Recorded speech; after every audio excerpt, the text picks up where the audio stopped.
How's it going, creeps? Welcome back to Cinema Creep. Cinema Creep is a place where we talk about all things vile, disgusting, and downright terrifying in the world of horror cinema.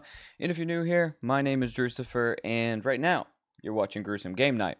And Gruesome Game Night is a live stream every Tuesday night where I play a different horror game. And tonight's game is not exactly a horror game, even though it does have some horror elements to it. But if you saw the title of the stream, I'm talking about the new Indiana Jones and the Great Circle game that came out on Xbox, PC, and I believe PlayStation as well.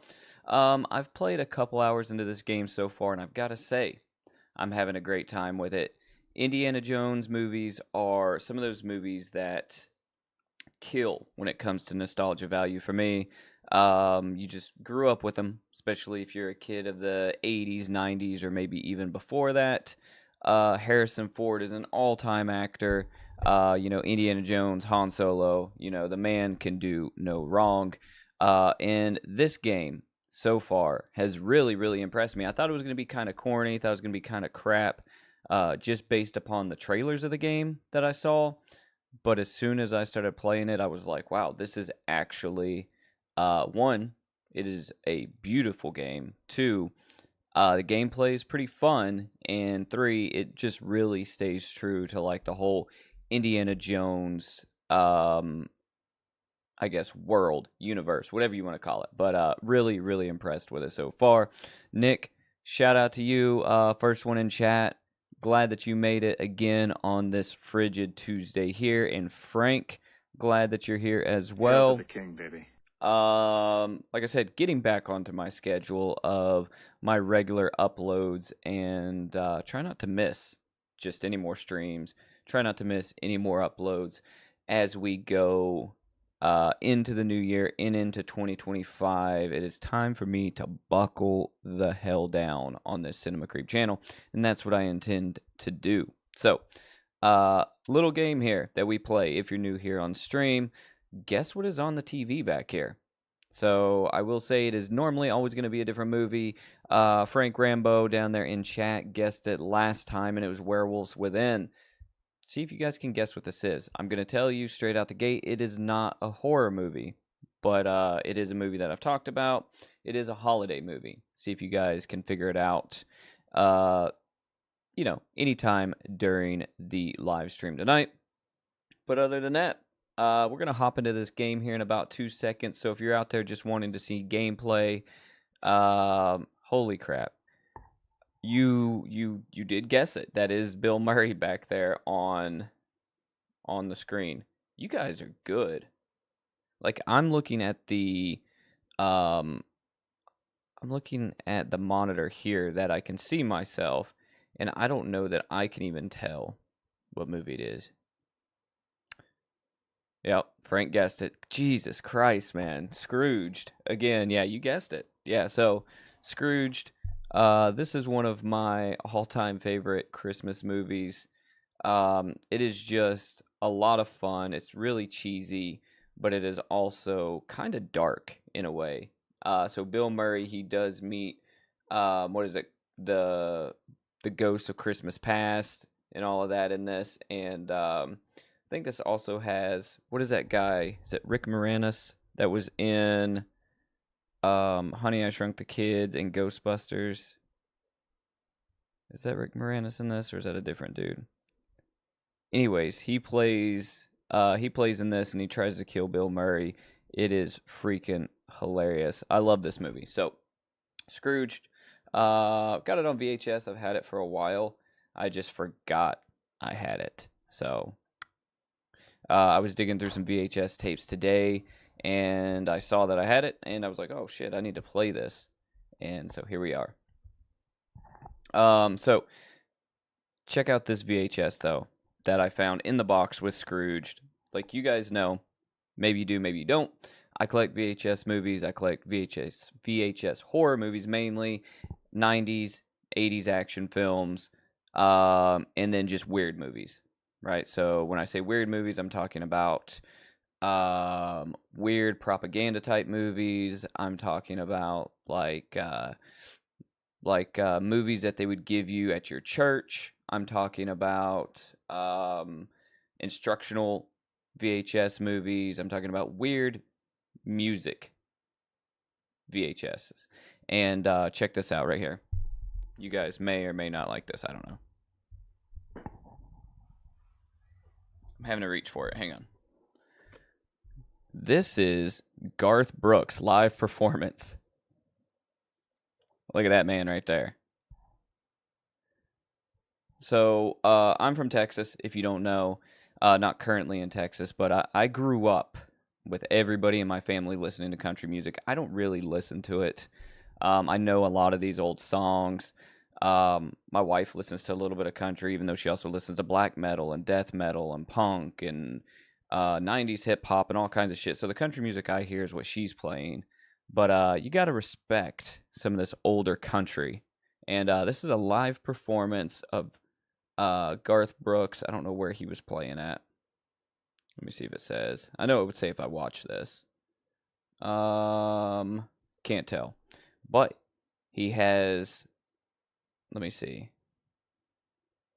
When the Thunder Rolls live performance on here, or Thunder Rolls, right? So, interesting VHS. So, any Garth Brooks fans out there in Cinema Creep community, shout out to you guys, because, you know, Garth Brooks doing his thing over here in the Cinema Creep studio. Anyways, I think Garth Brooks is kind of gnarly too, like, in real life. Like, I think his mind and his heart's in a lot of the right place when it comes to like his point of view on life and politics and stuff like that. So I may need to vet that. I'm not totally sure, but I think I remember seeing some stuff that he said, and he's kind of like for the people, for the working class people, which is gnarly. Yeah. So yeah, you caught Bill Murray perfectly on screen. Let me see. Have I seen Quick Change with Bill Murray? I have not seen that. What year is that from? Did you say it's from? Oh, came out in 1990. No, I haven't seen it, but I need to look it up because you know Bill Murray is the freaking goat. You know, pretty much everything he is in is awesome. He's in that movie, the remake of The Dead Won't Die that came out recently. Has anybody seen that? I don't know if I've seen Tom Segura make fun of Garth Brooks. Is it like a SNL sketch or just like a sketch comedy thing on YouTube or something? I need to look it up because sounds pretty freaking hilarious. But yeah, so other than that, like I said, I worked all weekend, haven't watched much. I watched, what did I watch today? I watched something earlier today. Oh, you know your boy.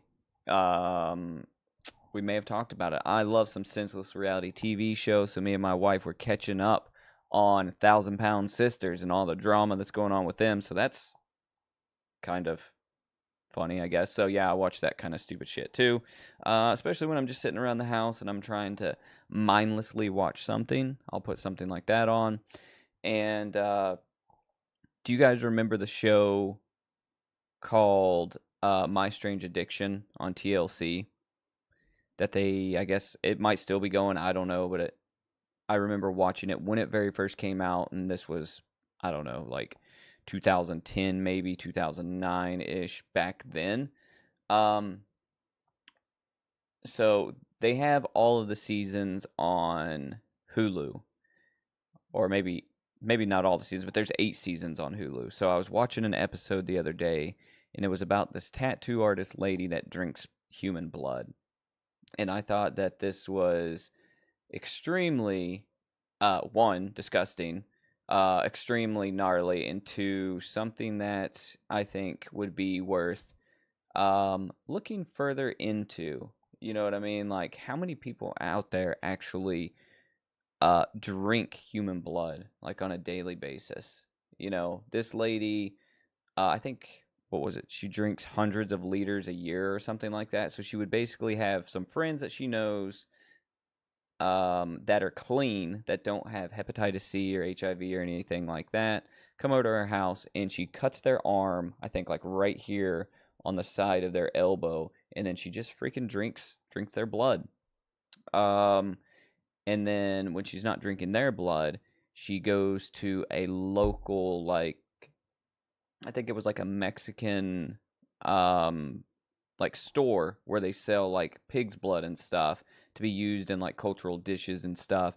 And she would freeze the pig's blood until she wanted to drink it, and then she would thaw it out, and then she would just like have like chalices of pig's blood and drink it throughout the day.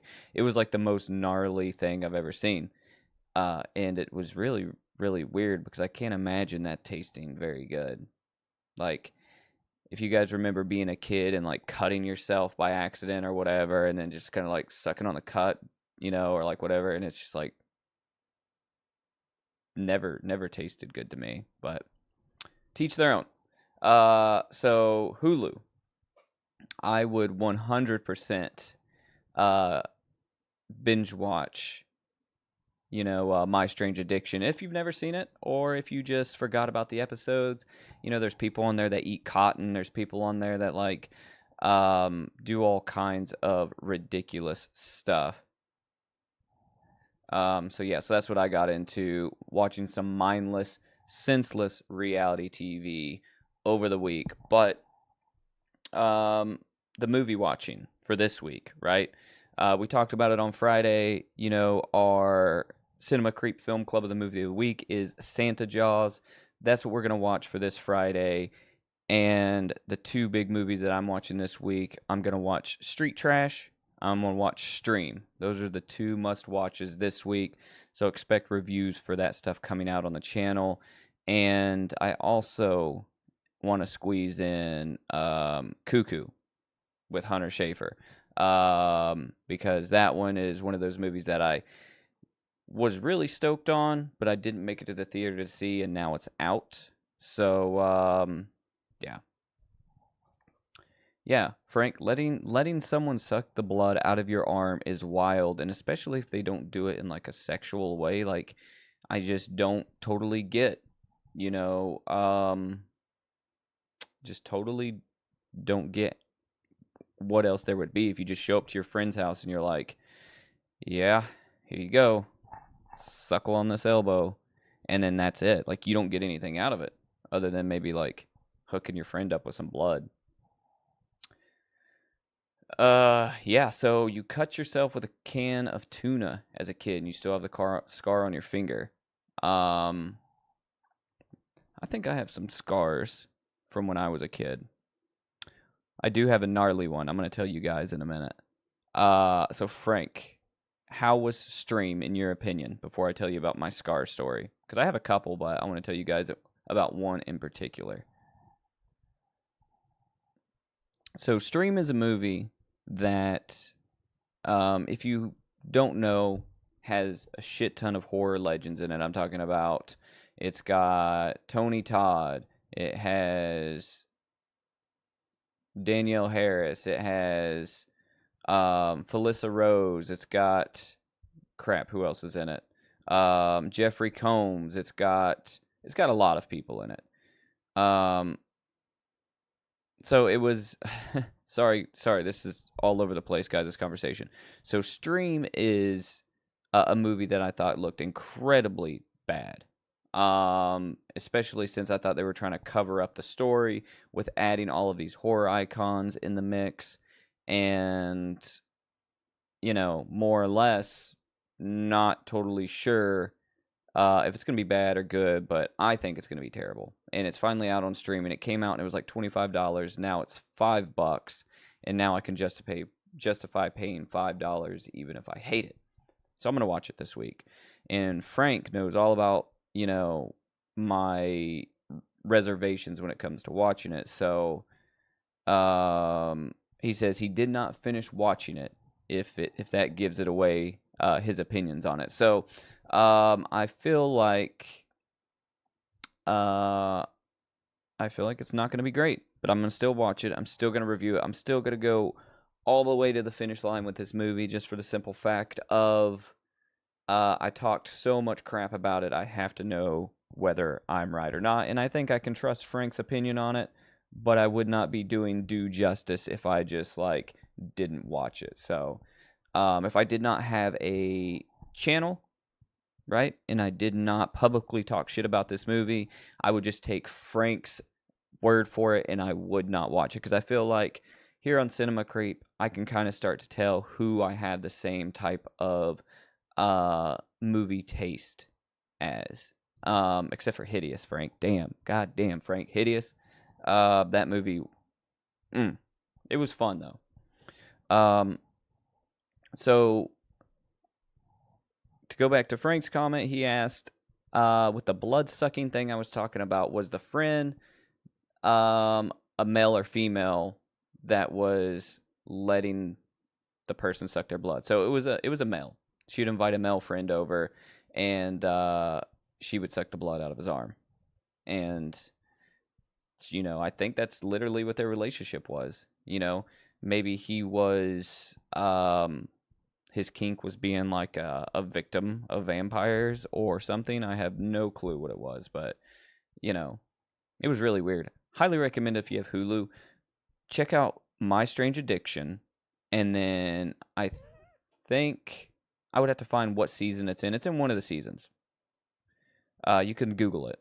Type blood drinking person, My Strange Addiction. It'll tell you the season and the number of the episode. Go watch it because it just has you being like, are you kidding me? Like, really? Like, this is real? This is what you do? You're a tattoo artist and you know how, like, you know how many diseases can be spread by just doing stuff like this? But yet you go home and you drink blood. You know what I mean? Like, you had to have blood pathogen training or certifications at one point, and you're just out here just, like, drinking blood in your off time. That'd be like you guys saying, hey, what did you do over the weekend? Oh, I drank, I had old Douglas. He came over and I just, I sucked on his arm for about a half an hour. Then he went back to his trailer park, and then I went about my day. I don't know why I picked Douglas. I don't know a person named Douglas. That's why. So if you're out there and you're watching, your name's Doug. Sorry. Anyhow, I'm going off on a tangent here, or side quest, but Nick says there's no new horror movie out called Nighttime World. I saw the trailer today. It looks good. So I feel like, okay, I haven't seen that one. But I need to check it out. I was thinking for a second. I watched a movie called Nightman on Shudder. Actually, I think I watched that last week. It's where a guy like sleepwalks and he like starts killing people. It's kind of stupid. It's on Shudder, but I totally forgot about it because it sucked. The story was cool, but if it was executed a little differently, I feel like it could have been really, really rad. I did watch the Return of the Living Dead trailer that just released, and I gotta say, I initially was not stoked, right? Because I remember reading a while back that they were gonna remake Return of the Living Dead, which is one of my all-time favorite horror movies, all-time favorite zombie movie, right? But so I was not stoked that they were going to remake it, but I looked a little deeper into this, and I can't remember the guy who is doing it, but he said that it is not a remake, it is not a retelling, it is not a rehashing, it is just another story in the universe of Return of the Living Dead. So that makes things hopeful for me, So I'm glad that he's not trying to recreate the story. I'm glad he's not trying to remake the story. He's just adding on to it. So I feel like I'm okay with it. Now, the trailer was kind of boring. It was cool, but it wasn't showing anything. It showed like a zombie dragging a Christmas tree through a cemetery, right? So it wasn't really showing a whole lot. I'm gonna dig into that a little bit on the channel with details all about that. So if you're interested in that, we'll talk about it in another video or another stream, because I'm thinking about maybe taking the trailer trash videos here on YouTube on my channel and just making trailer trash a live stream segment. Just for the simple fact of it might be easier to like look at a bunch of trailers all at once, maybe 3 or 4, pick like 3 or 4 of them and talk about them, and then just regular videos would just be the regular movie reviews. So I'm toying with a lot of channel stuff going into 2025. So because I'm really trying to figure out how I can sustain packing shitloads of content every week into this channel. And Frank says he feels like directors are just saying that nowadays so they don't catch heat from making remakes. And you might be right. You know, you might be right. But as long as they don't have anybody trying to imitate the original characters, then I'm cool with it. You know, like there's nobody out there that can imitate Tom Matthews' character in Return of the Living Dead, right? There's nobody that can imitate Linnea Quigley's trash. It just can't happen, right? Those to me are iconic horror characters. Everybody wants to meet Jamie Lee Curtis and Danielle Harris and fucking these people, right? Which they're awesome too. But like I want to meet like what's her name that played Frankenhooker, Jeffrey Combs from Reanimator. I want to meet the cast of Street Trash. I would like to meet Tom Matthews, right? I would like to meet Linnea Quigley, right? These are the kind of like horror people that I would like to meet, you know. Even though people like Matthew Lillard are cool as hell, you know, but you know, I would rather meet some of these other people, you know, some of these more like B movie type of actors, you know, because you see everybody being like, I'm going to this con and I'm gonna meet Robert Englund, I'm gonna meet, you know, oh god, who do they meet? Nick Castle or fucking hell. Who does everybody want to meet? Why can I not think of his name? I know his name. Oh my god. Jason Voorhees. Why can I not think of his fucking name? I know his name. He is literally somebody that fucking, you know, I know his entire fucking career. Wow. Plays the worst Jason Voorhees in the entire franchise, and everybody like, you know, thinks he's the best. Kane Hodder. Jesus fucking Christ. Why could I not think of that? Yeah, so Kane Hodder, who plays to me the worst Jason Voorhees of all the movies. Like I think he's cool, and I think like, you know, one of the Jasons that he plays is my favorite in the Friday the 13th franchise. You know, Jason Takes Manhattan. I'm pointing at this poster back here, right? That's one of my favorite Friday the 13th movies, but I don't think he's by any means the best, you know, Jason Voorhees. You know, I like, is it CJ Graham that plays in part 6? You know, I even like, who's the dude that played the first and then played like Baghead Jason? Is that Steve Dash? Yeah, Steve Dash played in part 2, 1981. So yeah. Anyways, so everybody wants to meet Kane Hodder, which cool. He has an amazing story. Cool dude. But like come on. Let me meet like fucking Tom Matthews instead. Frank says don't disrespect Victor Crowley like that. So that to me, Kane Hodder is Victor Crowley, right? Kane Hodder to me is not Jason Voorhees. That's my hot take, right? I look at Kane Hodder as being an incredible Victor Crowley, and Victor Crowley is criminally underrated, right? The Hatchet franchise is criminally underrated. Victor Crowley walked so Art the Clown could run.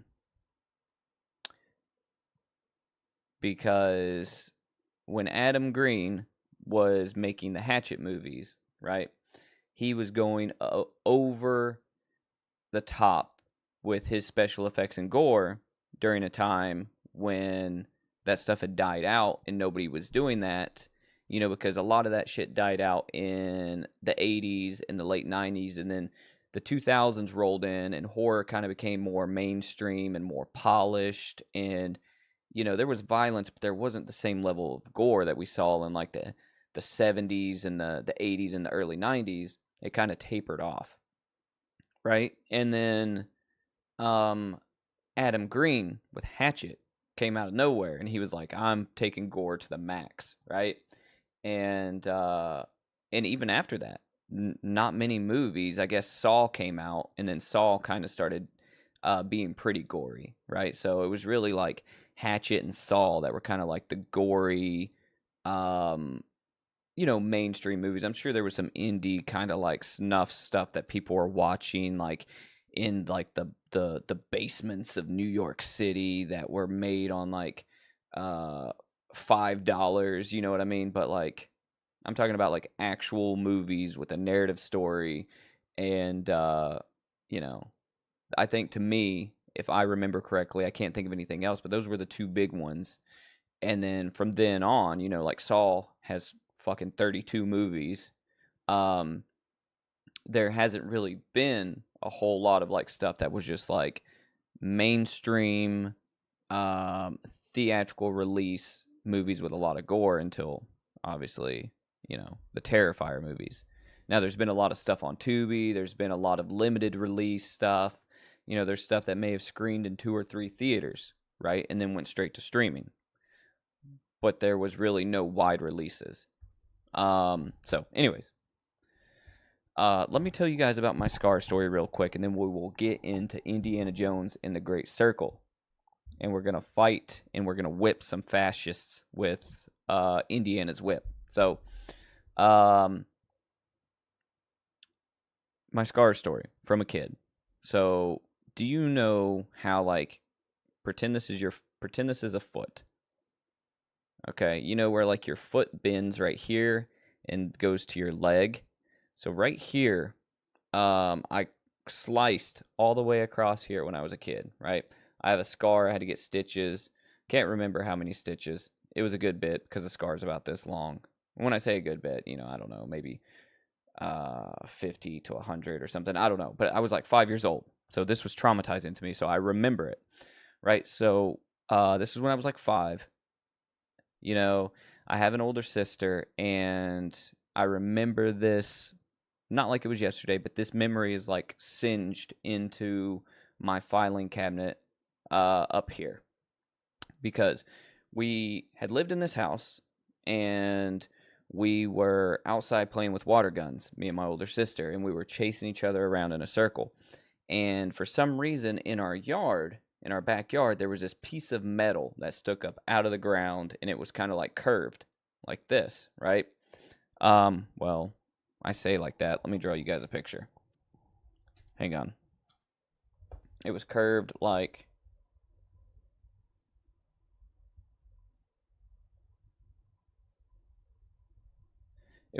this. Okay. And so this would be like the side view of it, right? So we were running around in a circle, and we were jumping over this, right? Spraying each other with the water guns. And I remember my mom, because she was watching us, she's like, do not play around that piece of metal. I don't know what it was. I was too young to remember. And of course, I had my blonde mullet just flowing.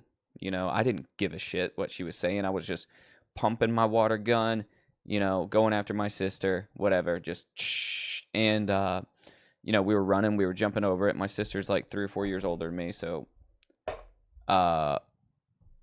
she was quicker. And I remember I went to jump over it, right? And when I did one time, my foot caught on it, kind of like this, right? And when it did, it slid down, and it sliced that part of my foot open. and this is one of my earliest memories. Sliced my foot open, and I remember just falling over and screaming. At this time, my parents were super poor. My dad worked, he worked his ass off. No matter what I ever say about my dad always worked his ass off, right? And he was at work, and we had one car, right? And I sliced my foot open, and um, I remember I had black and white checkered Vans. I've wore Vans my entire life. And I remember that it's on my left foot. My left Vans, my slip-ons, right, just turned red. Like the whole shoe was just red. So it was like red and black checkered.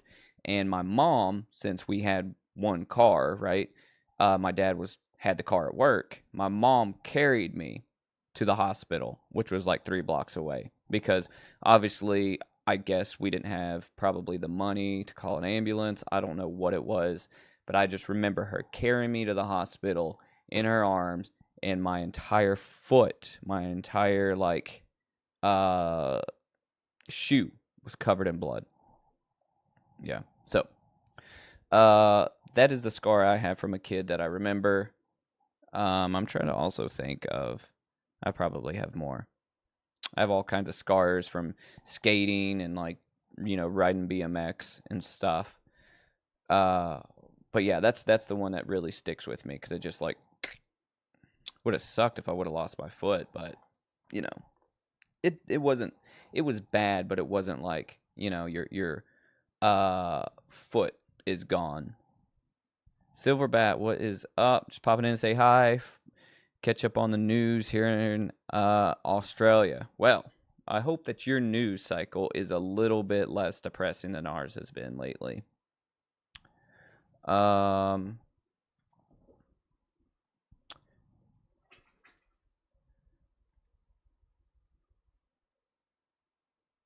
So, Frank, I will do this for you. I will make sure that I watch the original Street Trash before I watch the remake.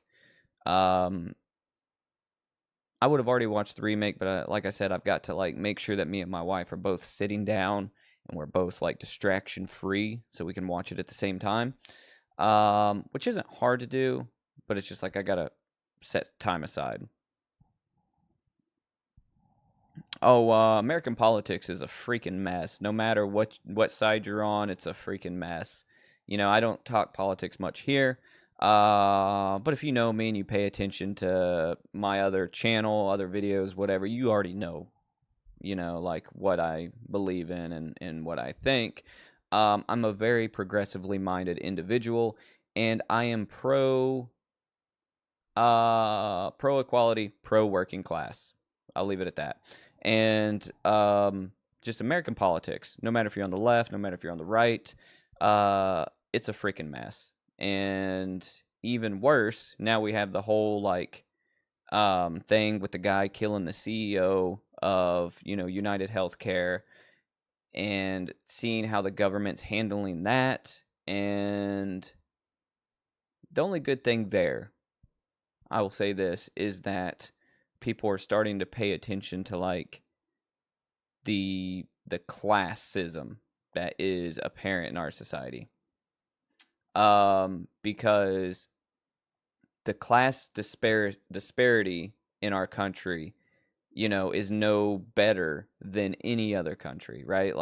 We look at all these other countries and we see these pictures of where it'll be an aerial shot, and it'll be slums on one side and just a thin little fence, and it'll be like a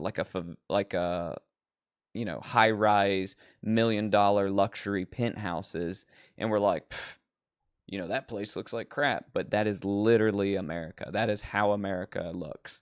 You know what I mean? If you take your face out of it from the microscope and take a macro look back, that's this country, so yeah, so now at least with this whole CEO thing going on, people are kind of saying, you know what, maybe we need to reform our healthcare system. Maybe, something needs to happen, because, the middle class is not really middle class.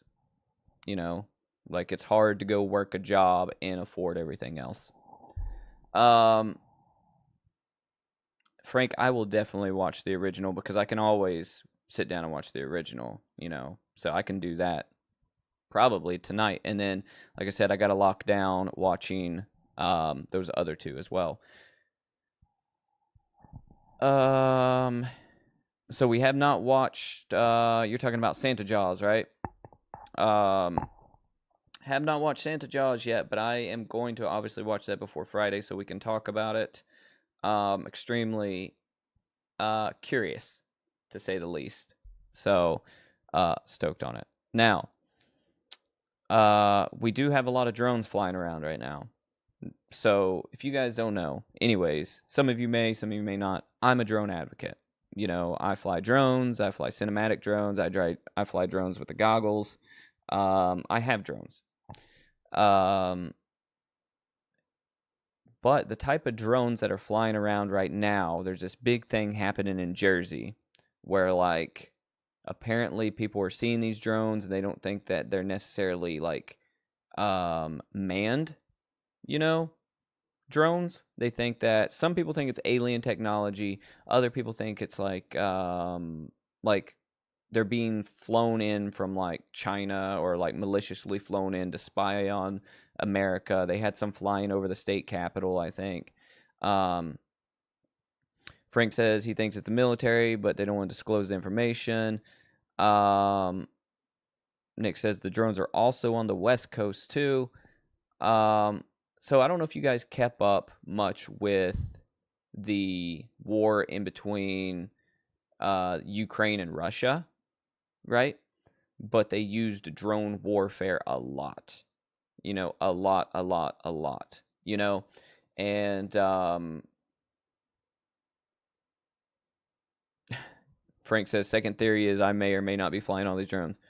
Well, you know, a funny thing is I was actually back in my drone simulator the other day because I've been getting a little rusty, and I'm gearing up to go out there and start flying again.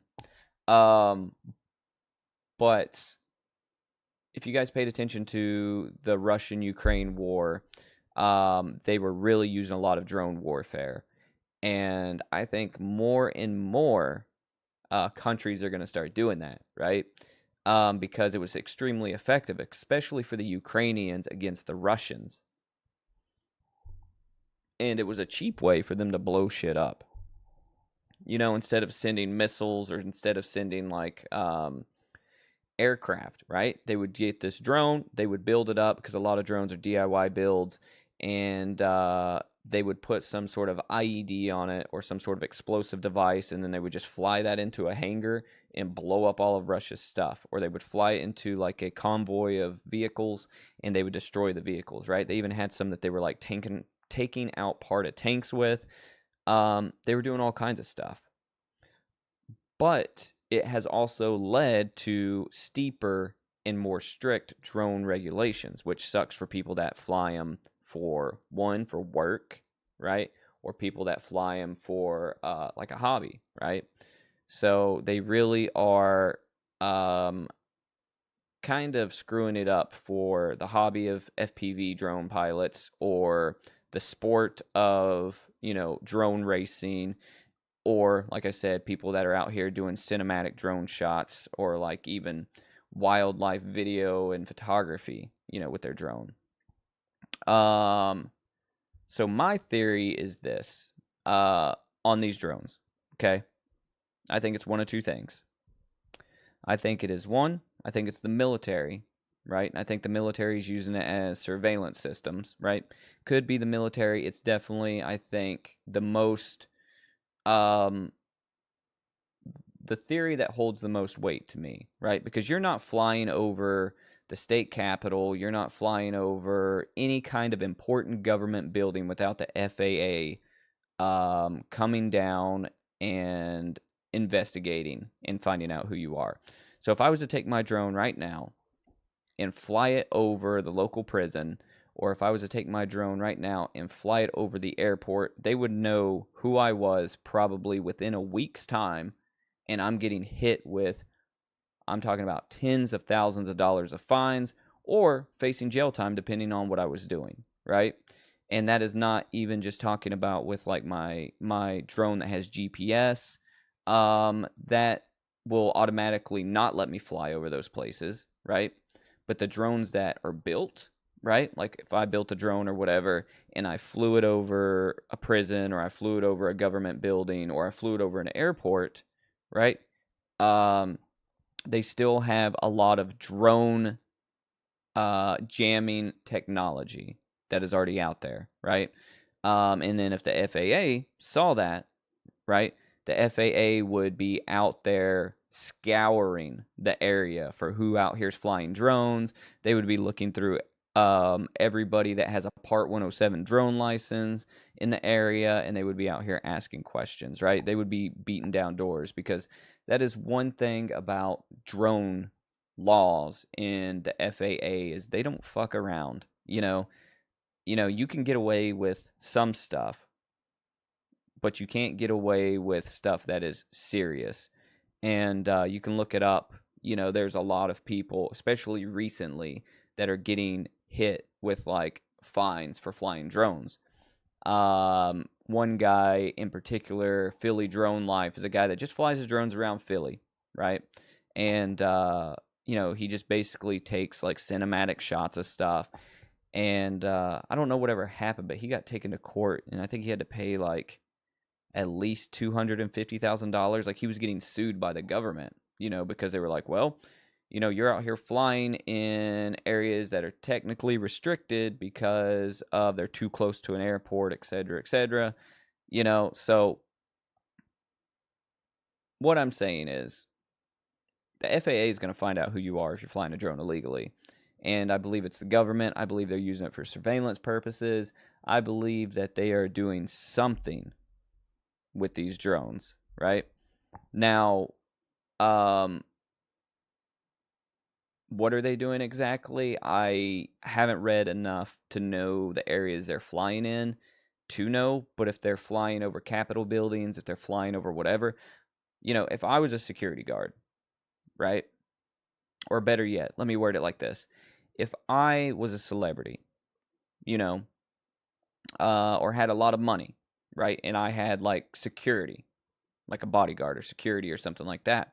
Or even if I had a big ass piece of property, right? Like a farm, right? And I wanted to just check out what was going on the perimeter of my property, or if I wanted to have a security guard, like some celebrities have at their homes, I would have my security guard fly a drone up in the air, and I would have them use that to surveil the property as well as walk it every once in a while. But I would have them, sit in your little hut, fly your drone, check out what's going on. You know what I mean? And I believe that you'll see more and more like strip mall cops using drones for security purposes, right? I believe you'll see more and more like city cops using drones, and I would not put it above, like the security at the White House, or government buildings. Let's fly a drone around and let's see what's going on, and then you could easily radio, the the boots that are on the ground or that aren't at the little hut where you're flying the drone from. Hey, I've got some people on the west side of the building. They look kind of suspicious.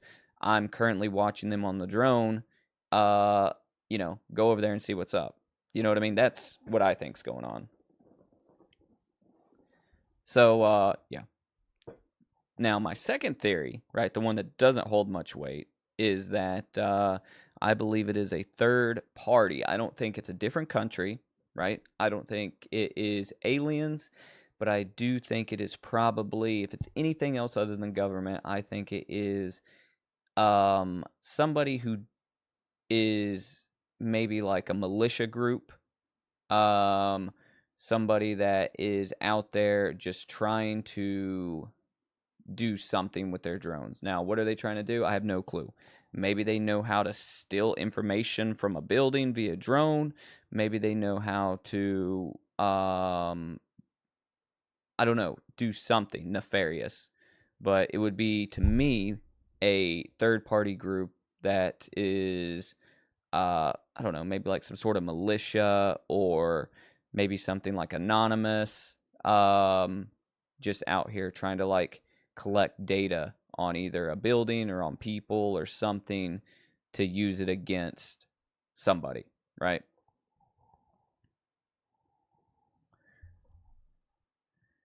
I will tell you guys this, and it could be because I'm getting old, you know, but never in my life did I ever think that I would want farmland, right? Never.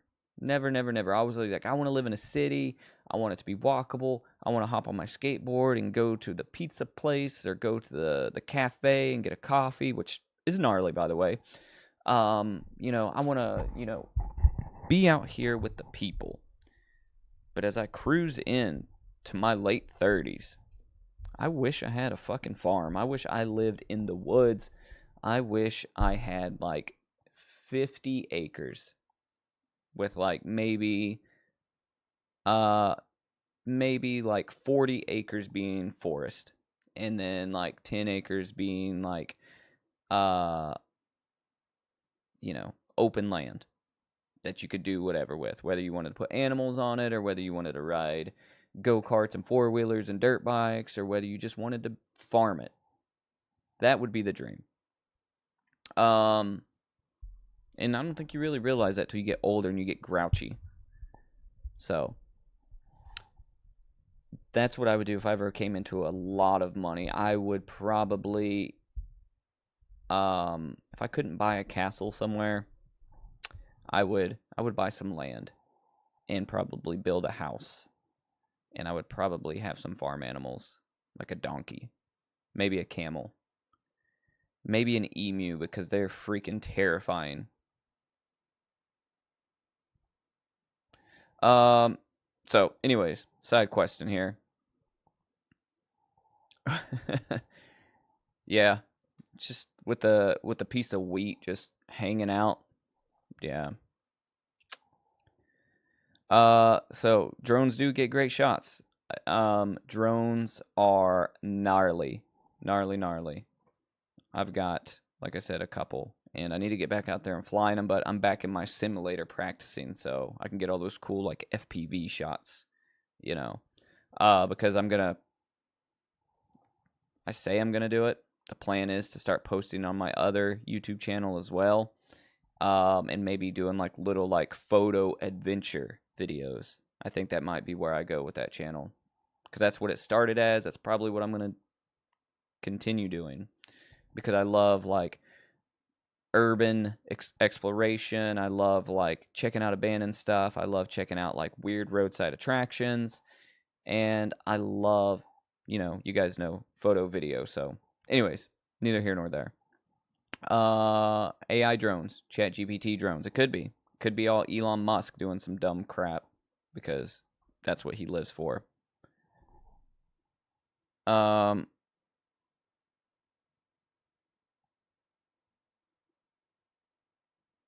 Nope, nope, no. That is a good conversation there. Craig Craigerson. Hail to the king, baby. We're talking about the drones flying over Jersey. So yeah, it would be just as gnarly though if it was aliens, Now it would be pretty sad, okay, if we have all this time that we have dreamt up our alien species to be so advanced and so like ahead of us, right? And not just their aircraft technology, in their entire intelligence, that we find out that the aliens are only flying little drones around. I'd be so fucking mad. I would be on Team Kill Alien. I'd be like, you guys suck. So, yeah. Apparently there's a lot of drones. Silverbat, appreciate you coming in, hanging out. We are trying to stay warm here in North Carolina, but it is freezing and frigid. I guess stay cool in Australia. And watch Santa Jaws for Friday. Craig Thong Camelot is... You living under a rock? Yeah, a lot of drone stuff's happening out there. They are... Sometimes it's better. It's better to do that, to just, like, not pay attention to what's going on in the news, not read the articles, and just turn everything off and sort of just, focus on your immediate problems, in your immediate circle, and not really deal with like the stresses of everything else. I like to do that every once in a while, where I just do not even care, about like what's going on outside of my house, and I don't care, and I just... So, yeah, that is one of those deals. But every once in a while you got to turn it on to make sure that it's not like the rapture's about to happen, or there's a meteor hurling towards Earth. Because you definitely want to know if you've got, if you're gonna die. Well, maybe. That's a question for everybody in chat real quick before we hop into this game, because I know if you're here to watch this game, we've gone on for 56 minutes just talking about whatever, which I like to do, but I don't know if everybody else enjoys it. If you were to... Okay, let me reword this. Would you like to know the day and time of your death, like right now, right? Whether it's 50 years from now, 60 years from now, or 6 months from now, would you like to know the cause, the time, and the date of your death? Or do you just not ever want to know that information?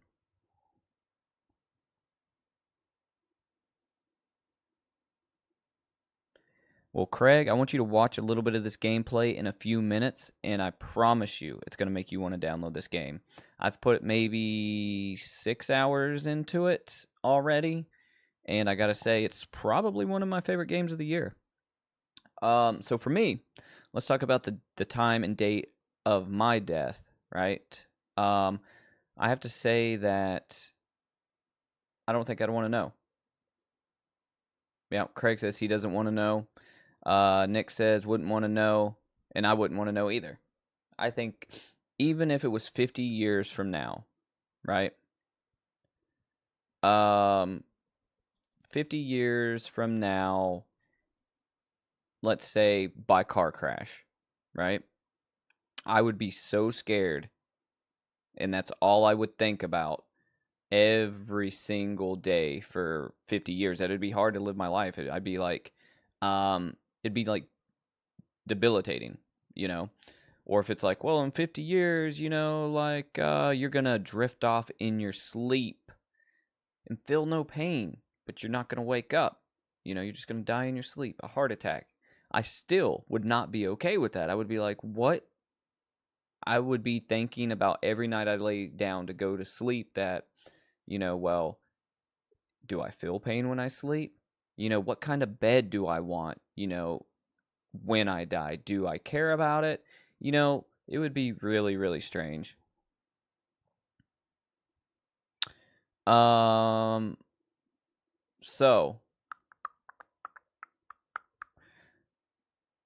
75 years from now will be the year 2100. What do I think it will be like then?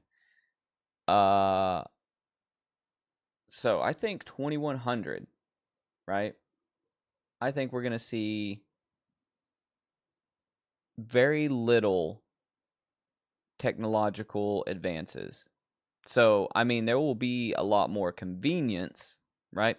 but I don't think that we will see as big of a jump in technology that we saw from 1930 till now, right? Let's say the last 75 years, because I mean you got to think the inception of the internet, you know, the inception of like TV, color TV, automotive technology, like all of this stuff that we have, you know. I don't think we'll see a jump that big in the next 75 years.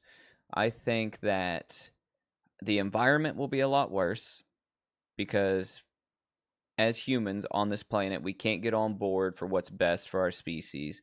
I think the environment will be a lot worse. I think what you'll start noticing though is I think you'll notice people changing, right?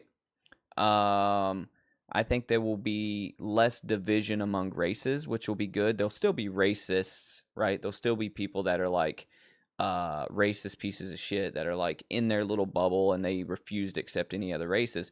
But I think mostly people will be like interracial, and I think that will be amazing, right?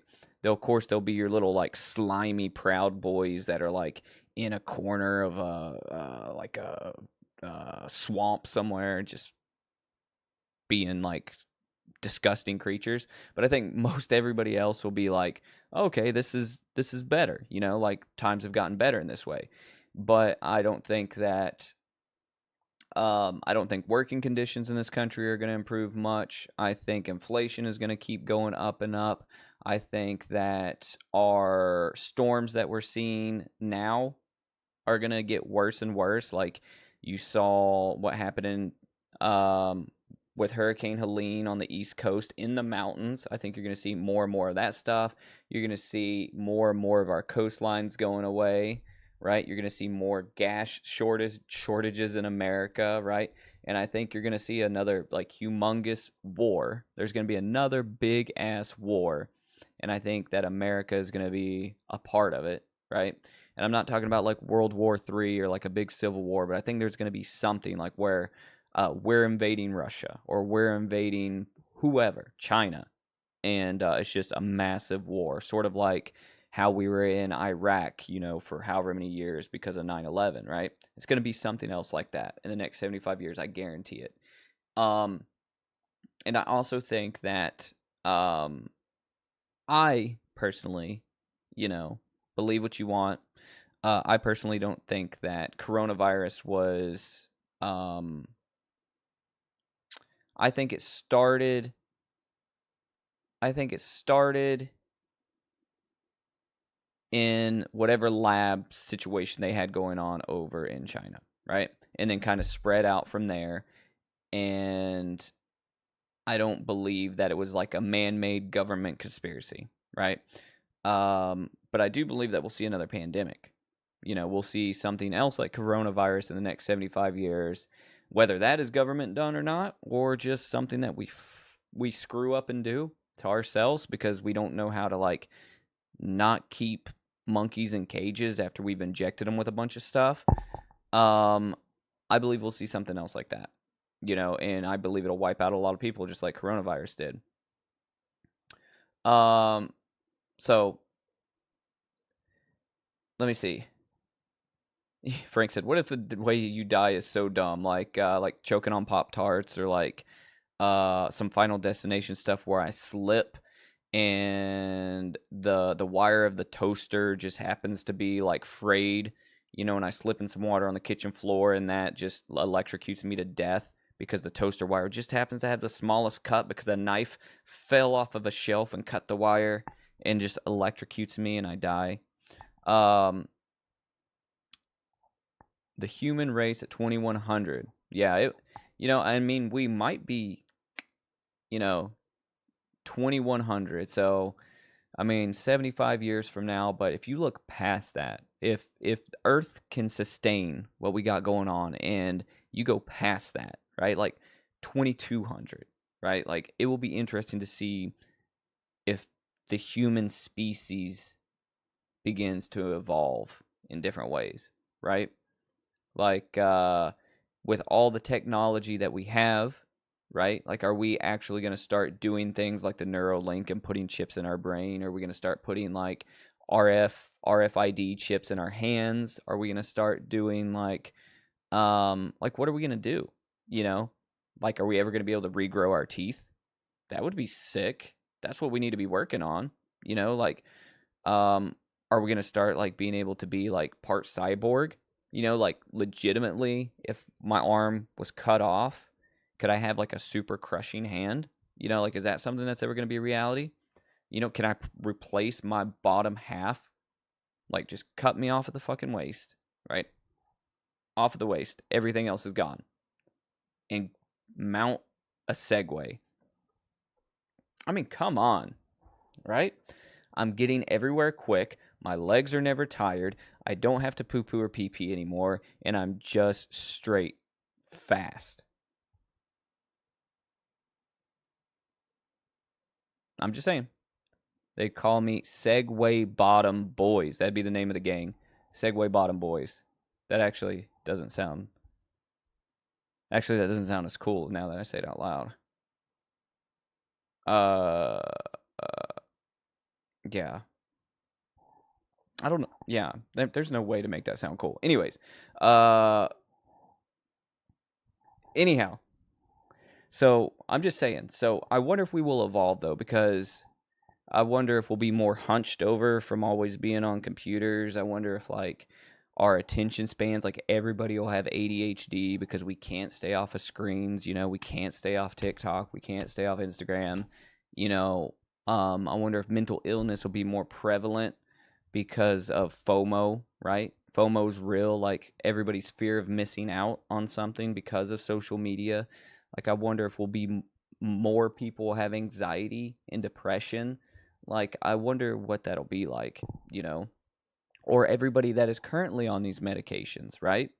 You know, and then they have children. How does that affect your genetic makeup for the kids that you're going to have, right? Because if I'm on this medication because I need it and I meet a partner that's on the medication because they need it, how does that affect our child? You know, or does it? Maybe it doesn't. You know, like, I don't know. Um, you know, I'm not a scientist or a doctor. I just talk about horror movies. But, you know, like, I wonder how all of this will, you know, affect us, you know, as we go on, not just as a human species, but I believe as a country in America, right? I believe that if we don't do something, like, it's gonna get bad, and you're gonna see a lot of people probably wanting to leave the country. You know, like healthcare, right? You know, healthcare, our infrastructure is trash. You know what I mean? Like, taxes are high, the wages are too low. You know what I mean? Like, and it doesn't matter how much money you make. You know, whether you're working class or whether you're up there, you know, like, we all get robbed, you know. So now Nick says the sun is supposed to burn out in 5 billion years. That is right. Um, that is right, and it would be that would be a very very scary time to be alive. Imagine the sun just you just kind of see it getting dimmer and dimmer and dimmer until it just doesn't come back. It's like, okay, well, maybe it just got dark early today for some reason. Something happened. We don't know what. And then, like, all the news outlets are going crazy. All the astrophysicists and scientists and everybody's, you know, looking with their telescopes and everybody's looking to try to figure out what's going on. And then you just figure out that the sun burned out. And you're like, what the fuck are we going to do now? And then there's a sun lamp shortage because everybody's trying to buy sun lamps to farm plants in their house just so they can eat. And then none of the solar fields work. You know, the solar grid, right, would be offline. Then you got to think that how much will we overload the electrical grid because everybody would have to have lights on pretty much at all the times. You know, batteries, like battery production would be like through the roof. I don't even know what we're talking about anymore. Be insane. You know, be fucking insane. Because I'll tell you guys this right now. This country, America, right? We cannot afford for 9-volt batteries to go up a single cent in price. Do you guys know how much 9-volt batteries cost? I just had to buy one for a smoke detector in my house. A lot of times, even if you buy your generic brand 9-volt batteries, you're paying $9. I'm just saying. We cannot afford for one single 9-volt battery to go up in price. So, Frank, that would be pretty hilarious. A Cinema Creep Conspiracies podcast. Yeah, I just need to get Brandon, and I need to get Craig. Start the Cinema Creep, conspiracy podcast. That could be the side quests.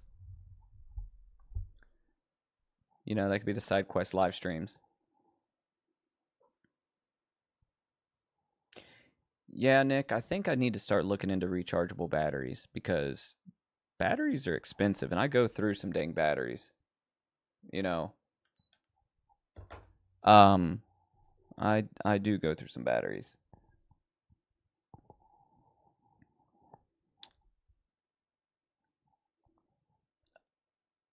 Yeah, we are supposed to be the smartest beings, but we can't even get along and are destroying the only planet we have. And here's the thing about it. I saw this tweet, right? So I'm just going to throw this out there. Let me just throw this out there for everybody. And it's not something I talk about. I don't talk about religion. Like I try not to talk about politics. But I'm okay with people believing in whatever they want to believe, right? You can believe in whatever religion you want to believe in. It's not for me to judge you. I don't judge you. I don't care if you believe in the Christian God. I don't care if you believe in Allah. I don't care if you believe in Satan. I don't care if you believe in the flying spaghetti monster. I don't care. As long as it doesn't affect me and my family, believe in what you want, right? Me, I do not believe in anything. I am an atheist. I've been an atheist for 20 years. Right? Yes, 20 years. And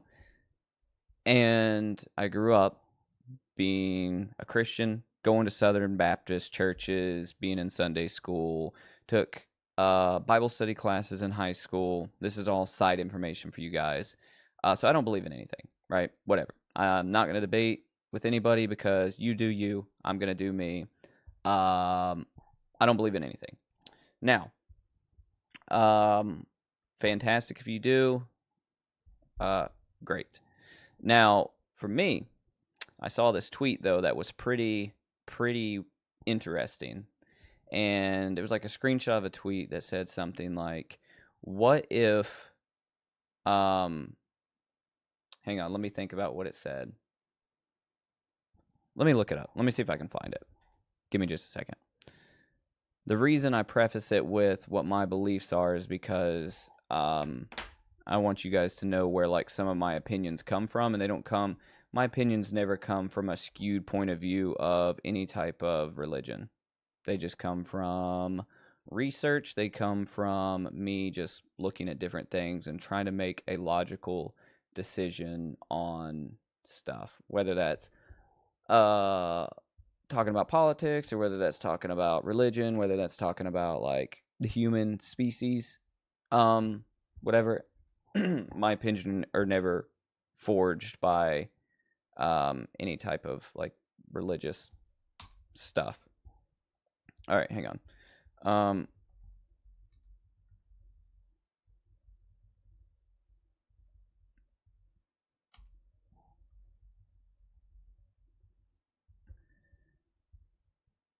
Let me see.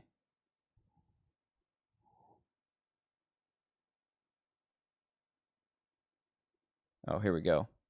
I found it. All right, I'm going to bring this up on the screen. Let me see. Okay, so this says, let me do this here. Can you guys read that?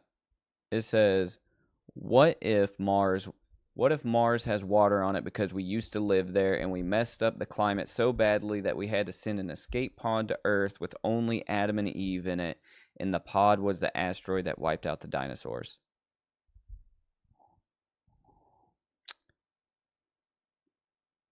Interesting. So, obviously, I don't think that this is a real thing, but I just thought it was a very funny and very interesting thing to think about, right? Because as Frank was talking about, we can't get along. We're destroying the only planet we have. That is, it's crazy. You know, how we can't all just find a common ground, and the common ground being that just don't be a dick. Like, be nice to each other. You know, who cares what your neighbor believes in? Who cares what race they are? Who cares how they identify? Who cares what gender they are? You know, like, as long as people aren't hurting people, it's okay. You know, it's okay. So it's interesting to think that we're spending all of this money, or Elon Musk is spending all of this money. And I used to be a huge Elon Musk fan. This is like this is pre-Tesla. Like, when he was really just SpaceX guy.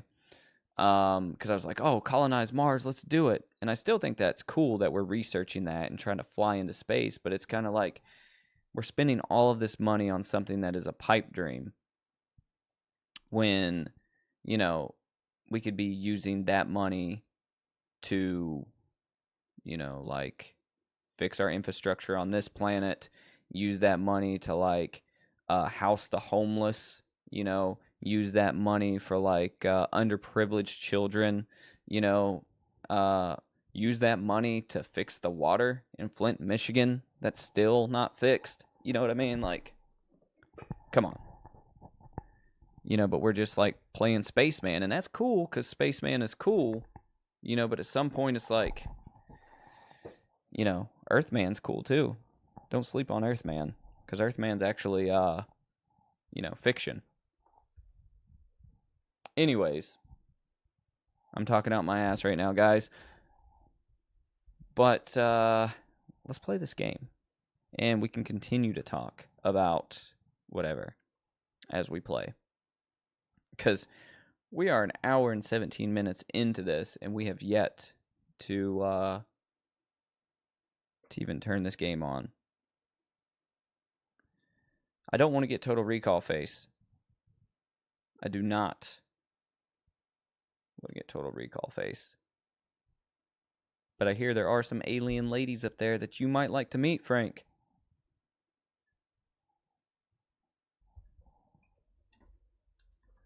Alright, so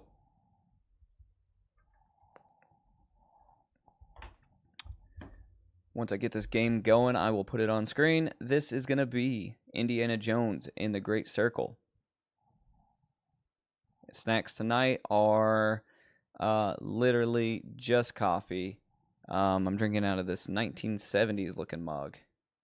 All the cinema coffee cups are in the dishwasher, so.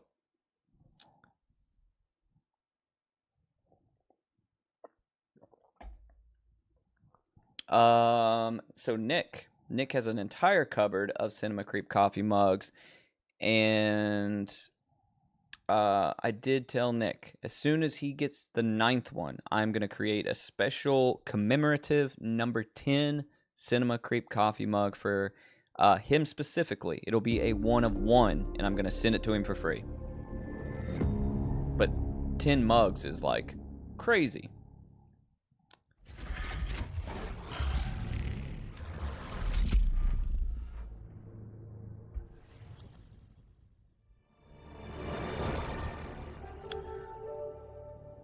Alright, guys, here we go.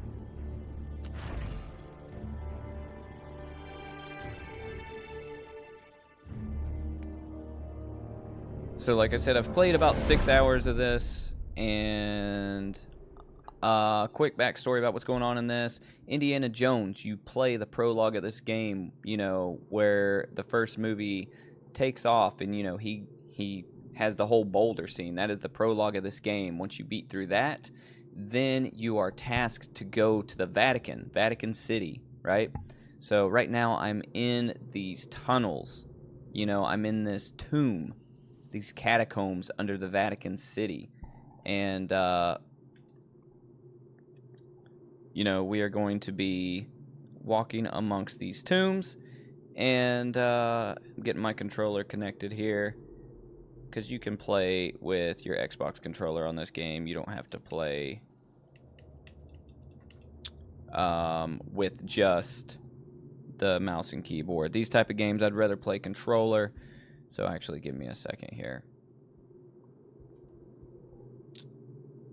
because I unhooked my controller the other day. But like I said, this game is on Game Pass, so if you have an Xbox, you have a PC, then I highly recommend you getting it, downloading it, and spending time playing it. So we do not have a Simon cam tonight. I don't know if you guys have noticed that. Our Simon cameras are only going to be for Friday night creep shows. But Simon is in here, so if you hear some crazy collar shaking goodness going on, that's Simon. He's walking around down there trying to figure out what he wants to lay on. His bed's in here, but you know.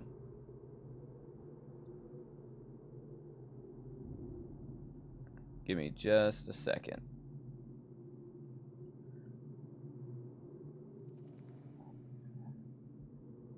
Indiana Jones 5. Let me think. Which one was that? That's not the latest one, right? Is that the one with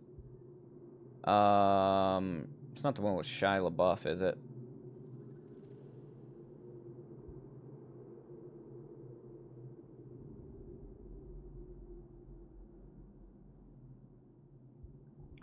All right, here we go. I got it now, guys. Sorry. All right.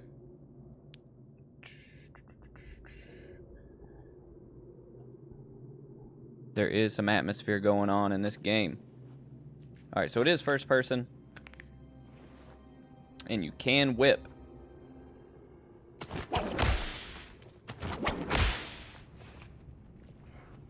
All right, so we're in these catacombs. I can't remember what I was doing,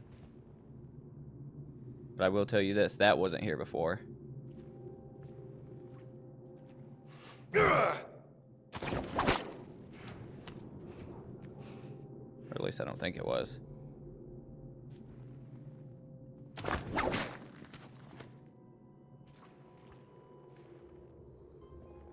So has anybody ever wanted to actually go to the Vatican City? You know, and like just look around at all the weird stuff? Because I gotta say, there is some mystique to that place.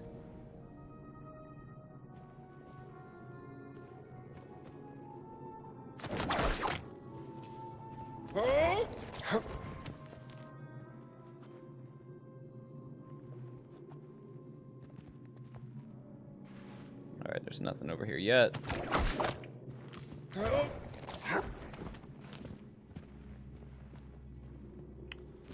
Once we get out of these catacombs, you guys will see me start whipping some fascist b-hole. Alright, let me see. I need to get in there. I don't know how.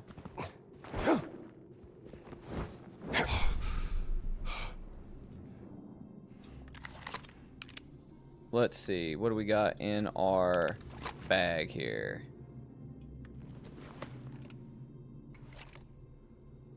Oh, maybe I need to take a picture of that thing. Alright, so I've got revolver. I have an ancient relic. I've got some stuff in here. Let's go get a picture of that.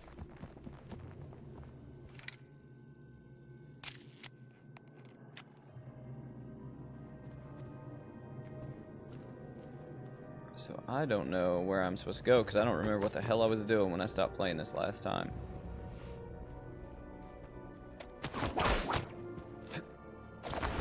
Holy shit.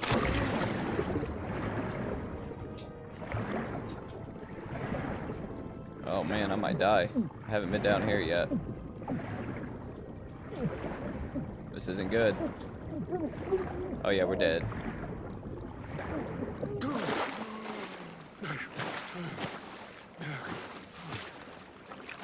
Where's the exit?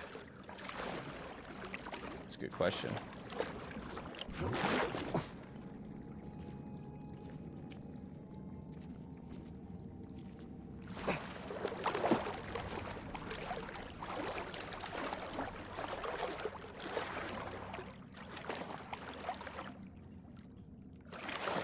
You like that? You like that whipping, Brandon?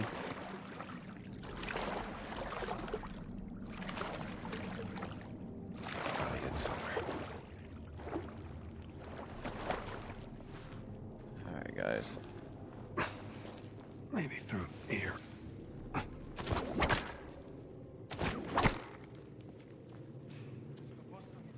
Oh, there's some dudes in there, look.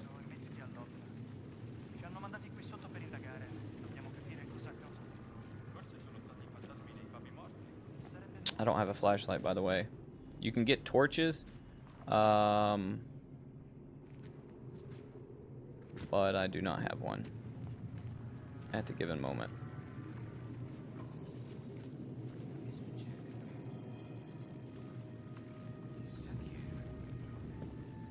A lot of this game is about stealth. I need you to come and show me the right way.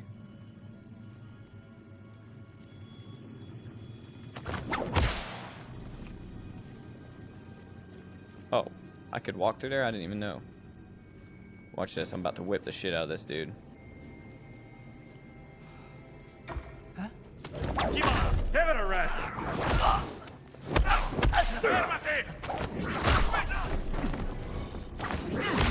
Te ne pentirai, pulce.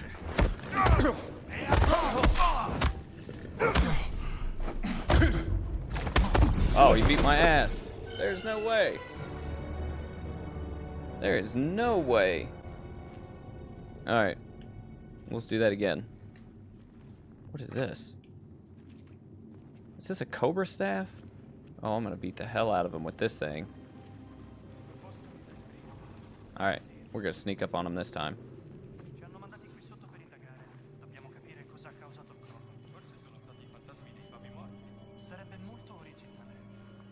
Let's hide. We're gonna ambush him.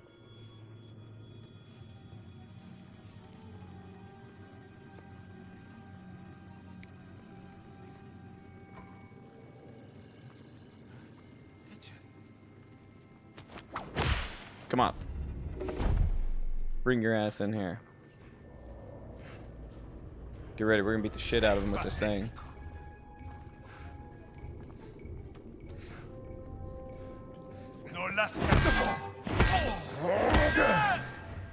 How do you like that?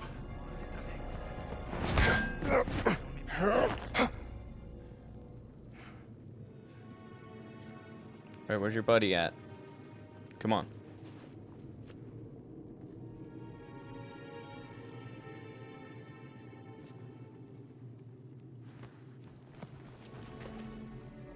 Alright, let's pick up this body.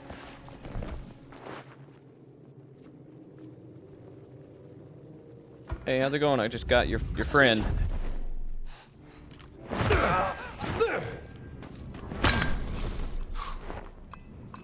Alright, well. Let's see what the deal with this helmet is. I can't pick it up. Alright, well, let's put some light up in here.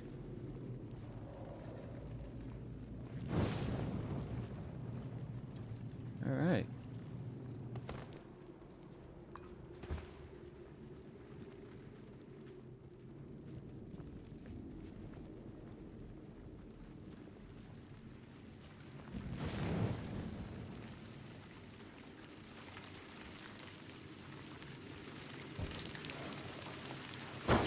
Oh, come on.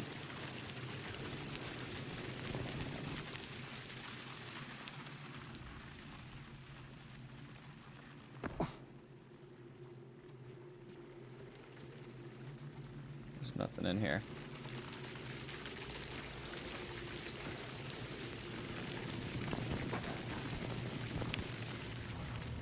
Oh, you guys are deep in some conspiracy theories over there in the chat. I like it.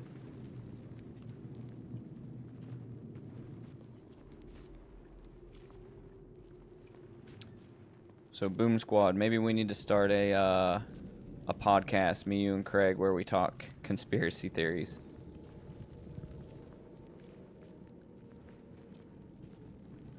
All right, I'm lost. And do I have a map of this place? I am under the apostolic palace.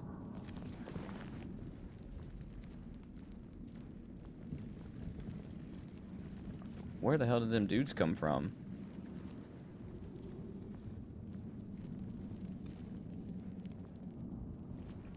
Skeleton.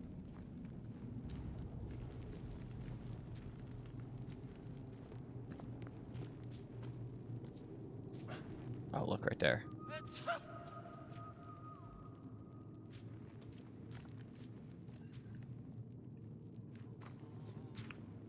What if I can throw the torch at him?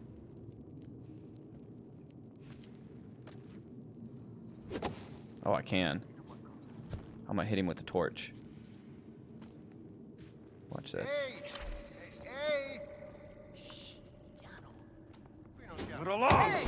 Oh, fuck. Oh, he threw a club up here. You threw your weapon, you dummy. Oh, shit.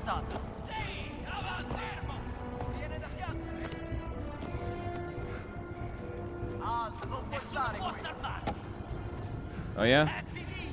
Back away! Fuck me.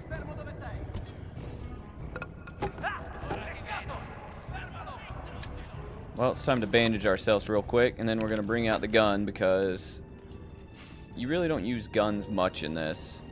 But, you can.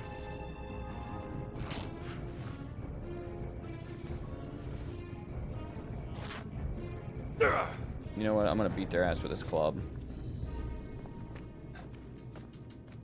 Oh, did they forget where I was at?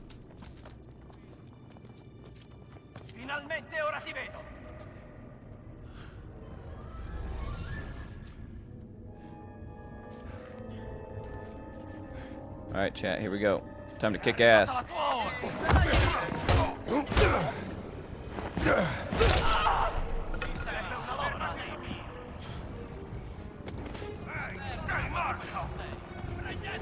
Oh, god dang, he punched me in the crotch.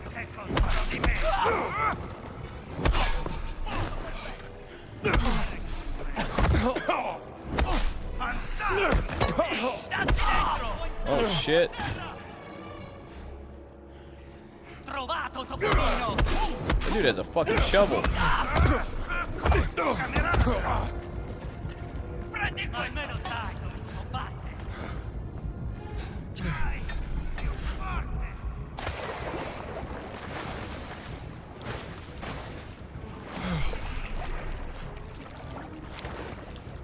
Alright, we're hiding.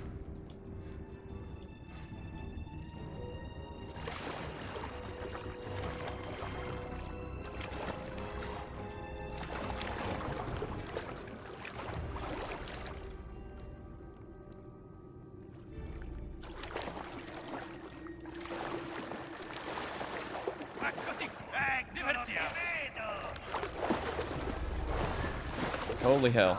Okay.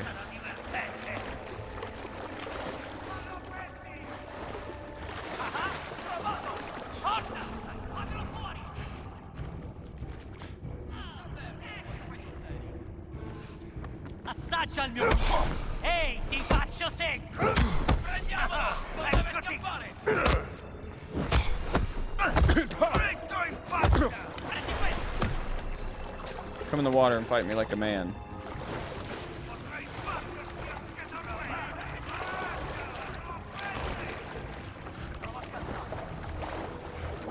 If I can get a weapon, I'm gonna fuck these guys up.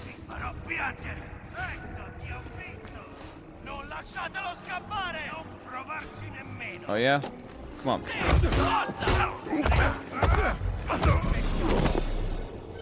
Well. Well. David Bowie was a double agent. He was not really human. He was a robot. The real David Bowie was killed by the government. Nice. Oh, alright, we're gonna use some stealth here. Maybe. Ehi! Ehi! Shh, piano. Qui non siamo in pericolo, amico mio. A meno che i morti non decidano di tornare per mangiarci. Non sappiamo cosa c'è qui sotto. Potrebbe essere una base segreta comune.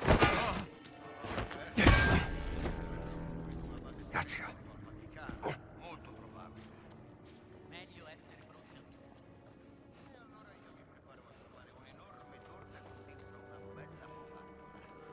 Stealth mission. La tua simpatia ci farà finire a...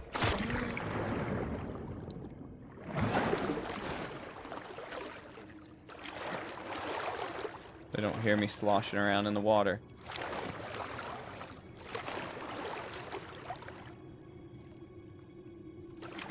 Okay, so I gotta get up there somehow. Because I can swing to that point.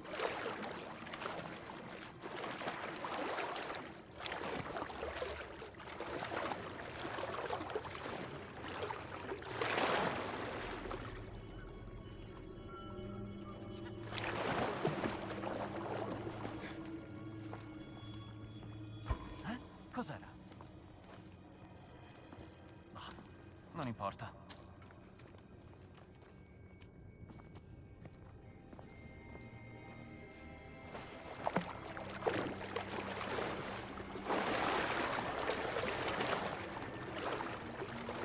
Alright guys, stealth mission here.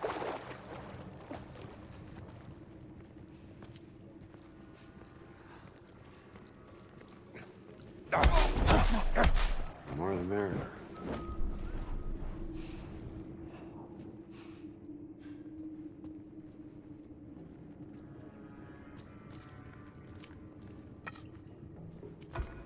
Non puoi stare qui!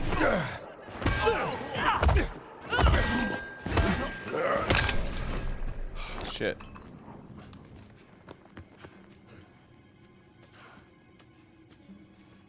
Is there any more, or that was it?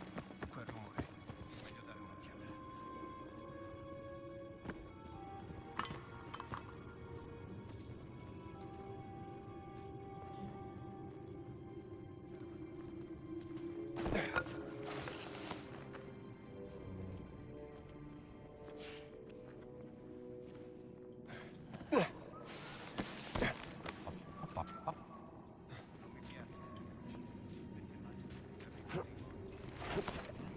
Ma che... You might think the odds are in your favor. I'm gonna throw your ass off of here. Stop blocking. Fight me like a man. Alright. Watch this. See if it'll let me throw him off of here. Soldato a terra!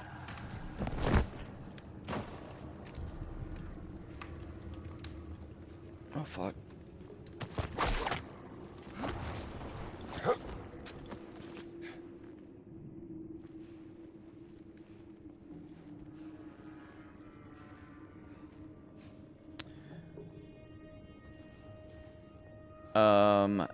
Seen the movie Apollo 18, top secret moon mission. Cos'è questo posto? Yeah, Apollo 18's good. Di camera sepolcrale. Quanto sarà antica? Medievale? Non chiederlo a me, non sono un archeologo. Questo posto mi dà una brutta sensazione. Let me find out how to clone myself. That would be the ultimate freaking way for me to maximize productivity here. I'm gonna hit you with this. Sta accadendo qualcosa. Forse è di nuovo che... That did not work like I wanted it to. Son of a bitch.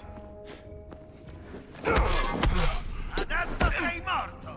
Non fatelo scappare! I don't know what you're saying. Give me your weapon.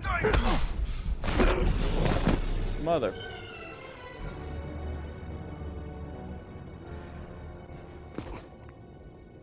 You may be asking yourself, why am I just not shooting these guys? Because I tried using my gun in this game once, and all it did was send a lot more guys. But you know what? We're going to do it this time. Ehi! Ehi! Shh, piano.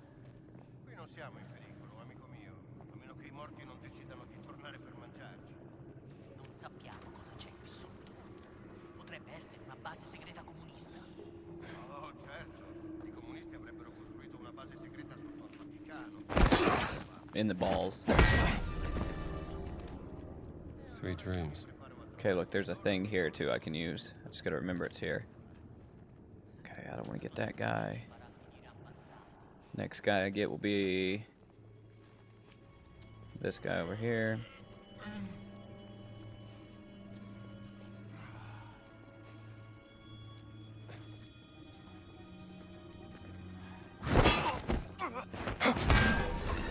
Ehi, eccoti qua!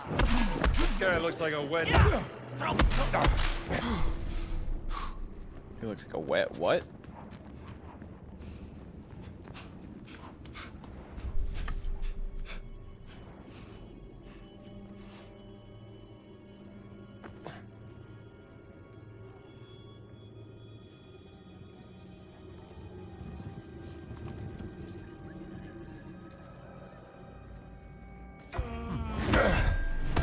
Fate qualcosa! Uomo a terra! All right, Carl, you asked for it.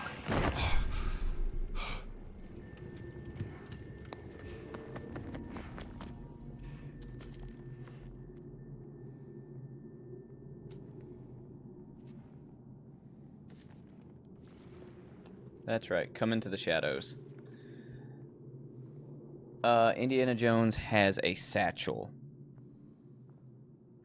Yeah, he was definitely trying to roast me while getting his ass kicked. That's what I would do. You ready for this? If somebody was kicking my ass, I would just start trying to roast them too. I mean, what else are you gonna do? Just get your ass kicked? Nah. You might as well. You might as well. Oh, motherfucker! Why are you hiding in the shadows? God dang it! Run!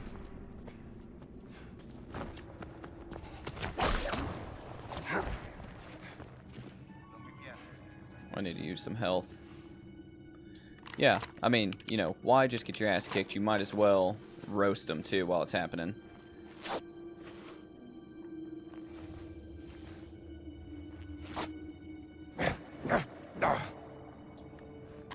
Nope, nope, nope, nope. There it is, bandage.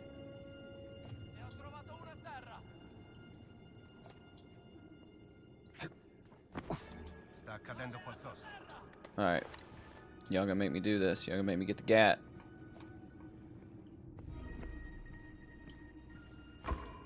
Eh? Che succede? Say hello. I've only got 6 rounds, y'all, so... Well, 11, but... Yeah? You thought. You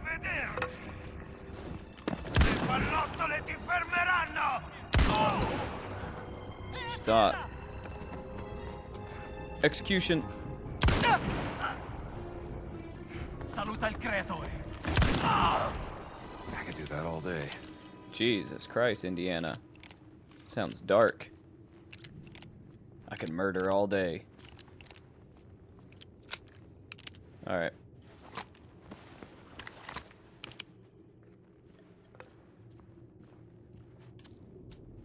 These guys have bandages. I like it. Let's pick up a weapon.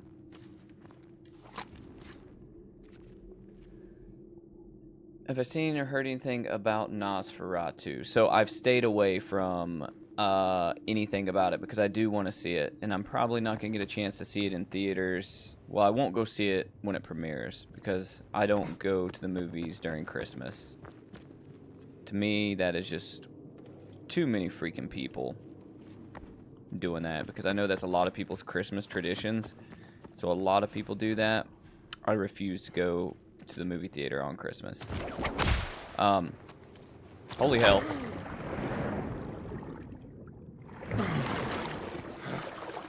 So I probably won't see it until January, but I am trying to see it in theaters.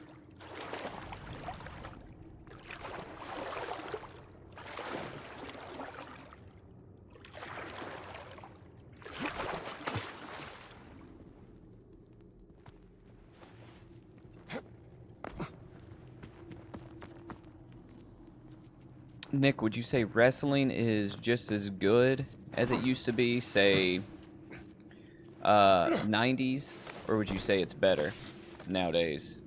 Is there like characters that are like, or wrestlers, should I say, that are over the top like there used to be? Like new guys coming in and like acting like over the top, like Randy Macho Man Savage.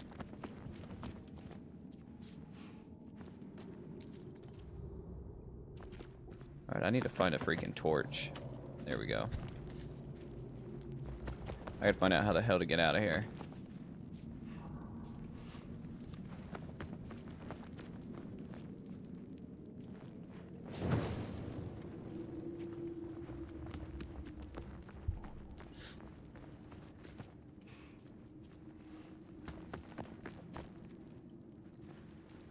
So it's still pretty good nowadays. Have you ever been to like a live wrestling event? Or when is the last one that you've been to, Nick?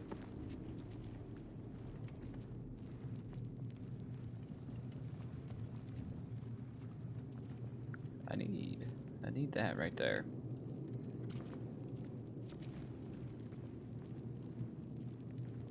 Oh, okay. I see, maybe. I see.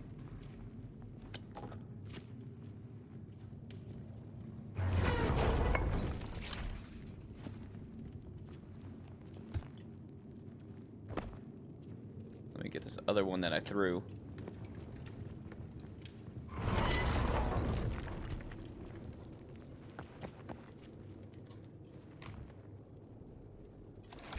Another ancient artifact. Definitely not Roman.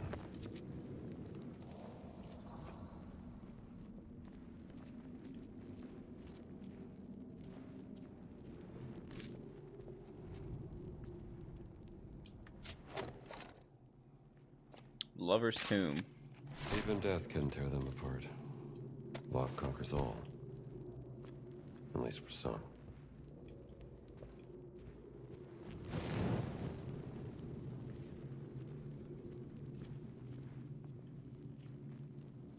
Alright, we'll try and get back outside.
That's it. I'm gonna get a Randy Macho Man Savage audio clip for the soundboard.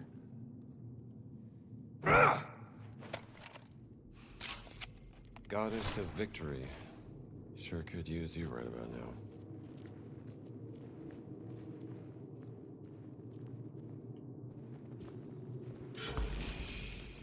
Hey, we found a secret. So Hey, Mom. strange. My mom used to keep relics like that in her bottom drawer.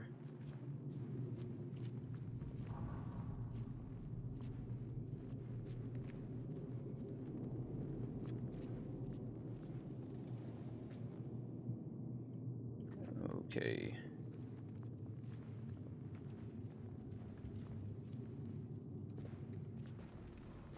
Up and down, up and down, up and down.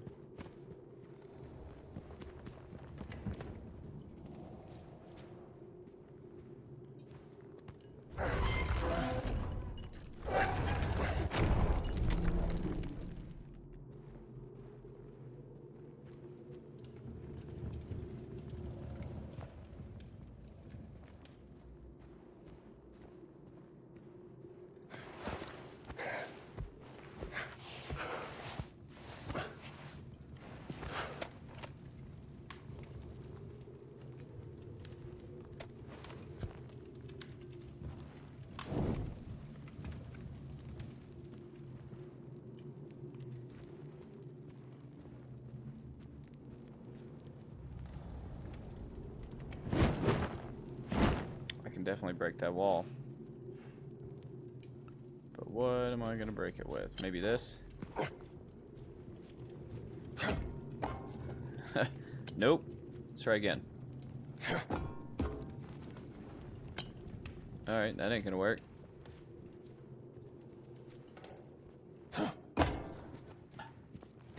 We gotta find something to break the wall with.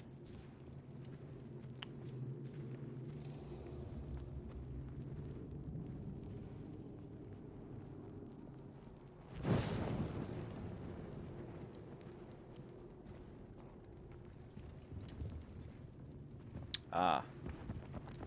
Let's get this freaking statue here.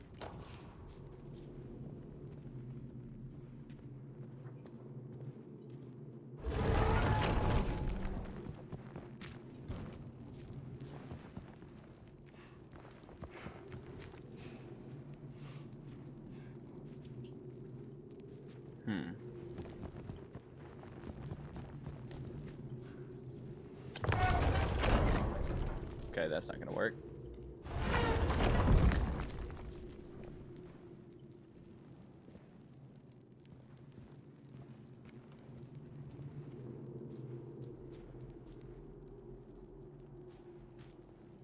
Here we go.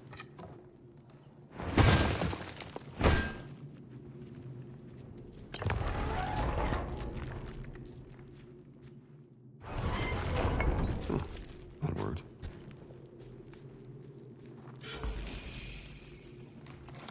How long have you been here?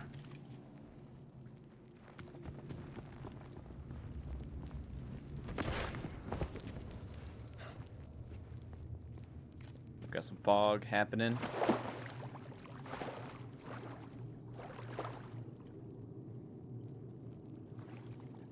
Guess this is the way.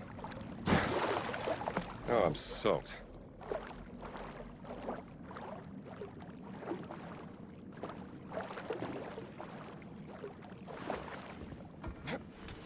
Cos'era?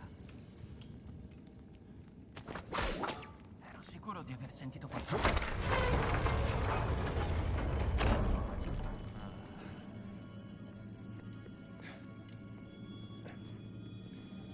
Come on, I'm about to.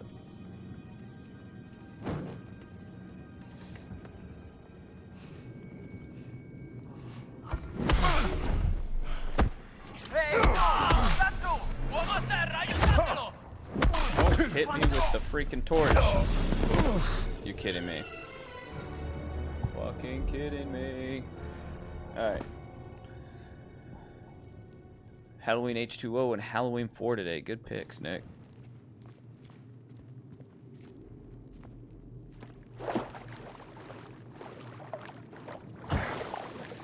Oh, I'm soaked.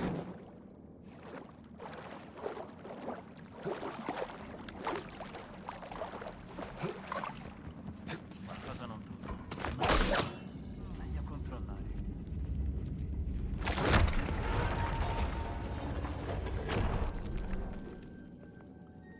Let's charge this punch. Come on. You did hear something weird. It's a walking knuckle sandwich.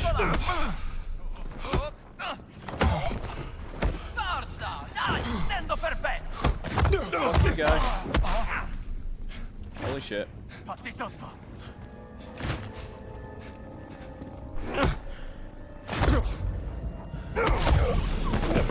So this game won't let you just swing on people. You have to like build up that stamina. Which is, you know, good and bad. Why am I not remembering to whip these guys? Ho sentito qualcosa strano. Intruso! Fermati subito! I'm gonna whip the shit out of you. Come on. Sì, dacci dentro! Cavolo! Ehi, cavolo!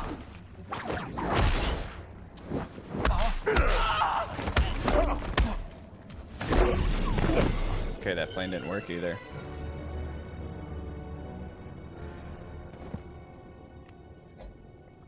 Well, these guys aren't that hard to kill.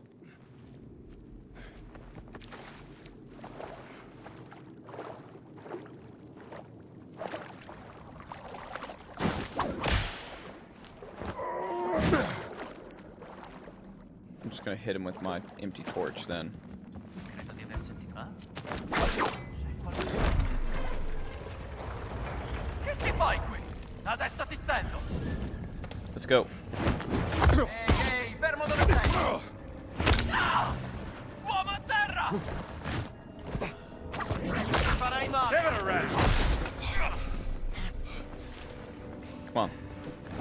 Fist cuffs. Fa male, vero?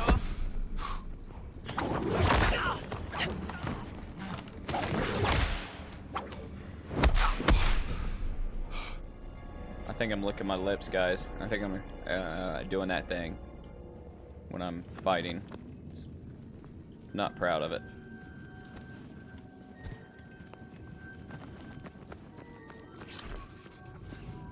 Great. Climb up That the fire hole. started.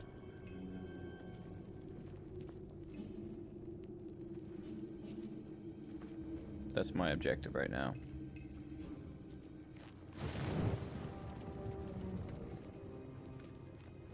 What's gonna do when I light all these?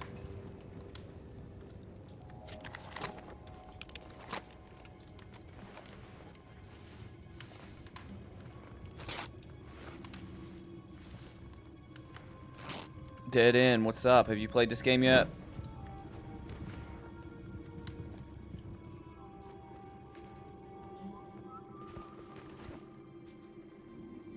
Okay. I want to find something to hit this guy with. Just hit him with a flaming torch, why not?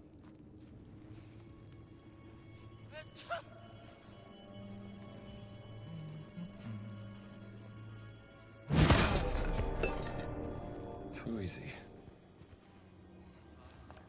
Then I'll take his weapon.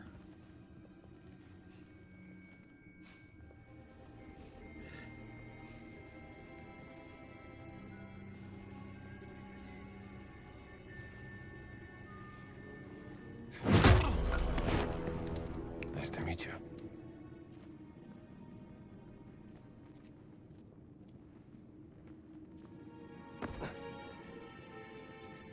You've been playing Phasmo a lot. Crusader shield. That's kind of sick. Where do I stick this?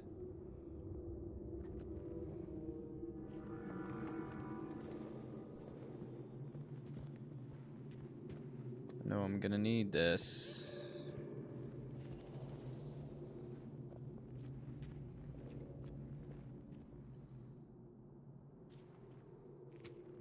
Right?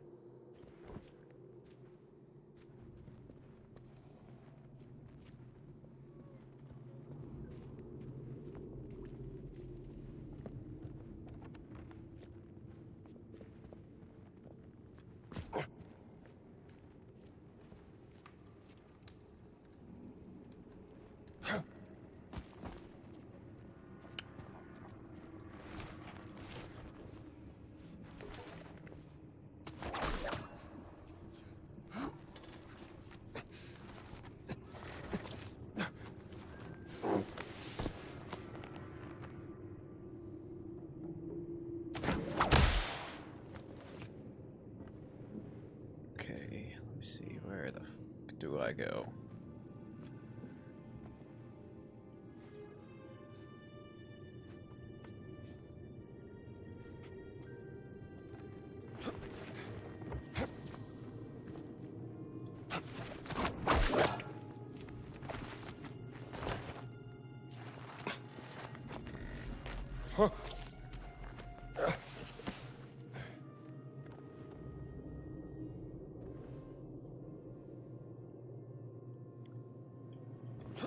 Oh, shit. Okay, I got it.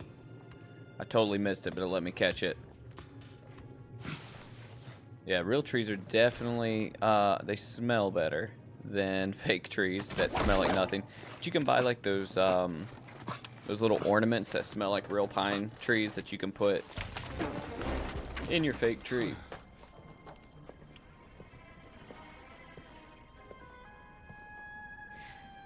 She didn't look guilty at all. Ti tengo! Ti tengo! Forza! Thanks, pal. Ma tu non sei! Wow, Indiana, that was kind of a dick move. I do have my Christmas tree. My Christmas tree goes up at Thanksgiving. So it is up. It is creeping. It's got a Krampus ornament on it. What are you up to?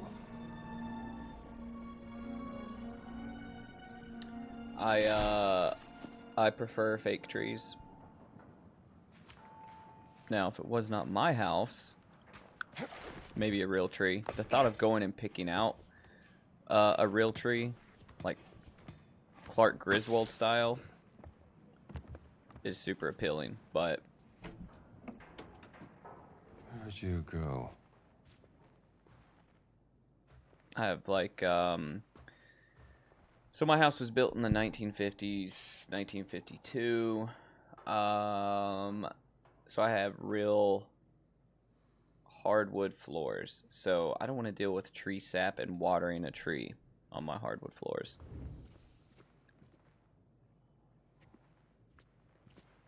Or I would get a real tree.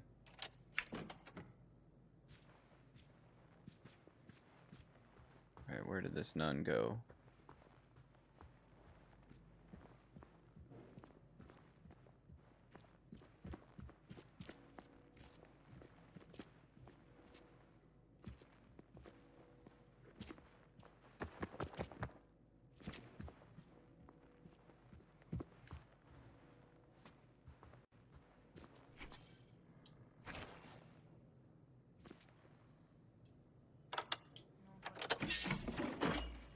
Found you. Anyone see a nun? Possa il Signore vegliare su di voi, padre. God's grace to you, sister. They won't let me punch them, unfortunately. Can't do that. A te ricorro, Madre Vergine delle Vergini. A te vengo, innanzi a te mi prostro. Sospiriamo, gementi, piangenti, What do we have here? The High Priestess. dunque, avvocata nostra, rivolgi a noi gli occhi tuoi misericordiosi. So Indiana Jones, I stole this priest uniform earlier on in the game. So he changes in between the priest uniform and his regular clothes. Enjoying the view? Excuse me, Father. Gallagher, is spying on people Oh, part of your shit, I did daily not watch nun Turbo routine, Kid. sister? I still have it on my I was sticky note over actually here. just I need to watch that still. bird watching.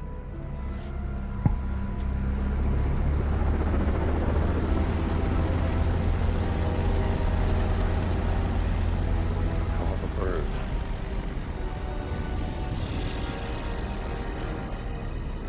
It's the fascists. Give me that. They're moving in.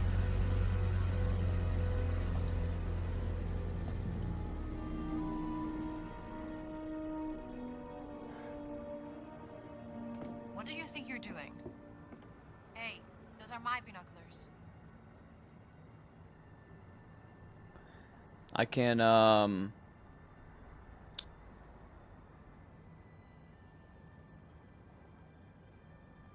Yeah, I get a picture of the Krampus ornament. I'll show it to you guys What the hell are you doing here?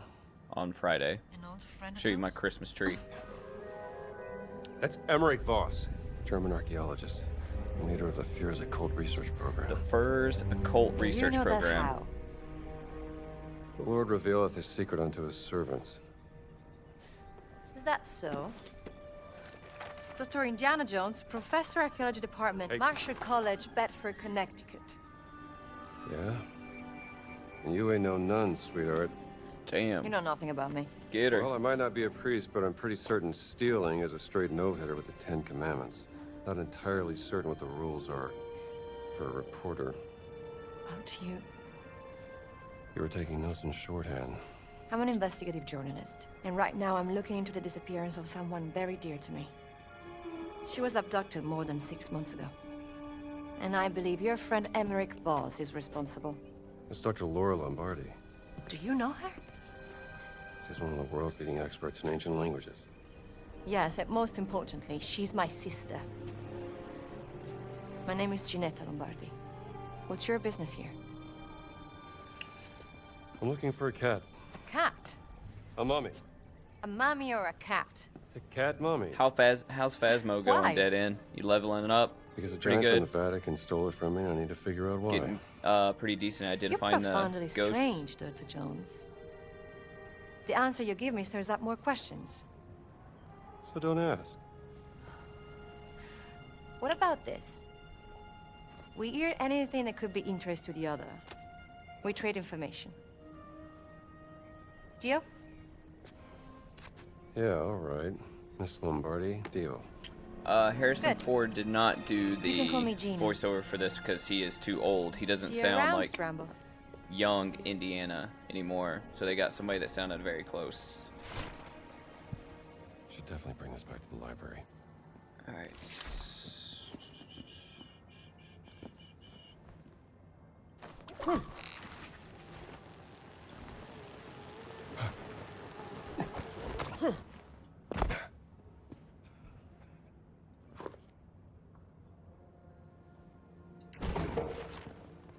So Sounds there's fascinating. a lot of side quests in this.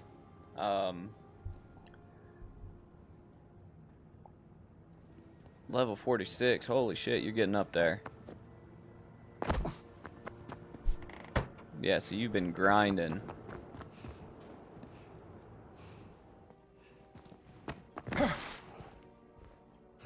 Is that what you've been streaming to?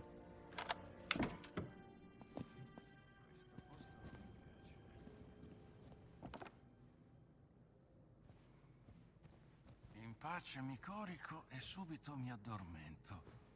Tu...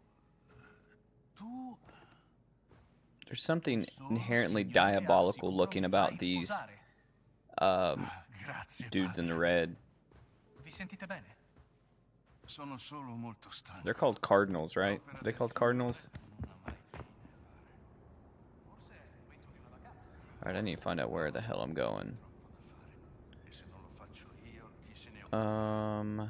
Post office. I'm going to the library, so I'm going to where that little key point is in the middle there. Per un mese. One of the cool things about this game is you can run with your map open.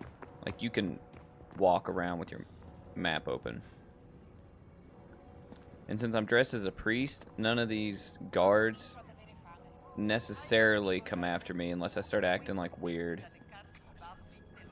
Like if I start hanging around a spot too long, then they start like checking me out and stuff. It's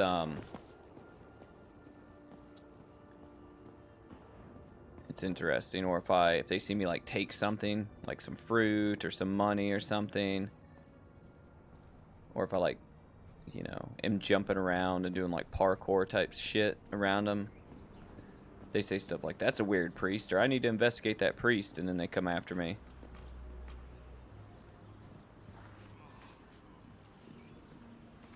I'm trying to remember how the hell I get to this library.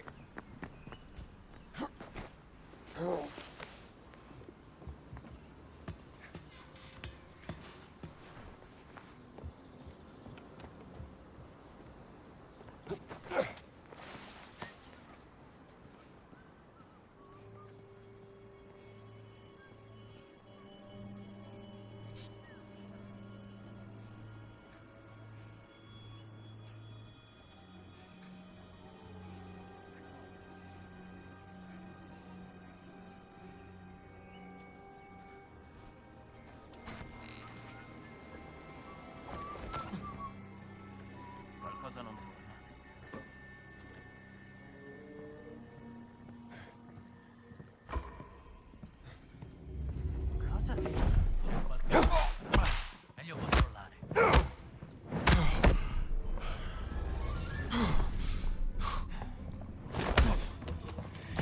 Ne vuoi ancora? Che cosa credi di fare? Distruggilo! Mi fai ridere! Back off!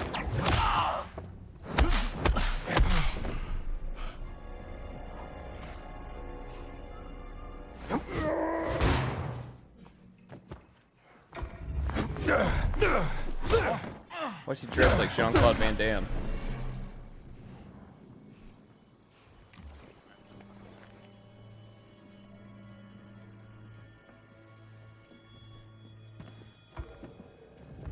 That's close enough. Molto strano. Ehi, brutto idiota!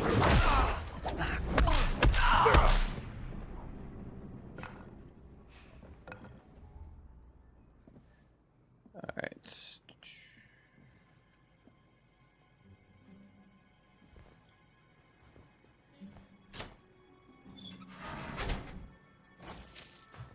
Stealing money from the fascists.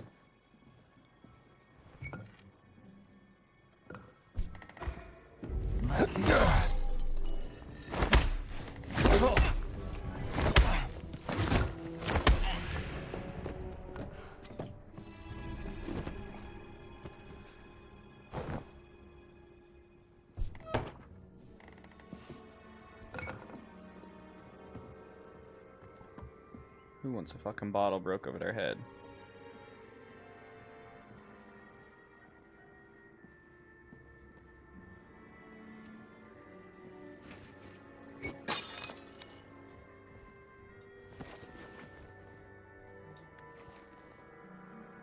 Oh, I forgot I got this cane.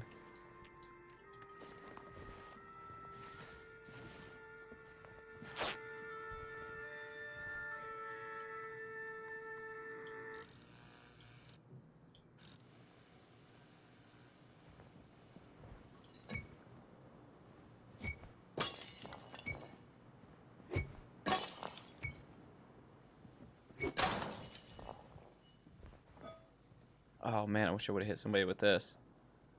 Alright. I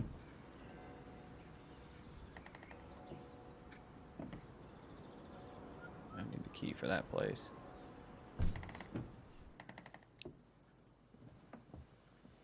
Black shirt key.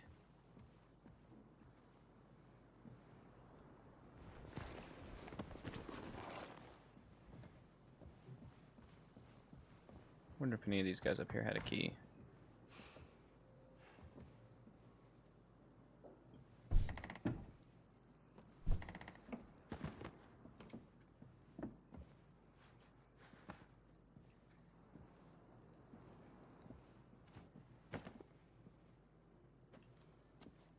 So far, they do not.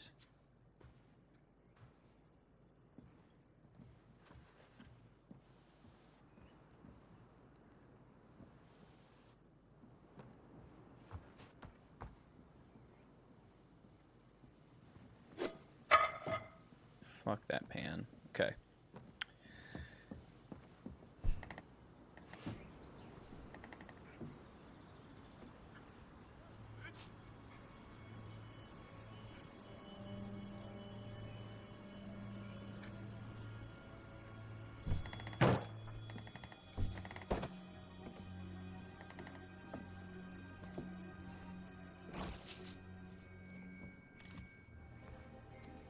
Scotty, I'll take it. Why not?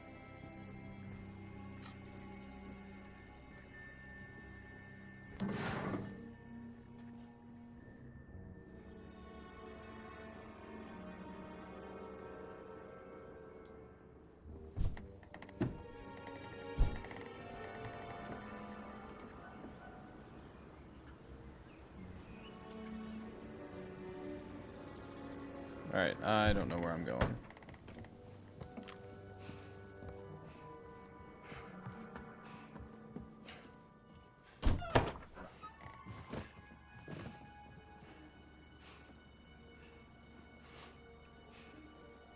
If I can hit that dog with this guitar.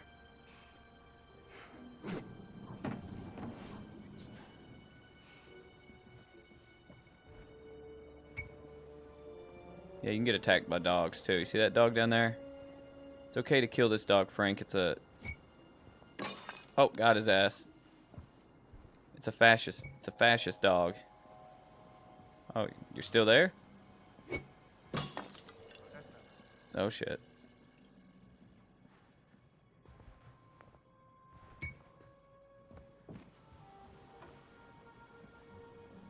Come here, you little Nazi pooch.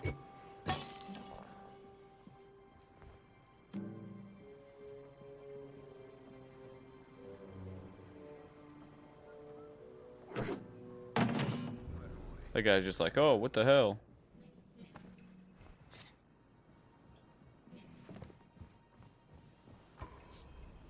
Yeah, come closer.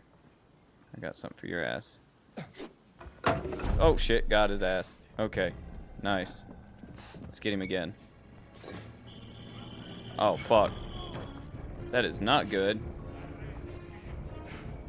Take that! Oh, they're shooting. Hey! Oh, fuck. One fierce dog!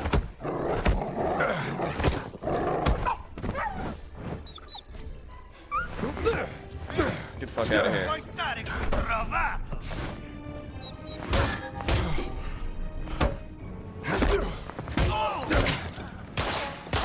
Oh my god, that motherfucker's shooting. Là, provato! I'm gonna beat your ass with a fig. Or a lemon. Ehi! Fermati subito! Oh, hell. Ehi, intruso! My whip is not... My whip is not working. Wow. Oh, man. Jesus Christ. Okay.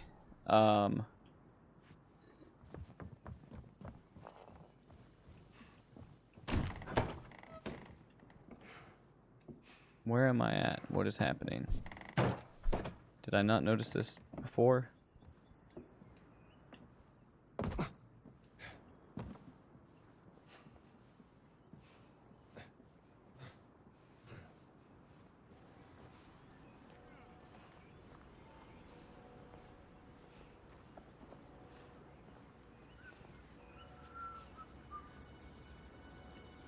Oh shit, look at that dog right across there.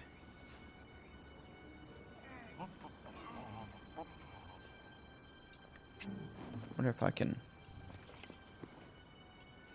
Wonder what kind of hell is gonna rain down. Oh, I can't use my gun right now. Why is that?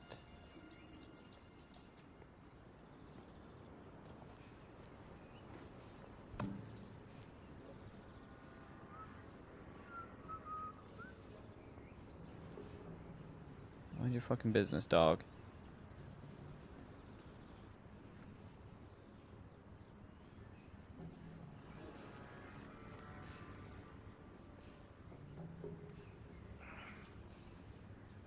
Look at this dumb dog. Cosa è strano? Meglio controllare.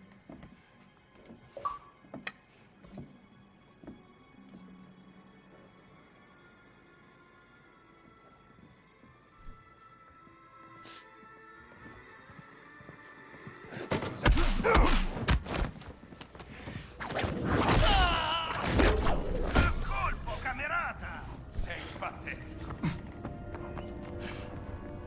Dai, più forte!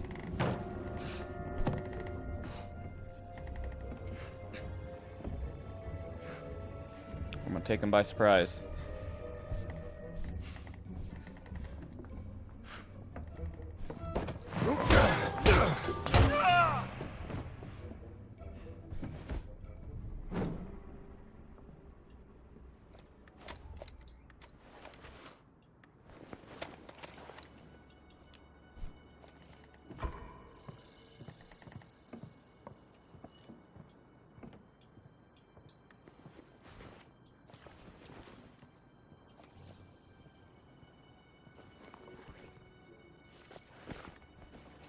Okay, come on, use your fucking repair kit, guy.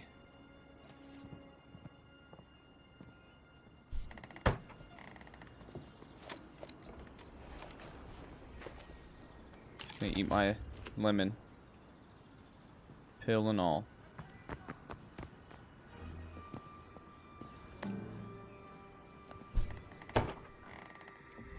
Frank said play Wonderwall. It's okay. Okay, well. Anyways. Here's Wonderwall. Where's he at? Oh, can you not get in the door due to your dead friend? Let me help you. Là, trovato!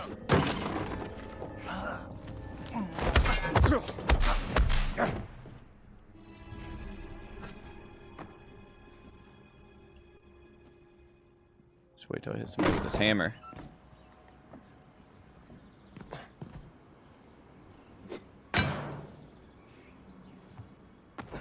Been ridiculous if that would have exploded. So if those guys over there see me over here, they're gonna like freak the hell out. I don't remember how to get to. I'm just straight up in the wrong area.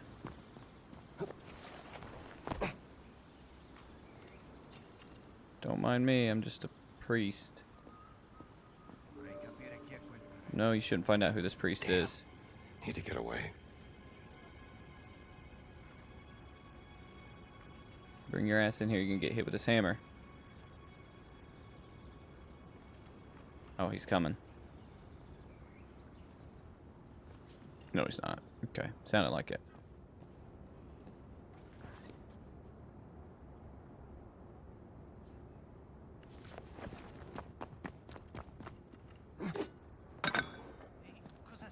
Yeah, I don't know what the fuck that was, guys. Did y'all see that hammer that was flying around here? That's fucked up. That's weird.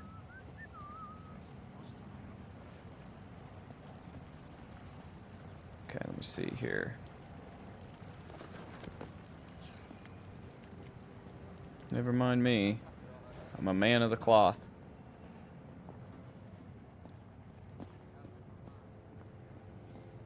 Mind your business. Mind your business. The Lord be with you, Father.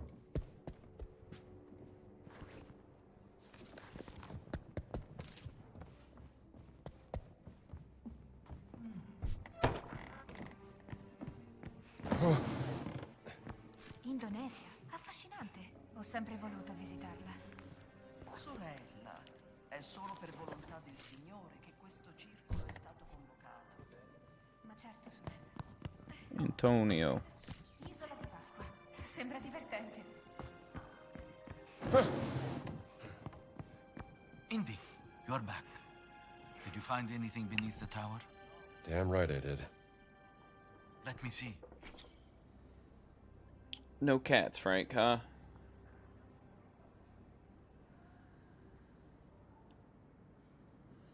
Hamsters a few years ago. Yeah, hamsters. That's... I don't think they... Very curious what you discovered down there. How long do they live? Generally, does anybody know? A leather parchment from the First Crusade concerning a secret order right here in the Vatican. This is astounding. Grazie, Indy. So where are you going next? Fountain of Confession. Be careful, my friend. You might be going down a rabbit hole. No telling where it might lead. Mr. Whiskers. Alright, now we gotta go down here and investigate the fountain.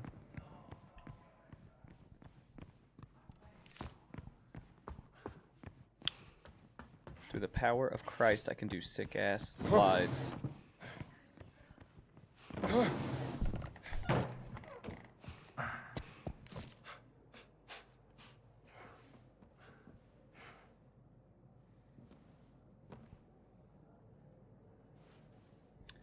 It's a picture of Boom Squad when he was born right there.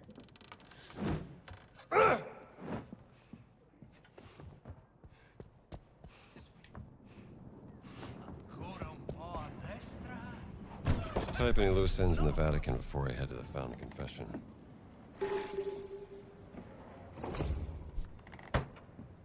What are my loose ends here? None in trouble. Look at all these. Look at all these things that I can do. It is no shortage of stuff to do. Un pochino a sinistra. Quasi. Un filo a destra. A savage discovery.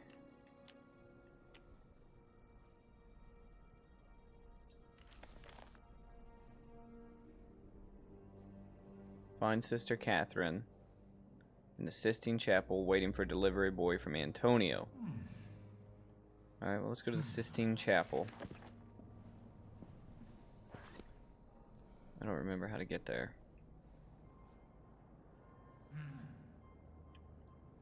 Oh, I see it down there.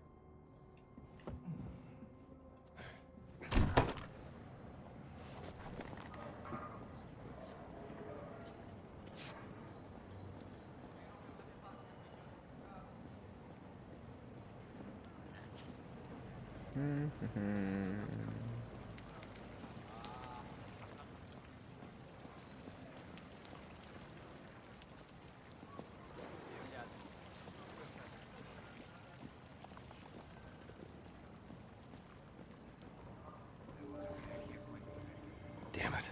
He's on to me. You do not need to see who this priest is. You need to mind your fucking business.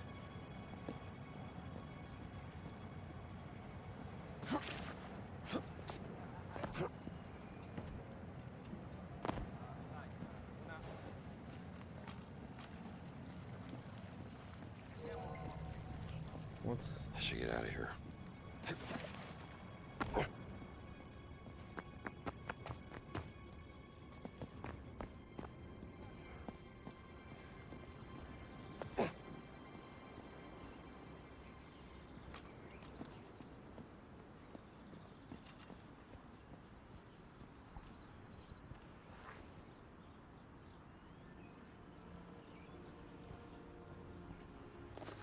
Come sta il vostro amico in Spagna?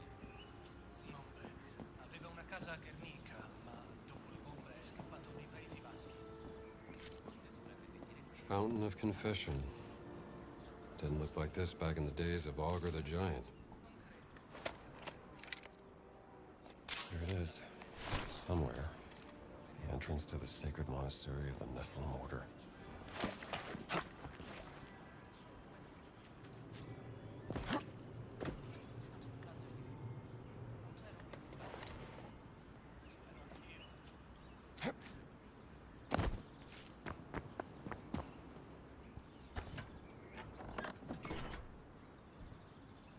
What's this?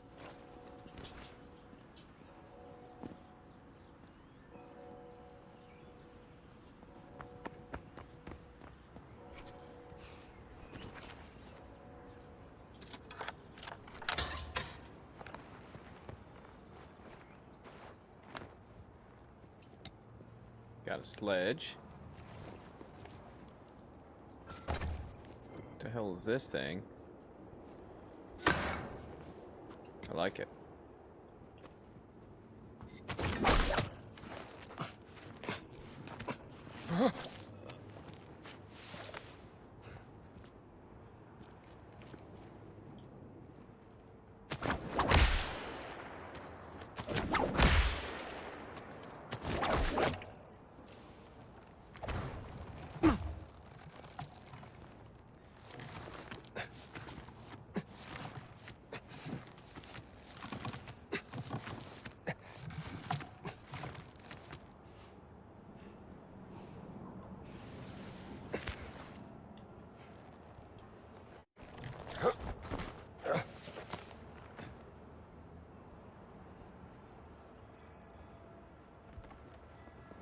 I love British hosts for some reason.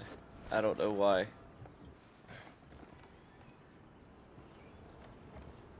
I don't think I've ever seen that channel. What you're talking about, Nick? I think you've referenced it once before on stream. I've never watched it.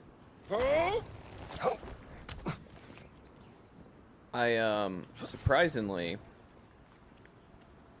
I don't really watch any movie review channels. I mean, there may be some every once in a while I'll check out. I was watching some, like, months ago, but I don't watch any. I would rather not, just for the simple fact of, it makes me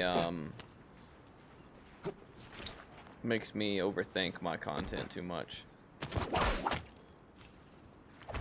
I try not to take any influence from other channels when it comes to like film review channels and stuff.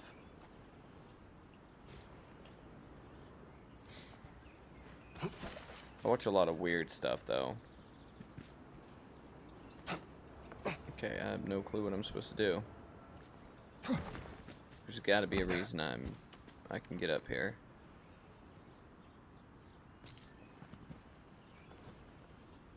Oh.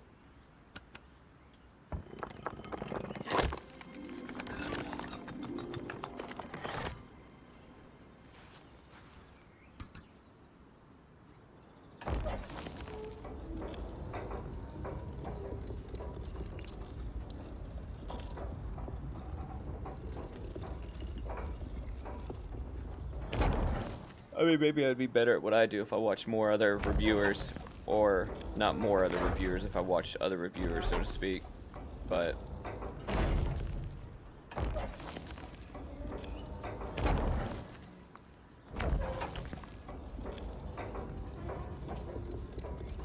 so what kind of weird stuff do I watch? So,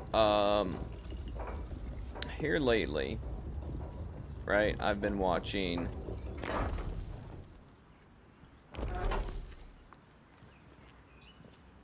so you know the side quest thing that I want to start doing, right? The topic for the first video is a paranormal topic. So I've started watching videos concerning that, and when I did that, I get recommended videos, right, that are giving me all of these other things, right? I'll tell you guys what it is. There's no sense in not telling you. So when I finally start up the side quest live stream, it's gonna be, the first episode is gonna be about skinwalkers. So I was able to contact 3 or 4 individuals that have supposedly had real life encounters with skinwalkers, and they told me their story. They wrote it down, and I'm gonna feature it on the episode. We're gonna talk about it. We're gonna research skinwalkers. We're gonna talk all about skinwalkers. So I have a lot of videos on my YouTube recommended page that are not just about like skinwalkers, but it's about like Native American stuff, right? Because, you know, like Native Americans, that's sort of like one of their, I don't want to say urban legends, but like cryptids, right? Is skinwalkers. So watching the videos has like sort of given me a lot of these Native American videos, which is cool, you know? And then on top of that, right? On top of that, when I watch those, it starts giving me other cryptid videos. I've also been watching a whole lot of guitar videos, because if I don't have enough hobbies already, right? I've never been a guitar player. Well, I have, but I've never been a good guitar player. I'm looking into getting back into that maybe in 2025. Back into playing guitar and stuff, so I've only played like shitty guitar and shitty punk bands. I've never actually learned music theory. I've never learned how to play guitar good.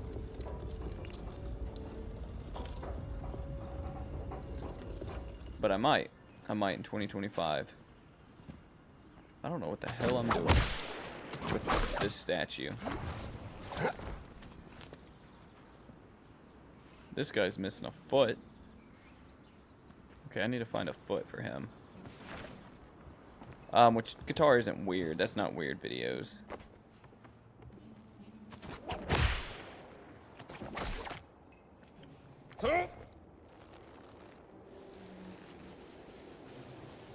But I have all types of oddities, stuff. I have all types of, like, like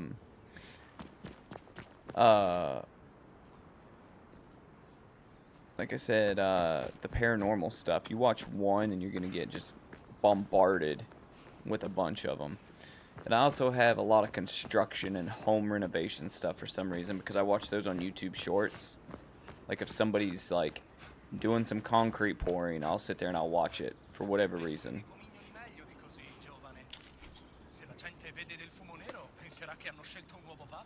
So I get recommended a lot of like home renovation stuff.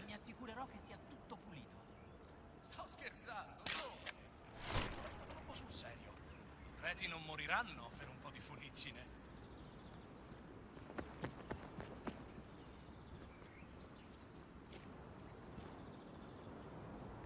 Signore. Good day, sir. Oh shit. Molto strano. Well, I didn't mean to do that. C'è qualcuno?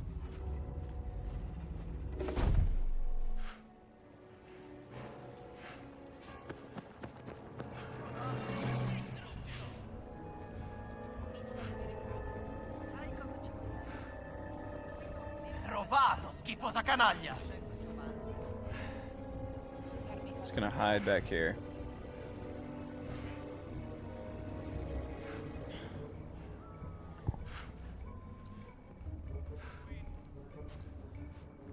Giants versus Native Americans.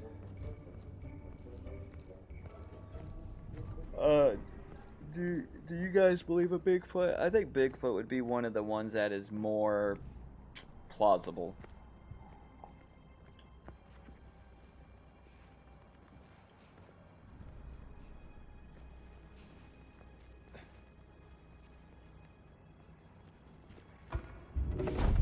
Cos'è stato? Oh, what the fuck? Hai paura di me? You gonna punch me off the ladder? Suonagliene! Ne vuoi ancora? Did you just throw a rock at me? Ehi, ti faccio secco! Fallo a pezzi! Ecco la porta! Provato! Vuoi marcia! Credevi di pigliarla? Take it easy! Vuoi niente contro di me? Potrei batterti anche da me, eh? Forza, levagli quel sorrisetto! Almeno sai come si combatte!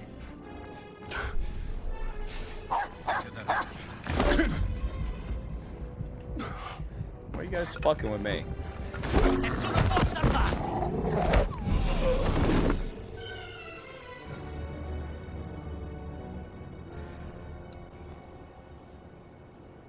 Wow. Okay. All right. So, take a break from that for a minute. Lost Giants of America.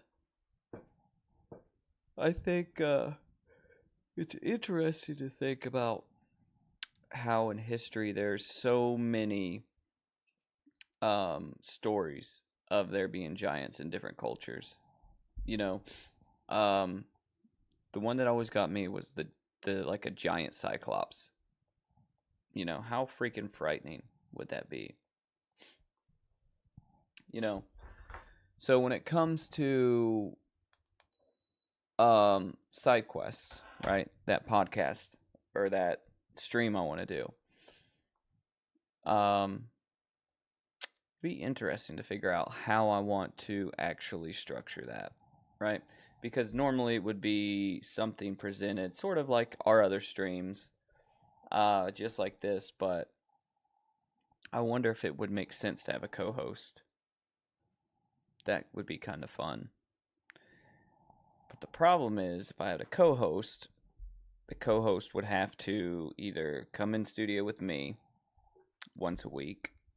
Finding somebody reliable to come in studio here once a week, every week without fail, would be hard. because this is where I have all the live streaming stuff at. Or two, finding somebody. So finding somebody that could come in studio with me is one hard problem. If I couldn't find somebody that could come to the studio every week, then I would need to find somebody that had professional enough looking audio equipment, professional like enough looking camera equipment that they could do it remote. And they would have to have enough technological savviness to do that. Sort of how I used to do the old Cinema Creep podcasts. Or I would have to which I could, or thirdly, really, I would just have to have somebody that like has an interesting take on things, like a good on-screen like persona. So I don't know. The side quest things has a lot of potential, but I don't want to like distract from the other things that we're doing. But it is fun to have these crazy conversations like we were having at the beginning of this stream, where we were talking about the drones, or we were talking about whatever kind of like news is going on. You know, it'd be a lot of fun to have something like that, because I got a lot of stuff to say about a lot of different shit, and a lot of times it's really dumb opinions. So it would be nice to have like a co-host to bounce, jokes off of, or thoughts off of, or just somebody here in studio to help, come up with stories and stuff.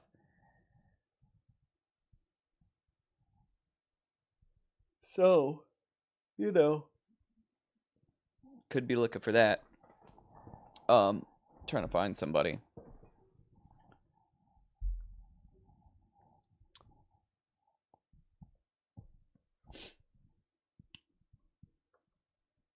Called Lost Giants of America. They're like 14 feet tall. I've seen like some AI videos where they like, I guess prompted AI to make videos of how the pyramids were built, and it shows like giants building the pyramids and stuff. It's kind of fun. It's goofy, but it's kind of fun. So, let me ask in all seriousness, right? So anybody out there in chat, anybody that is I know Nick is always here, Frank is always here, you guys are like big supporters of the channel. What would you guys like to see? So obviously, we have Gruesome Game Night. I think these are fun. We have Friday Night Creep Show. Keeping that. That's not going anywhere. And other than like more regular videos on the channel, is there anything I should add? Anything you guys would like to see? What are y'all thinking?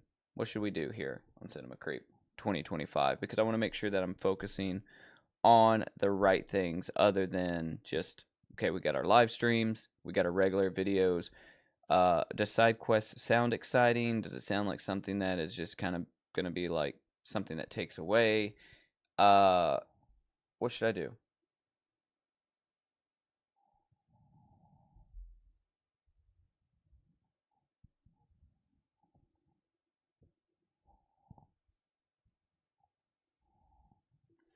I probably can, Frank. I probably can make a better intro. I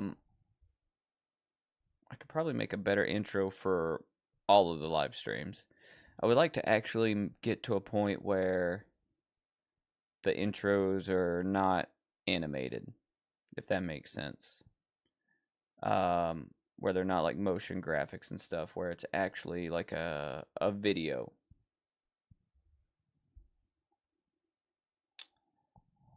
So I don't know.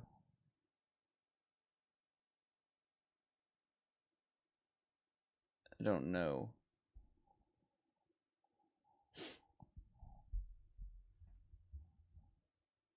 What I don't know what to do.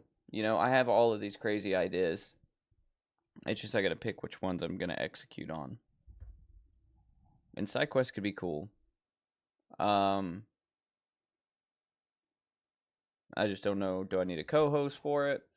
Do I want to just do a solo? Because I know I can count on myself to always be here weekly, or be here when I want to be here, should I say. So.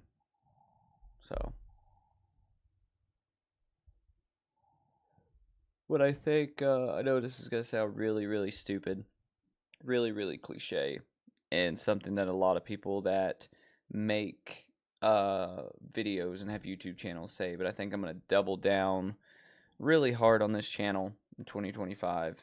And there's no sense in saying, well, why don't you just do it right now? I say 2025 because I'm going to start now, but the fruits of the labor are going to start, really being apparent in 2025. Because I've never live streamed really this much ever until this year. And I can already see leaps and bounds of like when I started, not just figuring out the software, but upgrading like certain little things that I needed, as well as learning how to talk in a live stream format and converse in real time with you guys. So I think that we've made big improvements. I'm not 100% where I want to be, but I think we're getting there. So I think next year it's really going to start taking off. The biggest thing is just trying to get more eyes here to help grow it,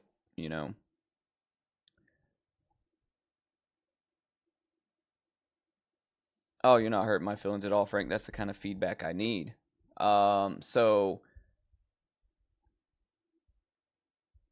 do you think it should be animated, like CGI? Do you guys like the gruesome game night? Do you guys like the current live stream intros, or should I work on refreshing them all? Because I've had ideas kicking around in my head about changing the intros. I just don't totally know exactly what I'm going to do. I just got to focus down on them.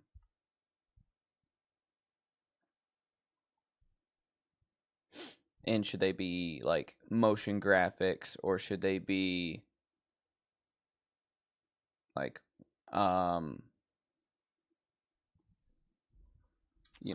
like live action, like let's say like a video clip?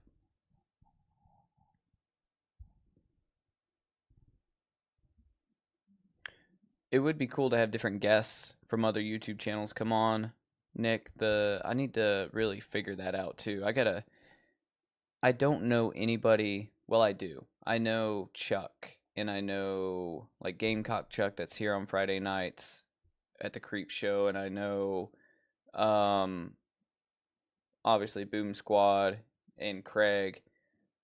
Those two guys, Craig and Boom Squad, they're more like game streamers, and Chuck is a sports guy. I don't know if either one of them would be interested, or two, I don't know.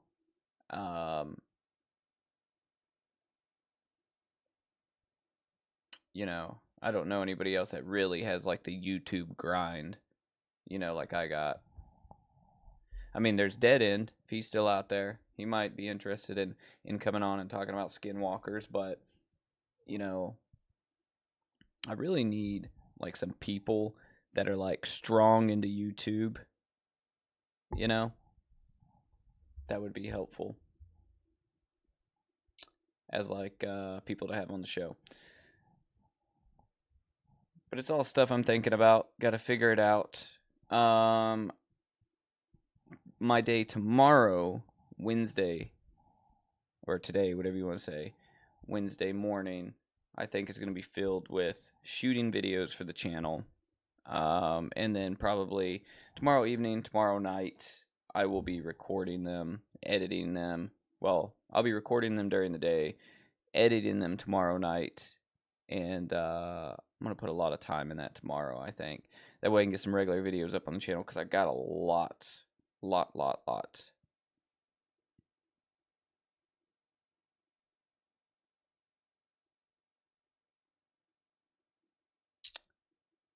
So you think the part of stuff flying at the screen is good? You think the eye part can be perfected? Yeah, it could be a little bit better. I do not disagree with you whatsoever. Um, it is a work in progress. I definitely appreciate the feedback because if something's whack, like I want you guys to tell me, especially you guys that are channel patrons. You know what I mean? Like, um, you know, not only because like you are literally helping the channel, you know, by investing a few dollars a month, a couple dollars a month, but you guys also are like, you know, here all the time, and I want you guys to be like happy, you know, and see the things you want to see. I want you to enjoy the channel, and when you like wear a Cinema Creep shirt or like have a Cinema Creep mug and other people see it, I want you guys to feel like not ashamed, like it represents something that you're into. So I definitely love the feedback. That's what I'm always looking for. You know, it's like if you guys are like this shit sucks, you know, gruesome game night sucks, tell me, you know. Uh I just enjoy playing video games, and I don't get really any time to do it unless I set aside time like this, you know. But maybe if side quests is way better than gruesome game night, then maybe we'll just go away with gruesome game night and we'll just do side quests instead.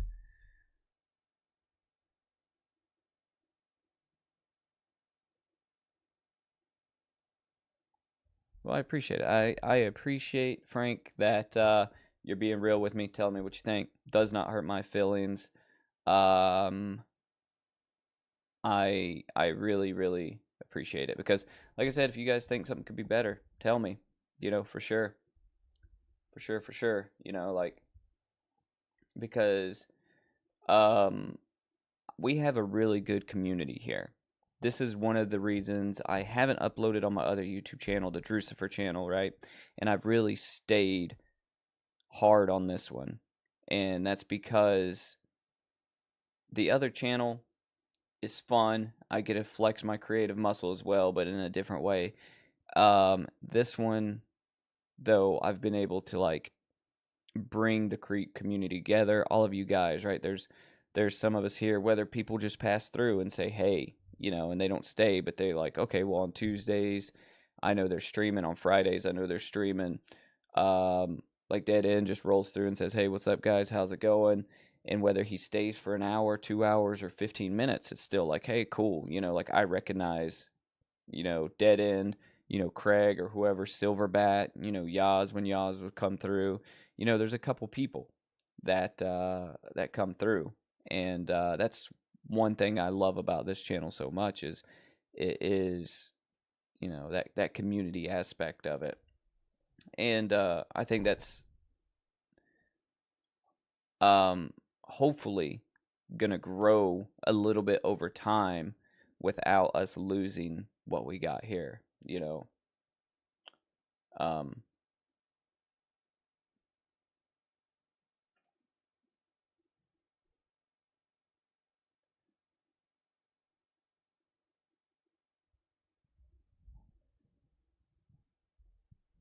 Yeah, that's definitely not a bad idea, Frank. Like the all CNI, put it on a pyramid or something of that nature. So I will definitely workshop that still. That's why I didn't want to, you know, just do the side quest episodes yet or the streams, is I wanted to really like figure out how to make it good, right? I wanted to figure out how to um set it apart, right? Make it look a little different than the gruesome game night stream, or make it look a little different than the Friday night creep show. And maybe that would be shooting in a different spot that's not necessarily right here in my studio or in my house, right?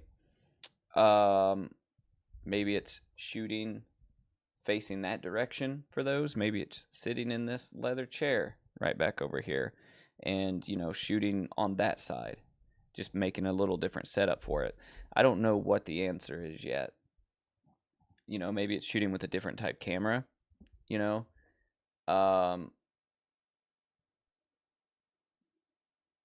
I'm trying to figure it out because I didn't want to say, hey, I want to do this, and then just kind of like sit down and have the same structure and the same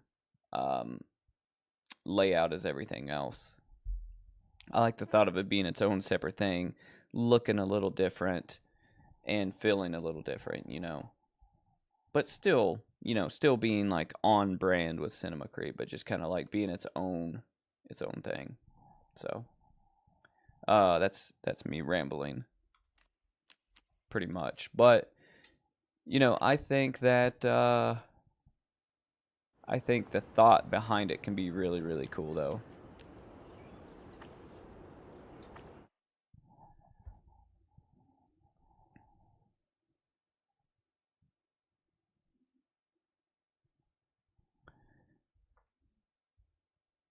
Um, my biggest thing is I need to figure out if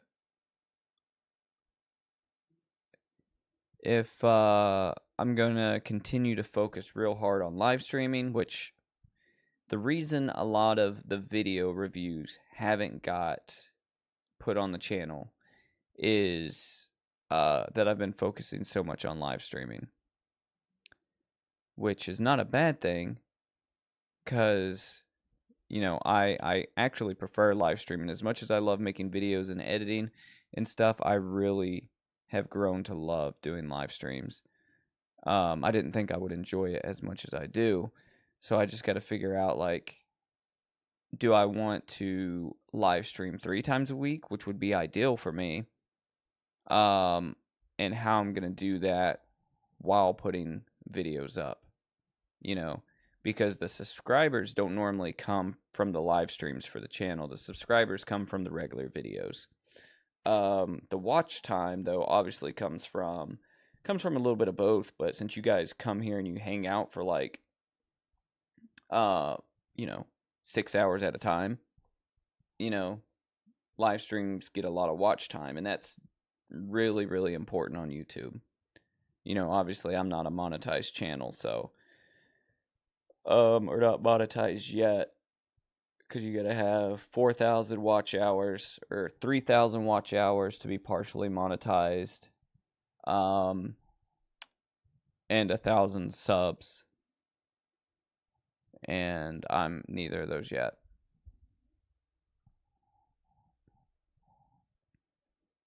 But like the watch hours from the live streams really, really build up fast, so it's helped out a good bit.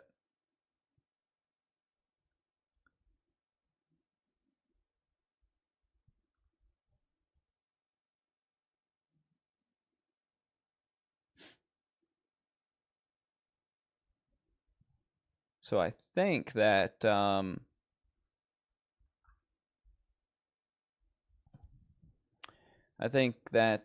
if I continue to work on it over the rest of December, I will probably have at least maybe a date for when the side quest episode is gonna air.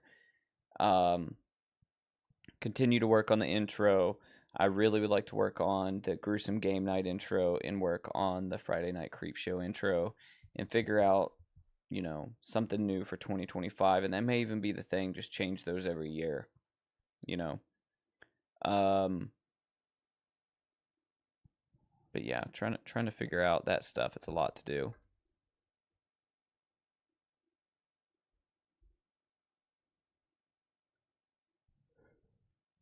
You get a co-host.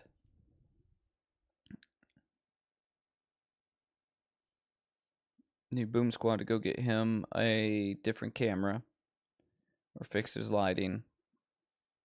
And then learn some shit about some cryptids, and then come on the show.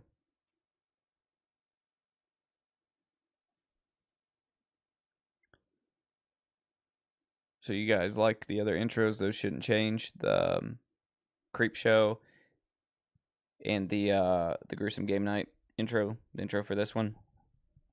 Because if you guys like them, I'll keep them. I won't change them. I'm scrolling through some games right now. I'm just looking to see what's out there.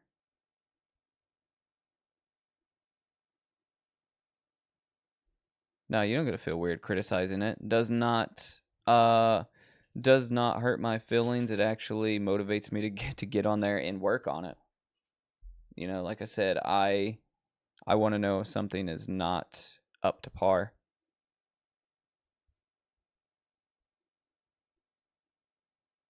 I never want you guys to pretend like something is cool if it's not. If it's not cool, tell me, that way I can fix it.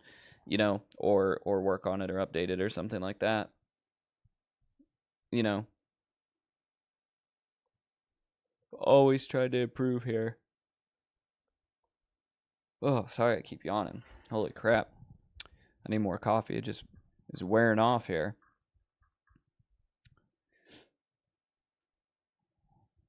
So, with that, so Nick likes the intros how they are now. Okay, cool. So I will keep the Creep Show one and the Gruesome Game Night one, and will not change these ones. But I will work on the other one.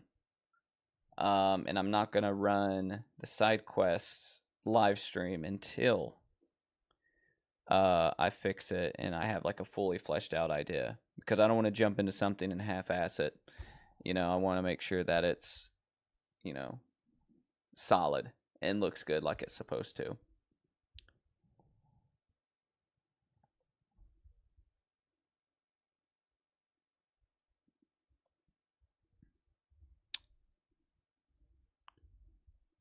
Yeah, so the biggest changes to the channel, I think, 2025, right, is going to be adding side quests, and I'm thinking that we're probably not going to do 3 streams a week every week, right? We might do 2 streams a week, because I thought, okay, well, three streams a week would be sick, but I think that will be too much of the same stuff. I think what I want to do is I think I want to maybe I can swap side quests and Gruesome Game Night, right? So maybe I can play maybe Creep Show. The Friday night Creep Show is every Friday. That doesn't change. Maybe like week 1 of every month is Gruesome Game Night, and then it's week 1 will be Gruesome Game Night and Creep Show on that Friday. Week 2 could be side quests on Tuesday, and then, you know, Creep Show on that Friday. Week 3 could be Gruesome Game Night on Tuesday, Creep Show on Friday, and then week 4 would be whatever, side quest and then Creep Show, and then just like alternate Gruesome Game Night and Creep Show every week. Because I got some gnarly stories for the first episode, and I think 2 of those people said they would come on the show, or they would at least come hang out in the chat. You know, so that'll be really interesting to get those first-hand accounts. I do want to structure Friday Night Creep Show a little different, because since now we've incorporated the Cinema Creep Film Club, I need to like sort of break it up in sections, right? So like obviously we have the first little part, like if you look at Creep Show in 3 parts, right? I think the first third we talk about whatever, talk about movies, talk about whatever, like we did tonight for the first part of this. And then the second part, we kind of watch the movie, right? And the third part, we've been talking about random shit, and we've also been talking about, you know, the Cinema Creep Film Club movie of the week. So I feel like I need to kind of like make little like maybe not intros, but like bumpers for each segment. So like obviously the normal intro would be the intro to the first segment, and then, you know, we could have like a main attraction little like video clip, 5-second video clip that plays before the movie, and then, you know, after the movie, before we talk about the film club movie of the week, we can have another little 5-second something that lets you guys know, hey, we're moving into talking about the movie of the week. I'm just spitballing here. I don't even know why I'm talking about all this on stream, but I feel like cluing you guys into where my mind is with stuff could be interesting. And your thoughts are definitely, if you guys want to tell me that's good or dumb or whatever, I definitely will take that into account because, like I said, I tend to overcomplicate everything. Instead of just like going bare bones and just doing like moist critical, where I'm just one guy here like this, no lighting, you know, no setup hardly, and just talking to the camera. Maybe that's what I should do. But I appreciate like all the little bells and whistles and, you know, different things. So I don't know if other people really like care about those things, but to me, like I appreciate when I see like somebody creating something and it looks like they've put a little bit of time into it. It looks like, you know, they cared about the production value. But that might just be my photographer brain speaking.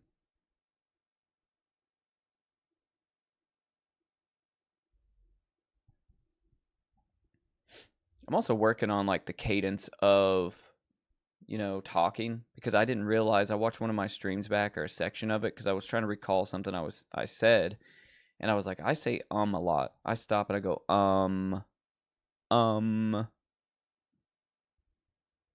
So we're gonna do less of that next year. Less of that. I was trying to look at also how to do like private streams to like Discord or to Patreon or something. That way I could play movies that are copywritten. But apparently you can't do that. You can't natively stream to Discord. Like the software Streamlabs or OBS, I can't stream directly to Discord. You have to still stream to YouTube. And then you could private that video and then put it in Discord. But YouTube would still, I think, shut it down if they notice that you're playing some copyright stuff. Oh, I got a lot of ums. A lot of ums and a lot of dead air, Frank. I gotta change that. I gotta get on it. Get a little bit more interesting to listen to.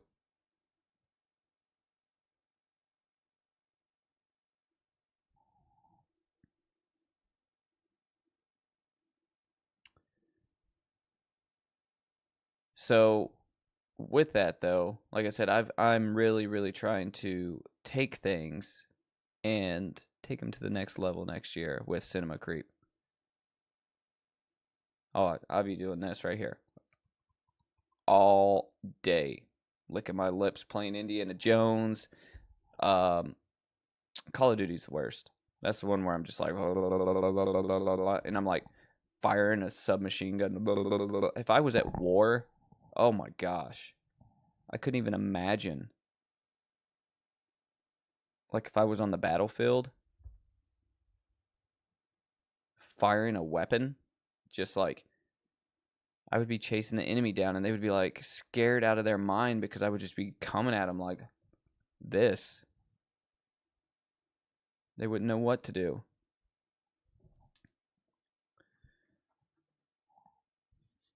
It'd be the scariest thing. Or like if I was like alive in the medieval days and I had like a sword or like a mace. You know, you guys are probably going to hear a game start up in a minute, so if you start hearing some background noise, that's what it is. A game I've not played before.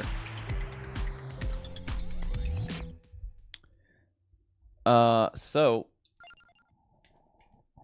let's try this out. I don't know anything about this. I know what it is, but I haven't played it before. It's a distraction. It's like pocket sand, right? Like getting sand out of your pocket and throwing it in their eyes. They're like, oh god, here comes the... We've heard legends of the tongue swiper.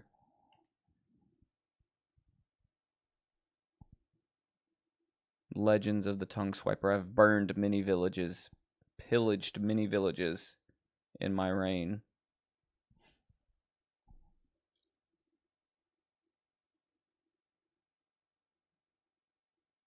I don't. I don't think I do it ever doing anything else. Yeah, I've seen people when they draw, they kind of like do this thing right here. I don't do that. It's only playing video games. I don't know why. Have no freaking clue why I do it when I game. Alright, I don't know what happened to this game. It started and then it stopped.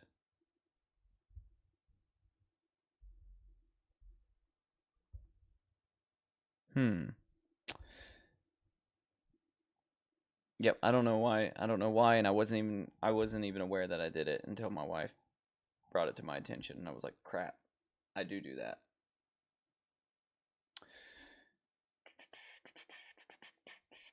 It'd be weird if it was like something I did all the time, like, you know, in my car, going 95 miles an hour and just being up on the wheel and just, you know, or like cooking, like stirring mac and cheese and just be really weird.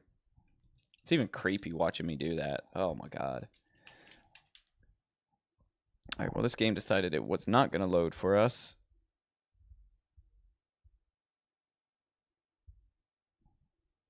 So, let me see what's going on here.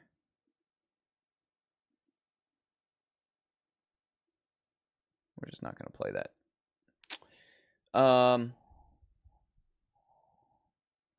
So,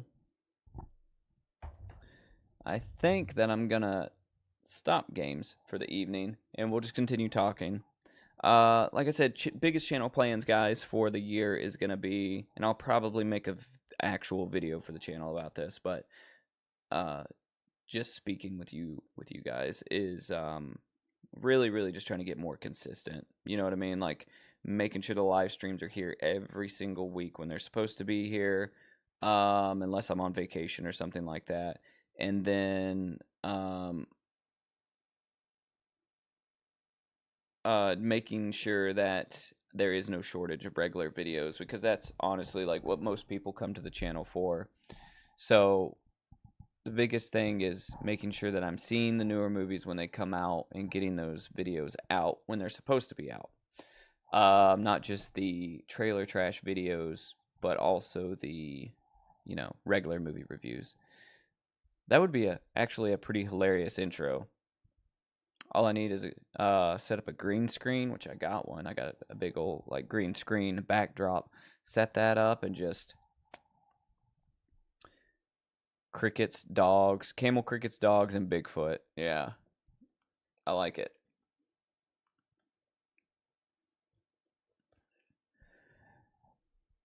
So yeah, so that's the biggest thing for the channel is just being more consistent and being here when I'm supposed to be here. And then just trying to figure out like my Patreon stuff, because the plan is to upload like 2 videos over there a month. And biggest thing is just, you know, trying to find out what people want. If like you guys are like, I want a video of you killing camel crickets, you know, and that's what Cinema Creep community wants, that's what I would do. You know, or I want a video of looking at your bookshelf over there, looking at your VHS collection. That's what I would do. Or, you know, I want a video of you out thrifting for VHS. You know, that's what I would do. Biggest thing is just trying to figure out what people want. Oh, Simon is definitely the side quest. I need to put some glasses on him and just prop him up in a chair, and then he can be the co-host. I think the Simon camera is here to stay on the Friday Night Creep Show, though. I think that was a good addition. And then we'll just make sure that we have some things to feed him, some treats and some cookies and stuff, and he'll be good. Oh man, an animation of me shooting camel crickets with a machine gun, I would love it. I think when I die, I think on my tombstone, on my headstone, I'm gonna get put on there, something something something, and then you know, it'll be like in memory of so and so, and then I'll have something really wicked and diabolical on there, and then you'll go to the back of it, and then it'll say something like "Mother bleep camel crickets." I think that would be sick. Yeah.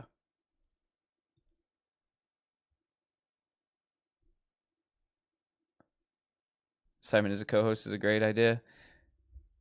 Yeah, I need him to have like a little like dog, like white, like lab coat on and some glasses. And then just, you know, ask him for his opinion and just switch the camera to him and he's just literally laying there every time.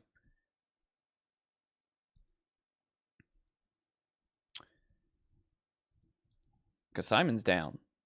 That is one down ass boy right there. He's always here in the studio, always ready to hang out.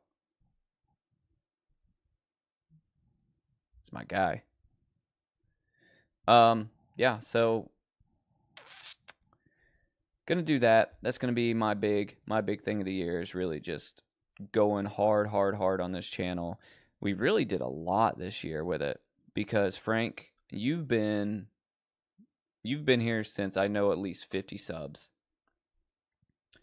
Cause I remember I posted something beginning of the year and I was like, all right, well I'm gonna start posting on this channel again or something like that. And I remember you commented and I was like, oh fuck. And then when I did my very first live stream, you were there. And I was like, oh, okay, well this is sick. Somebody's actually here during my live streams.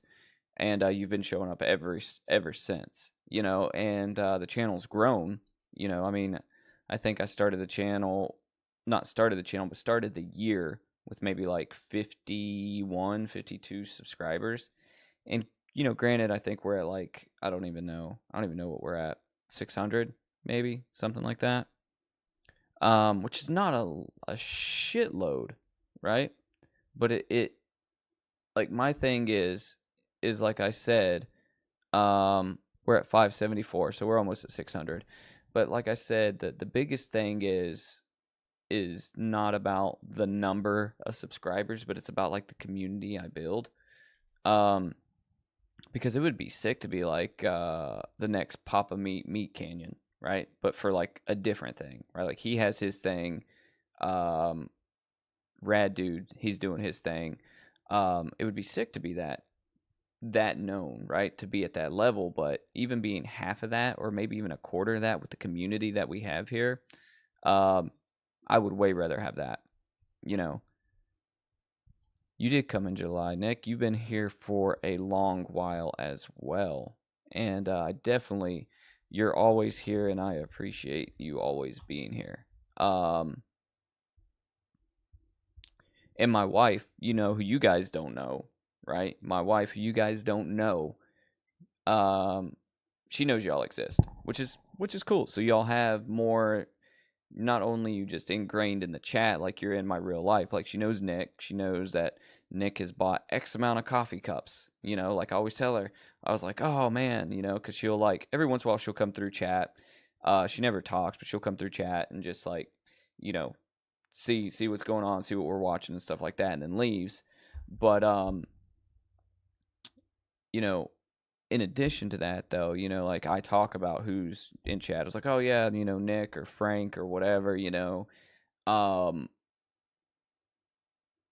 hey, Nick bought another coffee cup. So, or hey, Frank said this, or you know, Frank, you know, is always in chat, or you know, whatever, you know. So she knows who you guys are, and y'all don't even know her. So y'all are like not just ingrained in the chat, y'all are like literally in my life, and it's really cool because I can reference, you know, y'all to her and she knows, oh well, you know, those guys that are always on his stream. So it's cool. Y'all are part of the lore and the legend, and you're immortalized in Cinema Creep.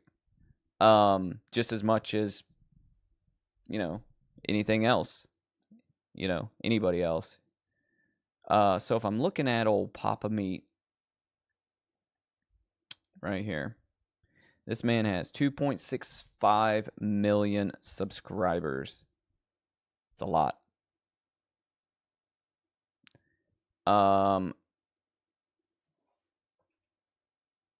which that is a lot. That is a shitload of subscribers. And when you watch somebody that is as large as like a channel like that, and you watch their live streams, they're freaking their chat is just like up and down the side, and it's hard for them to really like stop and talk to people. It's literally them just talking to camera the whole time. It's not really them conversating with the people in the chat. So I would absolutely hate to be like that huge. I mean, it would be awesome from like a financial standpoint, but like I don't want to ever lose the community. You know what I mean? Like I always want to be able to like see what the hell you guys are talking about in chat. So like if I could ever get to a point where I have like, I don't even want to say a quarter, like an eighth of what he has, you know, like that would be incredible. So my biggest thing is to really go hard on this channel next year, and hopefully it grows, and then it'll allow me to do more things. Allow me to do a whole lot more shit for the channel.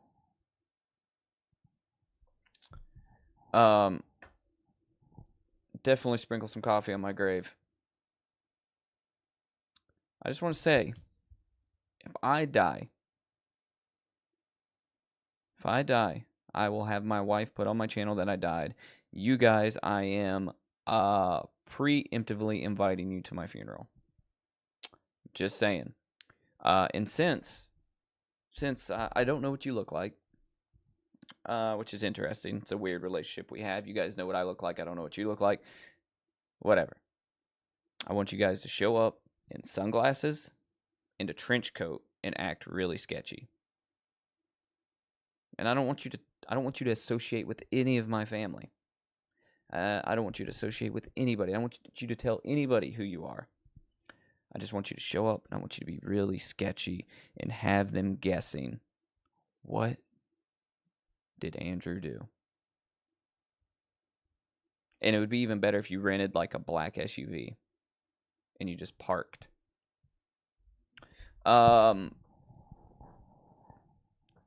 So you guys can do that for me, right? Just show up, sunglasses, maybe look like Secret Service. You can bring a gun to my funeral. I'm going to go ahead and put that on record right now. Say you guys can carry a weapon at my funeral. You can do the Secret Service thing, right? That would be gnarly. But I'm also giving you permission to come in full on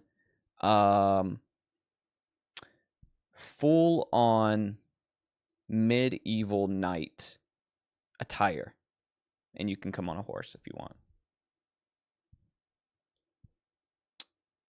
Yeah, that would be sick. Yeah, I would like that. Yeah. Yeah, you can definitely get up on the mic and say something.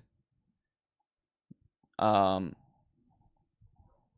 can say like the most outlandish shit. I'm from a point of view that when I die, right? I don't know what's going to happen to my body. I've had this discussion multiple times with my wife. I have no clue. I don't know if I want to be buried. I don't know if I want to be cremated. If I was to be buried, I don't know where I would be buried. If I was to be cremated, it is what it is. You know, I don't know. I would like to come into some money so I can build a mausoleum for me, my family, and my pets.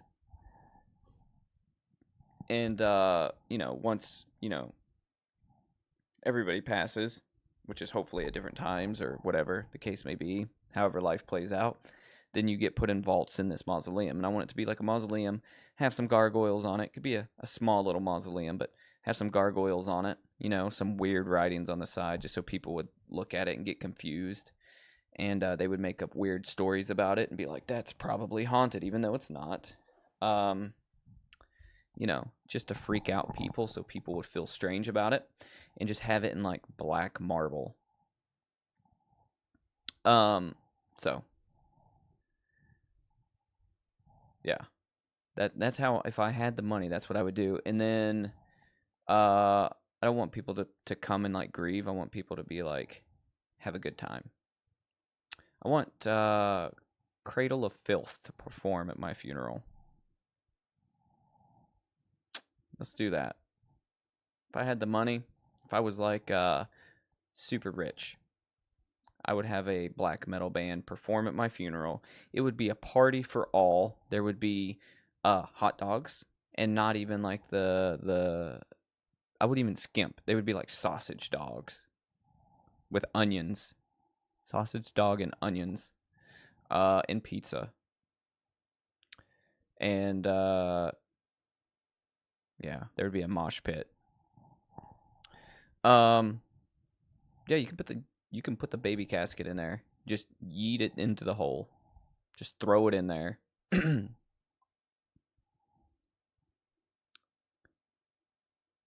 A copy of Dancing Grannies. Yeah, just fill it with what I want is I want all my VHS tapes before the dirt gets spread on my casket. I want all the VHS tapes that I own just thrown in there and buried with me. Oh, that'd be hilarious. Like, you know, like when you go to like a viewing or whatever, is it the viewing where everybody goes and they're looking at the body in the casket and people are leaving stuff in there? Like you just walk up and you leave a copy of Dancing Grannies in there. You just keep going. You just like lift up my arm and you like stick it under my arm. Copy of Dancing Grannies. I should have brought that out for a stream.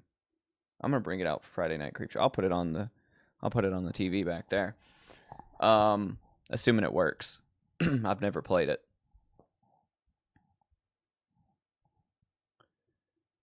I'll make you an outro at your funeral.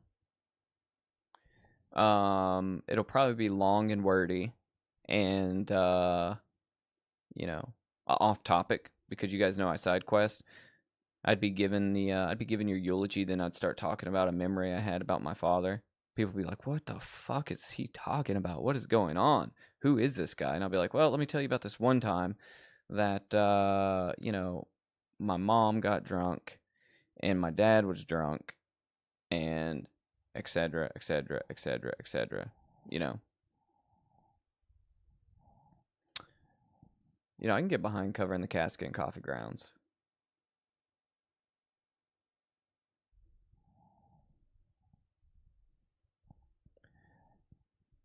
Man, good fellas. So, I need to watch that. I need to watch that again. It's been a couple months since I've seen it. And that does have a Christmas part in it. So, it's not a Christmas movie per se, but you know, after they do the Lufthansa heist and then they go and they buy all that stupid shit and then that woman is showing off her mink coat and that guy's talking about the Cadillac he just bought, and then like Robert De Niro's getting all mad and shit, and he's like, you know, like telling him to take it back and all that, like, this is how we get caught, you know, like, take the shit back, you can't be buying this stuff, you know, you can't afford it on your regular job, you know. That whole section of the movie takes part during Christmas. So I need to watch that as a Christmas viewing. Maybe I'll throw that on tomorrow.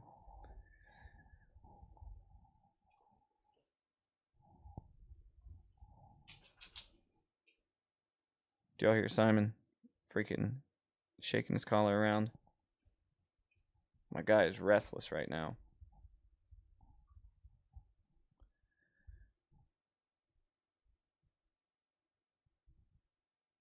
Oh man, I should do that. Yeah. A super serious one. It'll be all like in black and white or like sepia toned or something. Shaky cam. Maybe I'll be like running through the woods with like a VHS camcorder and I'll stop and stumble and point it at my face and be all sweaty. I'll have glasses on. Yeah. If you're watching this right now, I'm dead. D-E-D. Dead. You know. And then, oh, how sick would that be? Like, once you die, you like leave like a treasure hunt, and you have like this elaborate treasure hunt, and you know, your family's like, oh, he must have left us some cash. or he probably left us some like poem of whatever, some kind of like writing or some sort of like heirloom. And then they get there and, you know, they're digging up the ground because they finally got to this long cross country fucking treasure hunt that you left them after putting together these puzzles, you know, and like they've been in a hotel room agonizing over like numbers and all these cryptic messages you left that they've had to, you know, encode. And then they get to the desert and they're digging. And they get to the hole and they look and it's a lunchbox. And it's a lunchbox with like Ninja Turtles on it. And then they go to lift up the lunchbox and it's like one of those like canisters that you tip up and the cow moves. And that's all it is. That, my friends, sounds like what I should do. But it all starts because they find the VHS tape where I'm like, you know, trying to make it sound like I know some sort of secret, like I uncovered the ancient historical secrets of the Freemasons. But it's not. It's leading them on this month-long chase from North Carolina to the deserts of California to the Ninja Turtle lunchbox that's buried in the desert. But they got to make pit stops all along the way. So who's my favorite character in Goodfellas? So I'm going to have to say, obviously, Ray Liotta's character for two reasons. I mean, I know he's the main character. Well, let me actually dial that back. So it's hard for me to pick just one, right? So, I'm going to say Joe Pesci, right? Because Joe Pesci is the GOAT. I don't think Joe Pesci, he got recognition, but I don't think he was ever recognized as an actor as highly as he should have been, right? I think Joe Pesci is phenomenal. I love him in that movie. I love the whole table sequence of him saying, "I'm funny how? Funny like a clown." You know, that whole scene is amazing. I love his sheer what's the word I'm looking for? Unrelenting violent nature in that movie. I love, of course, Ray Liotta's character. I like the part where that dude is trying to make a pass at his wife, so he pulls up and he beats the shit out of him in the driveway. Ray Liotta, I think, is phenomenal, or was phenomenal. I always thought he was a good actor. And then if you look at like secondary characters, what was his name? I always reference, what is it, Tommy Two Times? Is it Tommy Two Times? The dude that when he's introducing characters in the voiceover in the beginning, he's like, is it Tommy Two Times? Because he always says everything twice. Jimmy Two Times.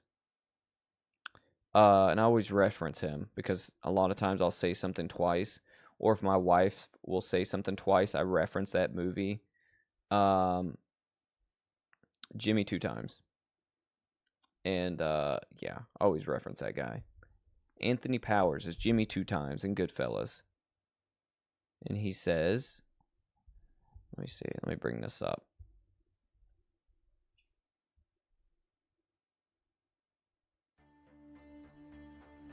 Hang on, we got Blue Ridge Energy, we're ready to tackle any element. We got an ad playing here. All right, guys. Here's the introductions in Goodfellas. And Tommy and me, and there was Anthony Stabile, Frankie Carbone, and then there was Mo Black's brother, Fat Andy, and his guys, Frankie the Wop, Freddie No Nose, and then there was Pete the Killer, who was Sally Balls' brother. And you had Nicky Eyes. What's up, guy? And Mikey Francesi. That guy, yeah, I want to see him. And Jimmy Two Times, who got that nickname because he said everything twice, like... I'm gonna go get the papers, Vinny, they're gonna be out of style by the time you get this thing going. Come on, lift it up. There you go. Watch the wall. I'm gonna go get the papers. Get the papers. What is this, coats? Henry, I need suits, Henry, not coats. Suits are coming Thursday. I know, but this is the middle of fucking summer. What am I gonna do with coats? You know what? First, I'll take the first No, take them away. I want them. You know what we do? We'll hang them in the freezer with the meat. How's that? For us to live any other way was nuts. To us, those goody-good people who... I love that freaking movie. God, I might watch that before I go to bed tonight. Best movie ever made, hands down. Horror, not horror, whatever. This is number one. Always will be number one for me. Yeah, go home and get your shine box. So yeah, Jimmy 2 times. I'm gonna go get the papers. Get the papers. Yeah, I reference that all the time for some reason. For some reason, I thought he was Timmy 2 times or Tommy 2 times. I think I just have a problem with liking alliteration. Ever since MySpace, where everybody had MySpace names that had alliteration, yeah, I've always been obsessed with alliteration. So if I name something, Cinema Creep, Gruesome Game Night, you know, like, if you guys haven't noticed, it's always something like that, you know. I mean, Side Quest isn't, but I could have called it Side Stories, or what else starts with Q? I could go with Quests. Let's not go there. Have I seen Unlawful Entry with Ray Liotta? It sounds vaguely familiar. Let me look it up.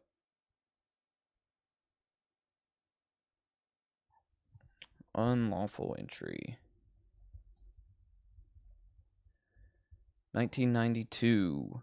So, I have not seen this.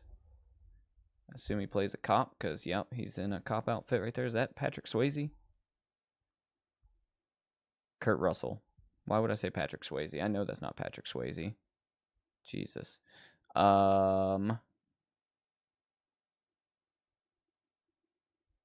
look it up. Let's look at the... A burglar holds a knife to Karen's throat while her husband does nothing. The couple ends up befriending the cop that comes. The friendship ends when the cop beats up the culprit. Karen isn't ready to end it. Things get ugly with the cop. That is the most terribly written synopsis I've ever read in my entire life. I'm sure it's a good movie. It's got a 6.4 out of 10. But God, that is a terrible synopsis. Okay. This would be worth watching, I think. Hey, good call out, Nick. This looks good.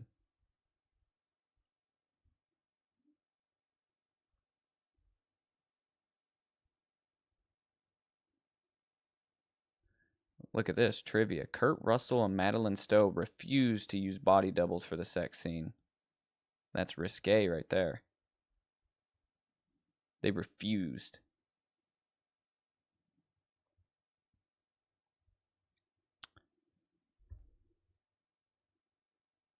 Yeah, I haven't seen this. This looks good.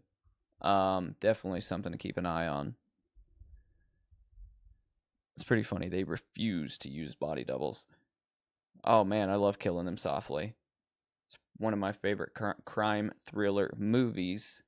Saw that when it came out, and that one just feels so raw and so visceral because it has all of those, like, I guess you would call them like voiceovers of Barack Obama talking about like inflation and talking about what's he talking about? He's talking about America and stuff, but it just shows like the sad state of America and sort of why these people are pushed into committing that crime, right? Like, it just is so just real and just, you know what I mean? Like, it's not as glitzy and crazy as something like Goodfellas, which obviously is a far more superior movie, but I like it when movies show everyday people, right? Or seemingly everyday people. So the way that you write a good movie, or the way that you write a good a good horror movie, right? Or not even a good horror movie. The way that you write a good movie is if you take an everyday person, right? Like you take me, for example, you write a role like me, like Joe Schmo, some guy that's working as a machine operator at a manufacturing plant. And you put him in a larger than life scenario, right? His back is up against the wall. Now he has to go rob a bank, or now he has to go commit murder because XYZ, or now he has to go and travel across the country because XYZ happened, or he has to go to Asia, or he has to do something, right? He has to, all of a sudden, he's thrust in these larger than life events. If you can do that, and you can tell that to where it's very like plausible, or not very plausible, but just there's just a sprinkle of like plausibility in it, right? Then people relate to that character, right? They relate to that working class Joe Schmo that's, you know, a machine operator, or that's like,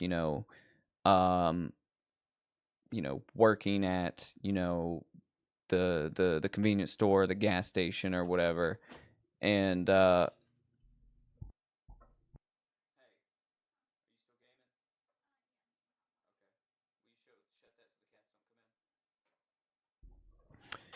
then if you do that, then I think it really helps with one, people relating to the movie, two, the movie having like a great story, right? But also, like, I don't know, bringing that emotion into your film. And like I said, I think that Killing Them Softly did a great job at that, because as much as I love Goodfellas and stuff, I really can't relate to any of those guys. Maybe if I was Italian or something, maybe, like, but how many of us can relate to like being currently, right? I mean, there are some people, but that's a very small population of people that can relate to being, um, I guess, related to the mafia, right? Or being like part of that world, Most of us are out here just like, groceries are too damn high. I gotta do something, gotta feed my family, so I'm gonna go rob a poker game, or whatever the case may be, and like, Killing Them Softly. Yeah, so wearing pantyhose on their head in that scene, yeah, that's pretty funny, where the dude, doesn't he get like dish gloves that come all the way up to here instead of regular latex gloves? Like, it's just very, very well written. And I'm pretty sure that was on Brad Pitt's Plan B, I think is the name of that studio. And I don't know if they, what else that studio came out with. I'm going to look it up real quick. Nick, have you ever seen this movie, Killing Them Softly? If not, you should definitely check it out, because it is well worth the watch.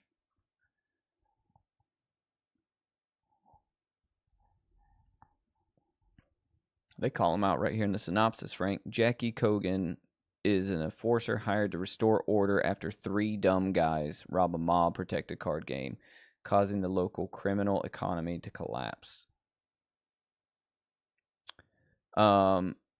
So this is real stuff right here. So I used to work for this guy.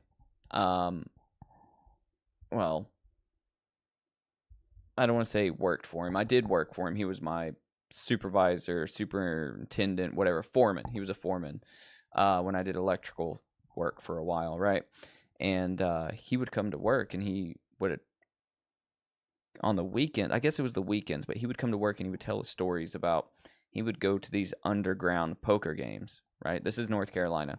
He would go to these underground poker games and he would tell us stories about how sketchy it was. And he would say, like, look, you do not go to one of these games not strapped up. He said, I take this type of gun. This is how I conceal it. And he said these poker games, because I would like ask him a little bit, and he would tell me he would go, you would have to have these passwords to get in, and it'd normally be in the back of somebody's house, or it'd be like in a shed, or it'd be in somebody's basement, or it would be like in the back of like stores that look abandoned and stuff. And just kind of like this movie. And it's real stuff that people do, And, you know, I asked him how many times the things get heated. He said it was not unnormal for people to pull guns on each other, like on a regular basis at these games. And I was like, how the hell do you, like, how can you feel safe doing that? You know what I mean? Like, you're going to get killed over a card game. He's like, well, we're putting up large amounts of money. You know, so he was telling me they were throwing down like, you know, $5 to $10 grand on these games, you know, sometimes more depending on what it was. And some dudes have such problems that they're putting up the pink slips to their cars and all types of shit, you know, like their boats and stuff. And I'm like, that is wild.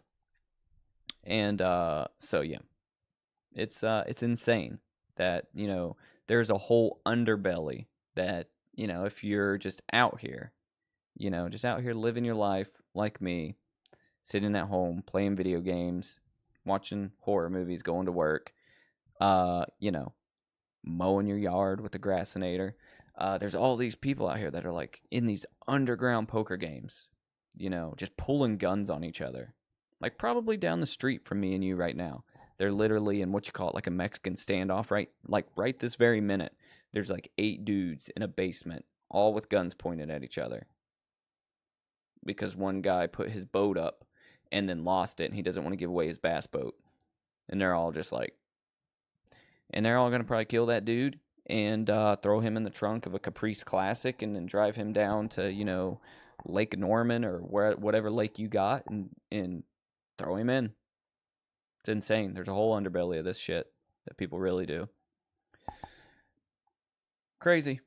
Crazy to me. And not really necessarily a world I want to be wrapped up in, but, you know.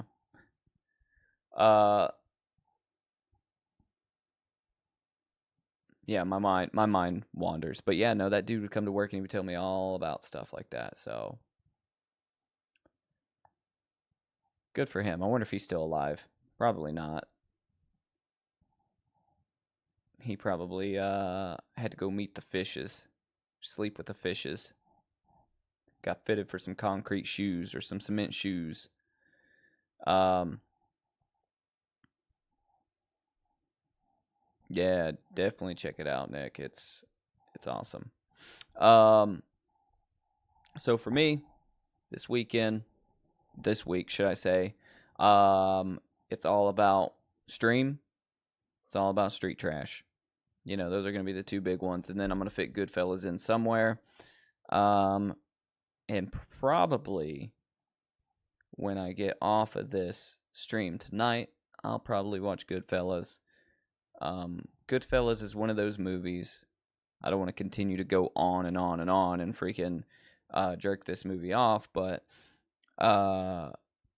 Goodfellas is one of those movies that if it's on and I see it before I go to work, I will call out of work or at the very least call in late to sit and watch Goodfellas. I've done it before. Kill the Irishman, that's that other Scorsese one, is it? Is it not the one that was like 3 hours long or 4 hours long or whatever the hell it was? I've only watched it once because it was so long.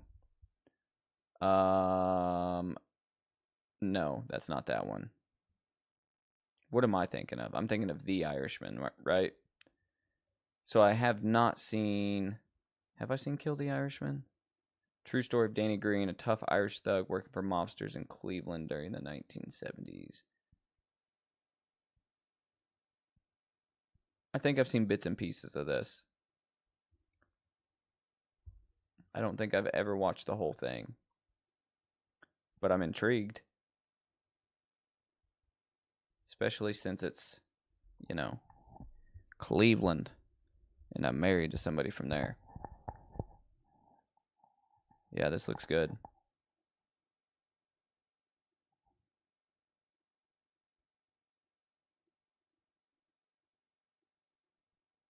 Yeah, I'm thinking about that's The Irishman, yeah.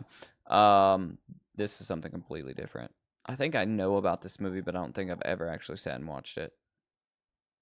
I assume this is solid, right? This looks like it would be good.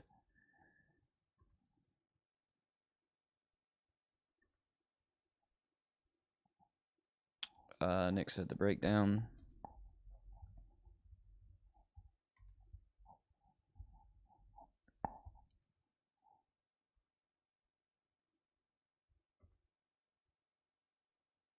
Who Who'd you say was in that? Kurt Russell? Let's look. Is this? No. This one. Breakdown. JT Wash. Kurt Russell. A man searches for his missing wife after his car breaks down in the middle of the desert.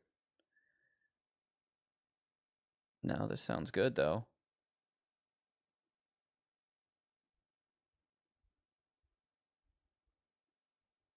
Looks intense.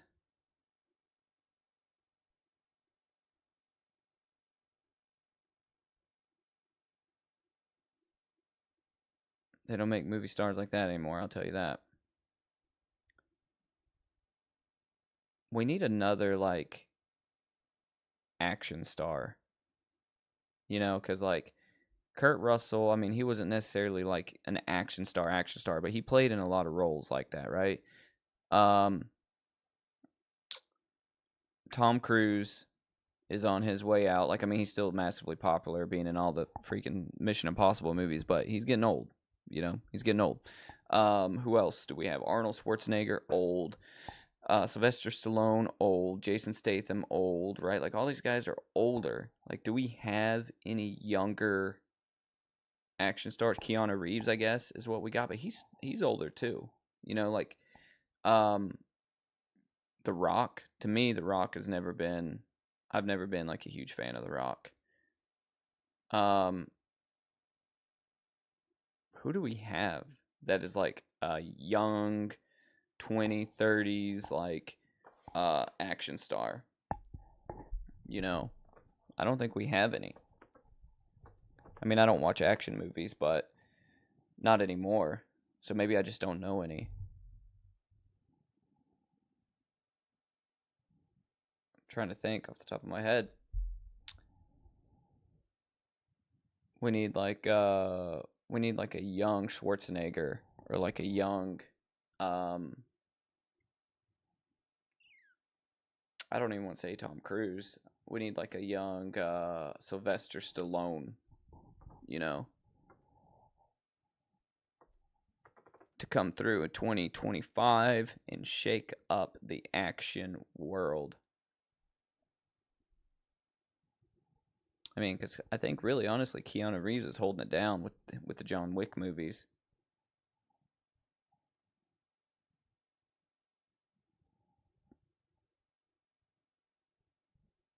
Oh yeah, yeah. When he's freaking, yeah, just starts shooting the bartender kid. That's a great scene. That movie is just so well written. If you haven't seen, I think I've brought this up on stream before in the same topic. If you guys haven't seen the movie Mean Streets, it is another Scorsese one, and it was before Goodfellas. It was his actual first feature film, and it's another mob story, right? But it's good. I highly recommend this as well. In New York City's Little Italy, a devoutly Catholic mobster must reconcile his desire for power, his feelings for his epileptic girlfriend, and his devotion to his troublesome friend. And, you know, you got your regulars in this. You got old Robbie De Niro. You have Harvey Keitel. Who else is in this that I know off the top of my head? I mean, I'm sure all of these people were in other mob movies, but David Carradine's in it. Robert Carradine. Who else we got? A couple of these other people. But this is a good one, too.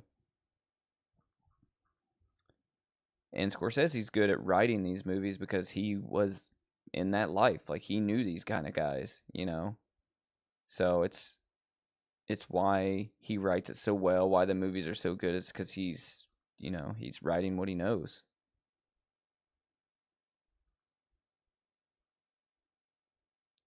Taxi Driver, one of the all-time great movies. Wolf of Wall Street was a banger. Cape Fear is good. Raging Bull, an all-time great. I've never watched Scorsese's Last Temptation of Christ. I've heard that this was a great movie, but I've never watched it. Obviously, you know, like me personally, I can only watch so much of this type of stuff, just, you know, with, you know, like we talked about earlier. But I heard this is a really good movie. Um,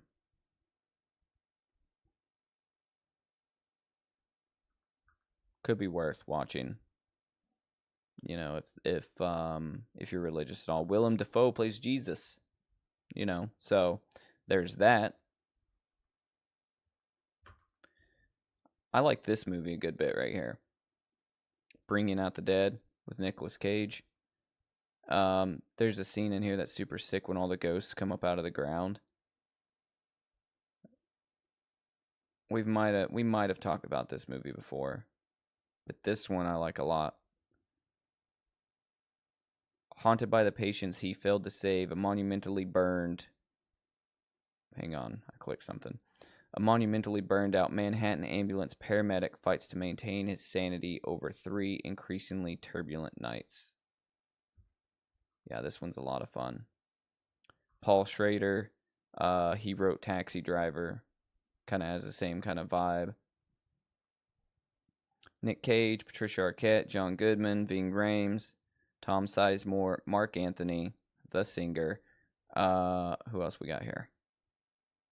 I don't know these other people.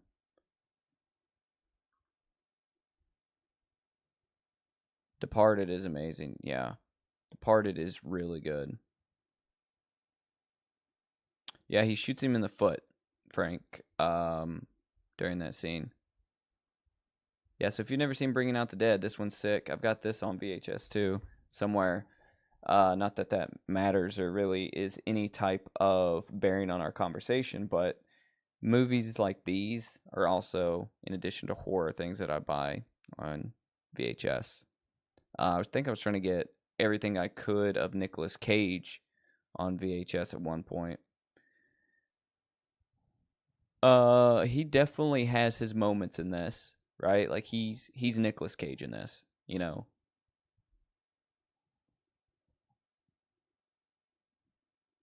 This is where he was like, I don't want to say more subdued, but this I think was around the time he was doing movies like The Family Man and stuff, where he was like really reaching his peak.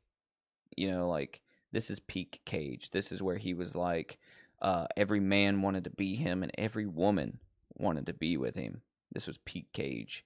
So he does have his spaz outs because he's playing, like I said, like a guy freaking the fuck out. But he's not like unhinged and overacting, you know. Because Face Off was also peak Cage. What year did Face Off come out? So Face Off was 97, right? Con Air was 97, right? So this was Cage at his best. Let's look up Cage. Because I want to know what all he did in the 90s. I'm not going to do that. I'm going to take the shortcut and go here and do it this way. All right. So, Cage in the 90s. Let's go back in time.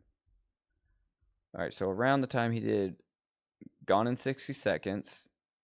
So, in the year 2000, The Family Man came out, which is a Christmas movie. Gone in 60 Seconds came out, which is a Christmas movie. That's 2 movies in 2000. He had 2 movies come out in 1999, which is Bringing Out the Dead and 8mm. In 1998, he had 2 movies come out, which was Snake Eyes and City of Angels. In 97, he had Face Off and Con Air come out, right? And in 1996, he had The Rock and Leaving Las Vegas come out, right?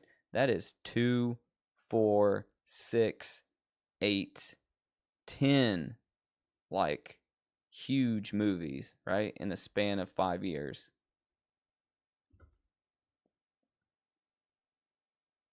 You know, that's crazy that even one person can do all of those movies in such a short time. You know, you're talking about 2 huge movies coming out a year for 5 years straight. It's insane. And, you know, that's what really, really, like, made him, like, a huge household name, was those years, right? Those are, like, his pivotal years. Peak Cage, like I said. Knowing. Let me check it out. MIT professor John Kostler links a mysterious list of numbers from a time capsule to past and future disasters, sets out to prevent the ultimate catastrophe. I don't think I've seen this, but I feel like I need to see this. Oh, okay. No, I have seen this with the plane crash. Okay, so it's been forever since I've seen this, but I have seen this. And this is solid. This was another big one. Was this 2009, really? Holy crap.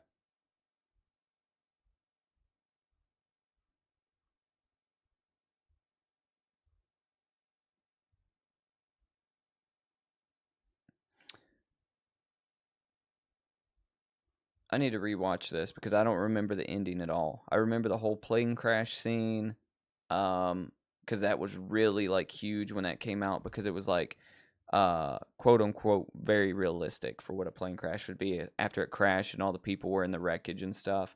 I remember that part, but I need to rewatch this. So fun fact, right? Could be a fun fact for you, maybe not. So one thing is when my wife met me, 2009, I was in a death metal band, right? Like you guys know, I've talked a little bit about being in bands all through my teenage years and into my 20s, right? My early 20s going into my mid-20s. I was in a death metal band. Our band was called Dorsia, right?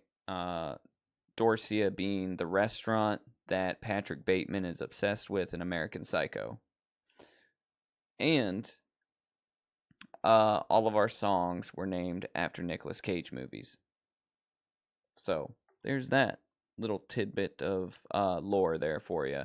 So we had we had Face Off, we had Lord of War. Shit, what else did we have? I don't know. We had like an EP that had like 5 or 6 songs on it, but they were all titled after Nicolas Cage movies. But the band was called Dorsia. And then our intro music was God, what was it? It was like some piano music from American Psycho that's played in that movie or something. It was a good time.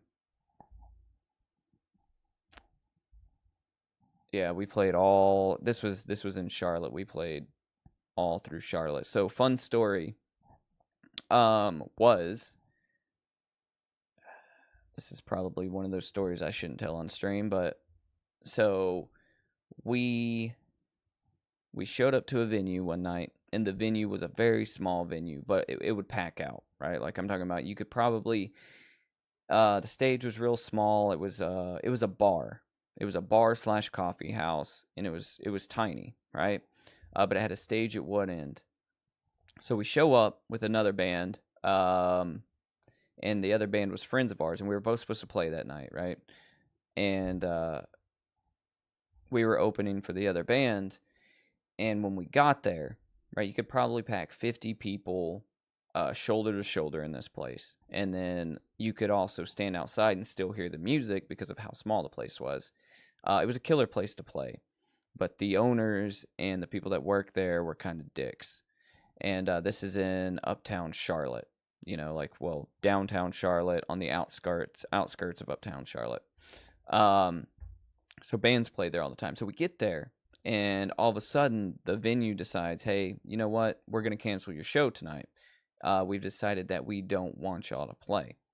And we're like, well, that sucks because we've already come all this way. The other band came from I don't know, Winston or Raleigh or something like that to Charlotte, which is a drive, it's an hour or 2, right? And they showed up there, whatever. We unloaded all of our gear. We started setting up. They're like, you know what? No, this crowd looks a little too rowdy. We don't want y'all to play. And we're like, you got to be fucking kidding me. They're like, you guys got to pack up and go, or we're going to call the cops. And we were like, shit. So we started packing up, loading up the van and stuff, doing all that. And my wife was here for this show. This is one of the very first shows that she came to of mine. And so they locked the they locked up the building once we all got outside, and we had people there to see the show, right? There was a good amount of people there. I would say probably 75 people, which is pretty good for two small little local bands. And everybody's like, oh, fuck this, you know, whatever.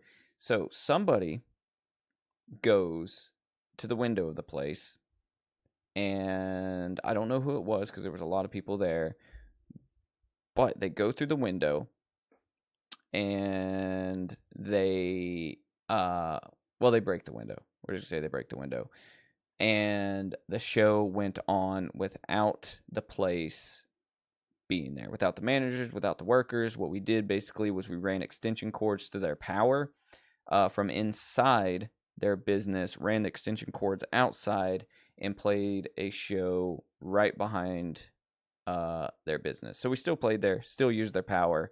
And I don't know why this story is being told, other than like the Dorcia days and the death metal band days were wild times. And had a lot of fun. But that is one of those memories with that band that I'll never forget, you know. And we didn't get the cops called on us because, you know, this was, you know, in the city. You know, they were used to hearing, you know, live music. You know what I mean? And it was just wild that, you know, somebody had gained access to that business. And then, you know, then all of a sudden we started running extension cords out of there. And then we just went on like without a beat, played a killer live show. There's actually... Hang on. There's actually somewhere on YouTube. Let me see if I can find it. There is footage of this show, not of my band, but the other band that the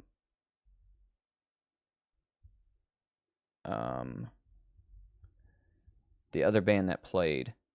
If I could find it, I'd have to dig deep to find it because I don't even remember the name of the channel. Let me see. Let's see if I can find this crap. And it's terrible, terrible freaking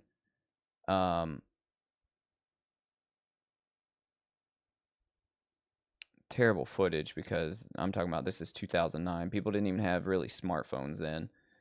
Let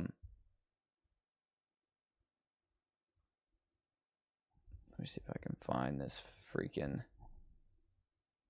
footage.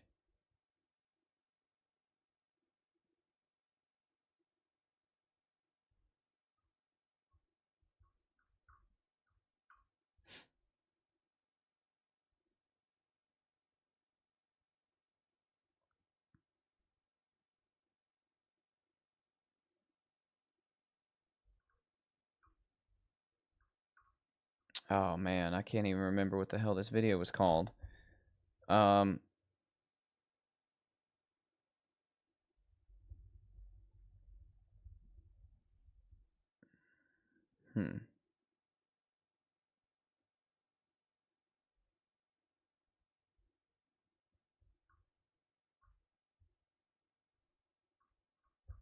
Damn it. What was the name of that other band?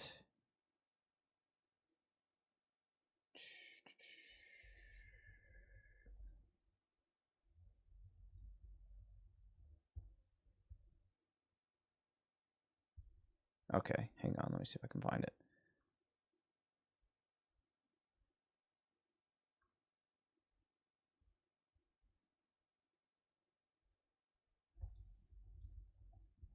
I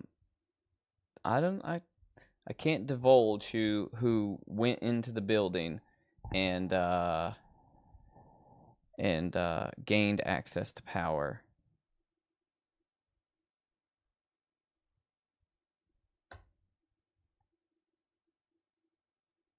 Okay, well here's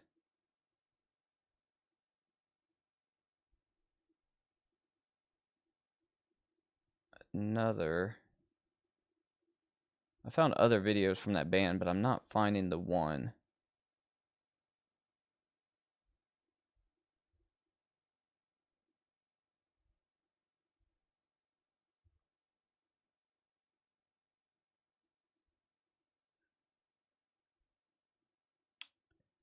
Damn it.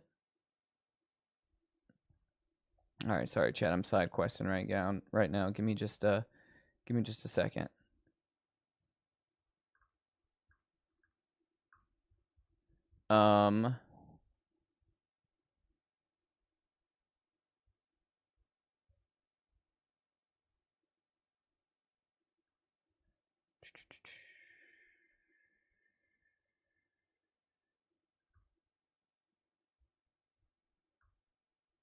Well, crap.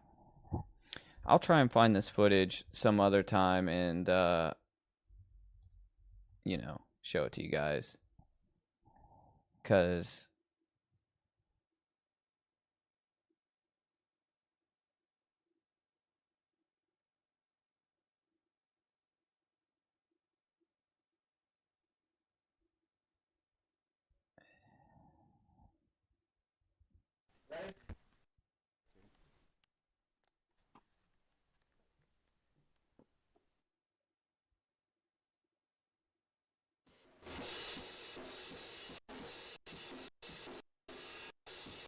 Oh, wow, here's some footage.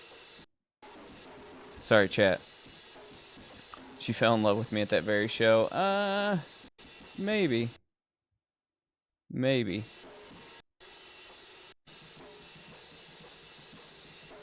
Wait. Here's, okay, let me show you guys something. So this is nothing that is even, I mean, this isn't what I was talking about.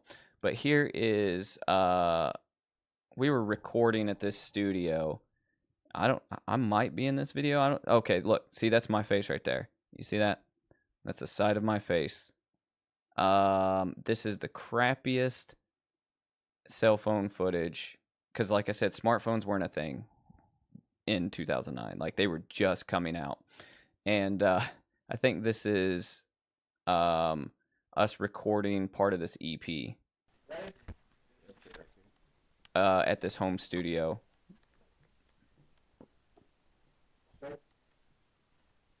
It sounds like shit. You can't hear it because of the mic.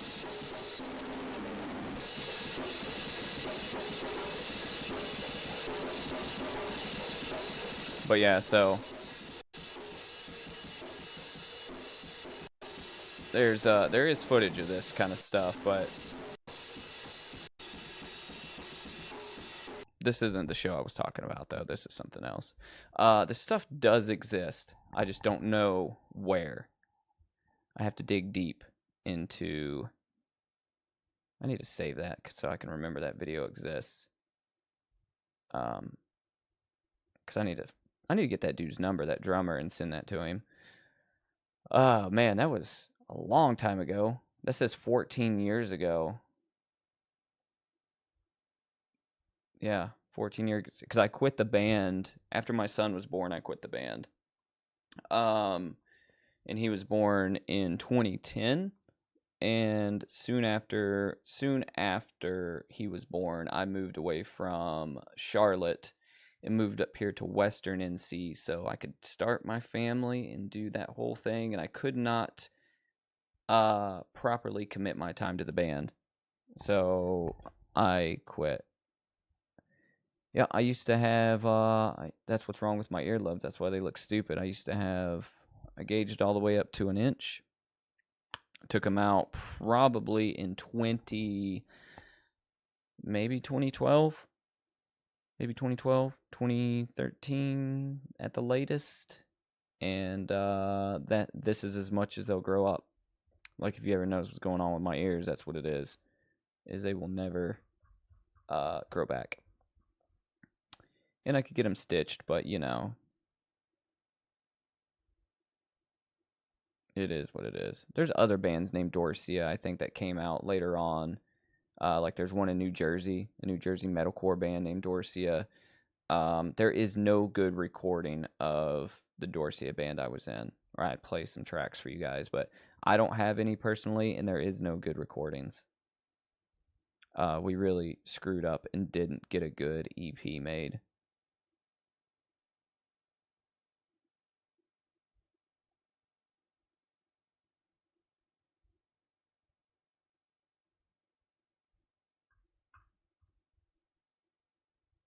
So, yeah, there's that. I wish I could find the footage from that show, though. Not that it matters. Not that it has anything to do with the channel, but it's just a little deep dive into the lore here. I'm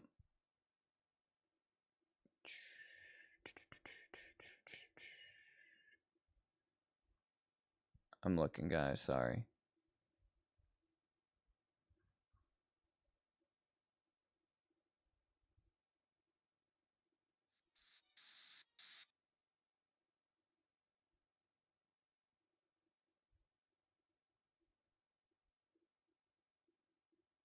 Well, okay. I'm not going to find it, I don't think. Not on stream, because it's going to take me digging.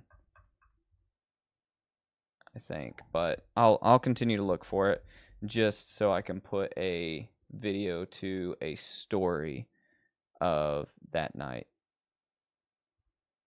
Anyways, okay. Alright. Sorry. I went down a rabbit hole. Yeah, I lived in Charlotte for... I lived in Charlotte from 2001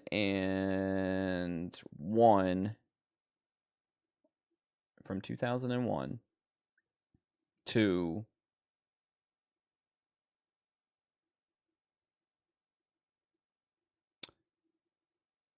from 2001 to 2009. Yeah, because well, when I say 2009, I met my wife in 2009, and I kind of came up here, and I really stayed up here. I went back and forth for a couple months, but I met her in the fall of 2009 in September, and we got together on our birthdays, and then I moved up here for good, beginning of 2010. And then my son was born the fall of 2010. So I lived in Charlotte. I was enrolling in high school in the Charlotte area in 2001 on September 11th. I went to enroll in freshman year of high school, and they told me, you cannot enroll today because there is a national emergency. And I was like, what?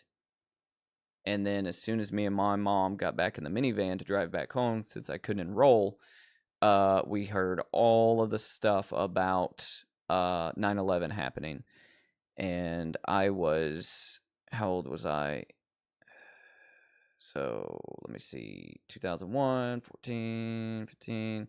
Yep. So I was 14 going on 15. And then after 9/11, very shortly after that, my parents disbanded and left. So, yeah. So very shortly after 9/11, they kind of left me to my own devices. As you guys have heard that story before. And, yeah, I lived there up until I met my wife.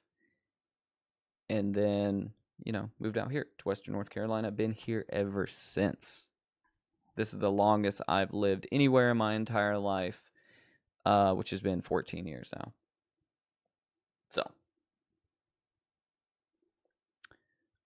Charlotte was got a love-hate relationship with it. That's where I went to high school. That's where I played all those shows. I know a lot of people out there.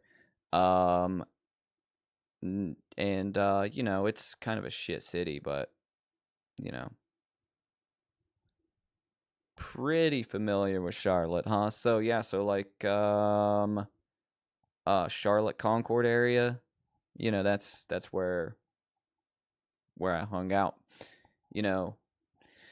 let me see. So I probably could name the venue I was talking about where we played that show, and you would probably know it if you're, familiar with Charlotte. It's not there anymore, I don't think so. But if you were familiar with it back then, then we probably know some of the same people. Would not surprise me.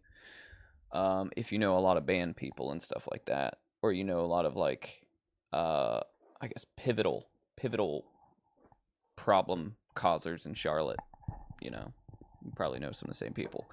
I'm gonna find out that we were like in the same class together. I'm gonna find out you are the crying guy that cries at the spirits. I hope you're not that guy, Frank. I've told your story many times. Yeah, East Charlotte, West Charlotte, North Charlotte, South Charlotte. You know, I was more like Concord area, Concord, Kannapolis, and Charlotte, Salisbury, which was not near Charlotte. So, yeah, I know Eastland Mall. Yeah, Eastland Mall. That was rough. Your dad was in Charlotte or in North Carolina in 1969 when he was in the Army. Sick. North Carolina's okay. I will tell you this. It is not my favorite state in the world. But it's not the worst state that I've ever lived in. You know, because I've lived in Oklahoma.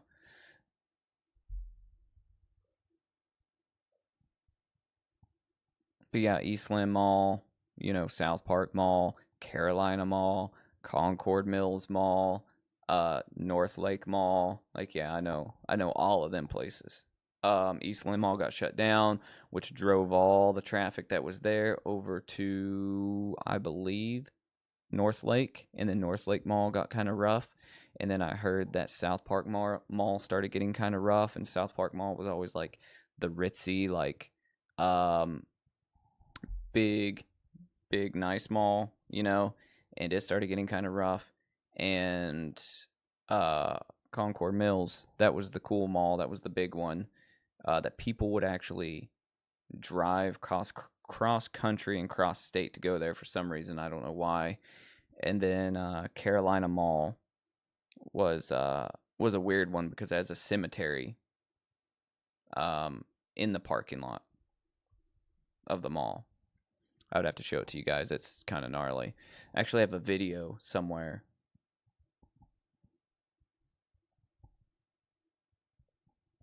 We have been around the same areas, especially if you were into going to shows and stuff like Tremont and, you know, places like that. Like there's a lot of hanging out up there.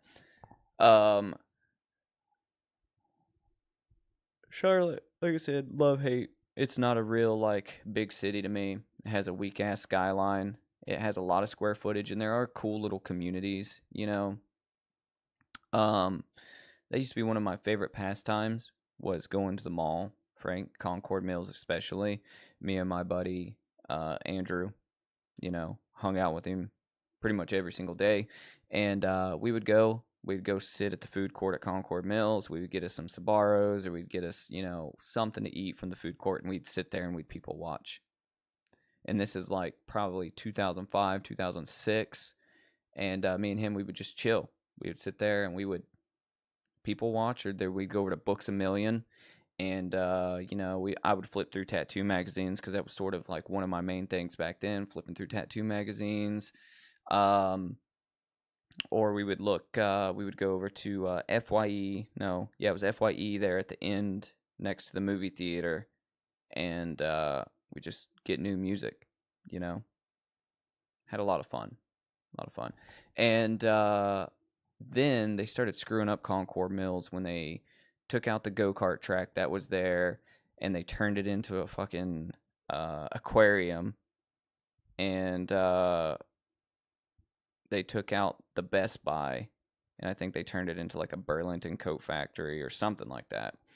Because I used to frequent that Best Buy. I remember when it went out of business, and they were selling everything in that Best Buy. They were selling like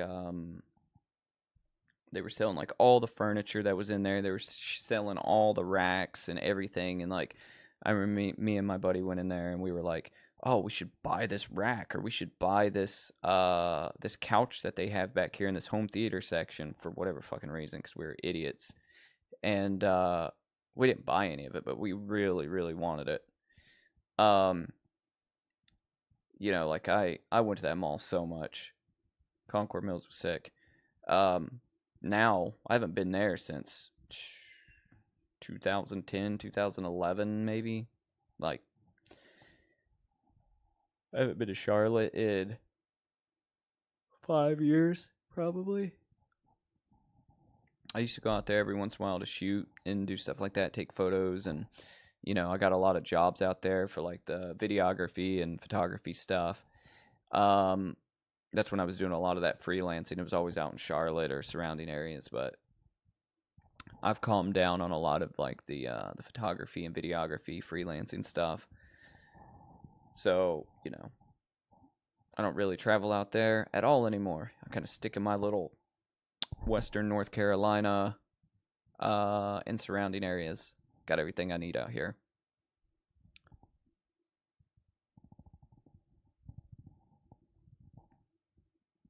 I worked on the Duke Power building. That's in Uptown Charlotte when that first was being erected. Like I have got a lot of stories about out there.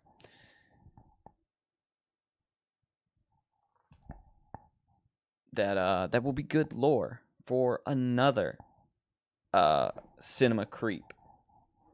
Some of them are incriminating though, and I cannot divulge some of those stories here on the live stream. Some of those would be perfect for like a Patreon or like a, cinema creep in real life meetup.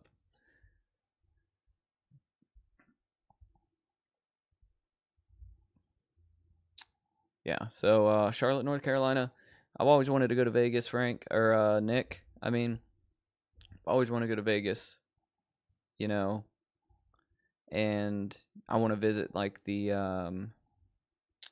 what is it? The neon sign graveyard that you got out there. I worked in a few electrical companies out there, Frank. A few different ones. Some big named ones, some smaller ones. I only hear good things about Vegas. I think that's why everybody was moving from LA to Las Vegas. They're either moving from Vegas or they were moving from either LA to Vegas or from LA to Austin, Texas. Which Austin, Texas is amazing as well. But I've always wanted to go to Vegas just to check things out.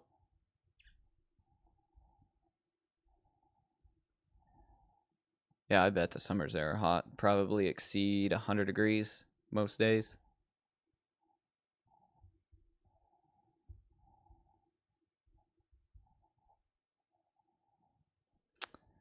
Your brother has done electrical work. I might know him. There's no telling. I could know him. But then again, I got to remember Charlotte's a pretty big ass place. I might not. So I was unionized for a good amount of my electrical career, I guess. Unionized with IBEW 379 out of Charlotte, North Carolina.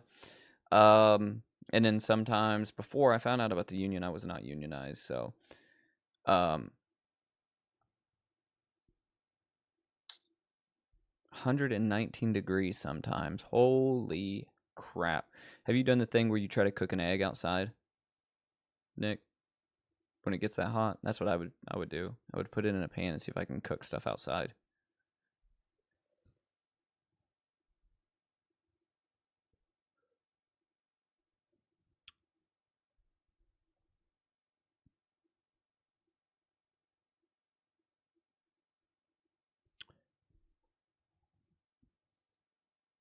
So North Carolina, the reason I think this state is okay, I hate the weather here, because the weather is all over the place, right? It's too cold to not get snow in the wintertime.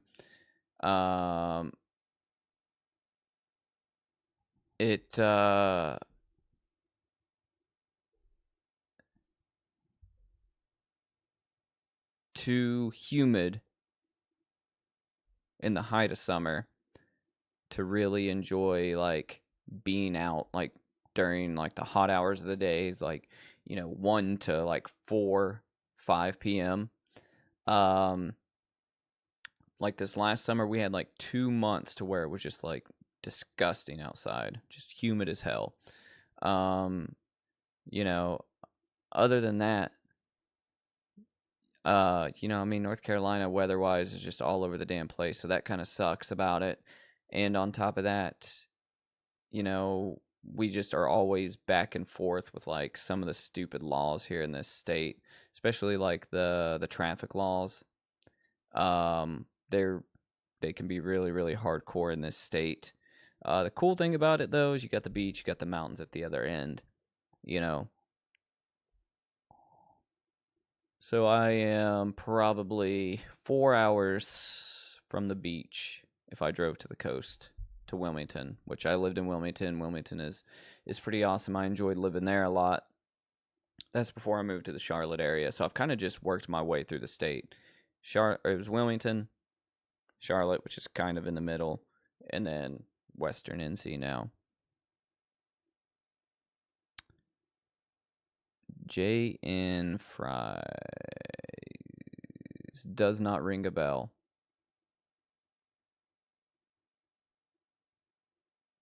Does not ring a bell to me, Frank. Oh,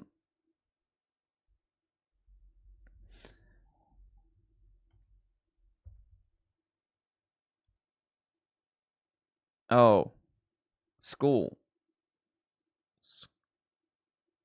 So yeah, okay. So I do know what that is. I think.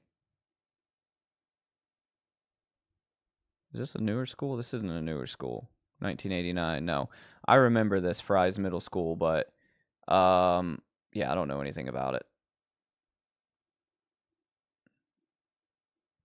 Nope, did not go there. I didn't go to middle school in Charlotte Concord. So I remember, okay. I remember CC Griffin. I remember Concord Middle School. What was the other one? I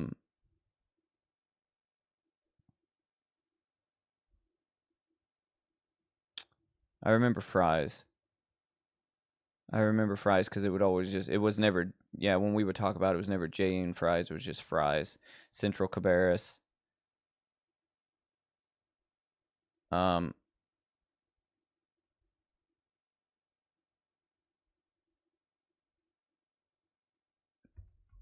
Yeah, I don't.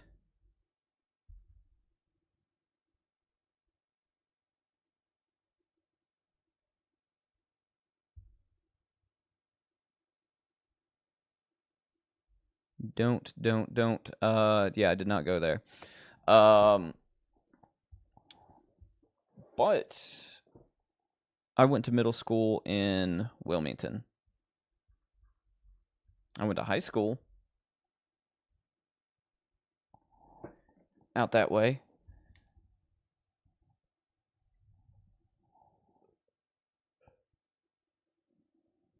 It snowed in Vegas on Christmas in 2007.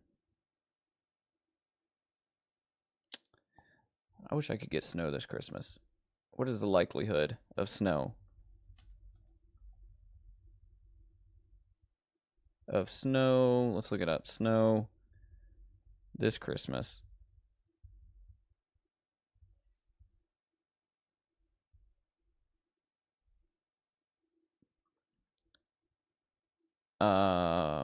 According to the National Oceanic Atmospheric Administration, most major U.S. cities' historical chances of seeing a white Christmas are well below 50%. Well. We are not getting a white Christmas, any of us, especially us here in North Carolina, Frank. You're not getting one. I'm not getting one. I think that Nick would have a better chance in Las Vegas of getting one.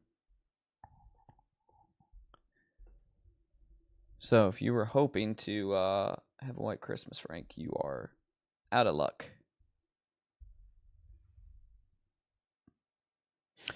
It's pretty crazy, though. I bet. So here's the thing that me and my wife always talk about. So I had never met my wife before. This is going to sound stupid. I had never seen my wife before I met her, right? but we knew a lot of the same people.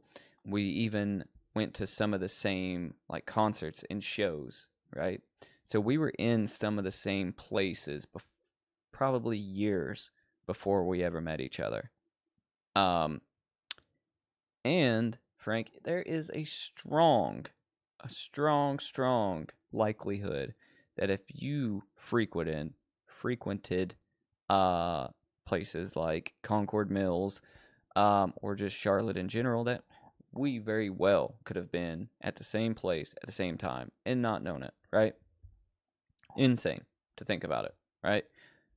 You could have even dapped me up because I have no clue. Well, maybe you would know. Because I've literally looked the same for the last... Well, let me rephrase that. I've looked pretty much identical for the last... ever since I was 21 years old. Nope, never been to an Ozfest ever in my entire life, surprisingly. Always wanted to go, never been to one. Your man was poor back then. Like, I went to some shows, but I really went to local shows. I went to Warped Tour, actually, every year. So if you went to Warped Tours, there's a good chance that I saw you at a Warped Tour. Go to the ones right there at, it used to be Verizon Amphitheater over in Concord. It used to be, I don't think it's still Highway 29. I think it's something different now. Bruton Smith, or whatever the hell they called it, whatever they changed it to. Freedom Fighter Drive, I don't know. That's a weird area anymore. I really enjoyed it, man. Like, I enjoyed Concord a lot more than I did Charlotte, you know. Concord was the perfect size of city to rural. I guess rural living. Well, if your siblings were in bands, I almost guarantee you I knew them. This is weird. This is getting weird, Frank. So, if their age ranges are the same as mine, which they're in their 30s, maybe a couple years older, not really much younger. I really didn't hang out with younger people that were that much younger than me. But if they were into music, they tattooed, or they went to shows a lot, then I guarantee you I probably knew them, or at least know their names. Because back then it was like, it's not like it is now. Back then you knew people that were in the quote unquote scene, right? So like, there's people that I could name that you probably heard of that we both know, right? People that I went to school with, people that were in bands, people that, or just certain bands that were local, right? Or that if you don't, I guarantee you your siblings do if they're into metal and death metal and metalcore and hardcore and all that. Like, but yeah, probably, I guarantee we know the same people. It's a small world, especially back then.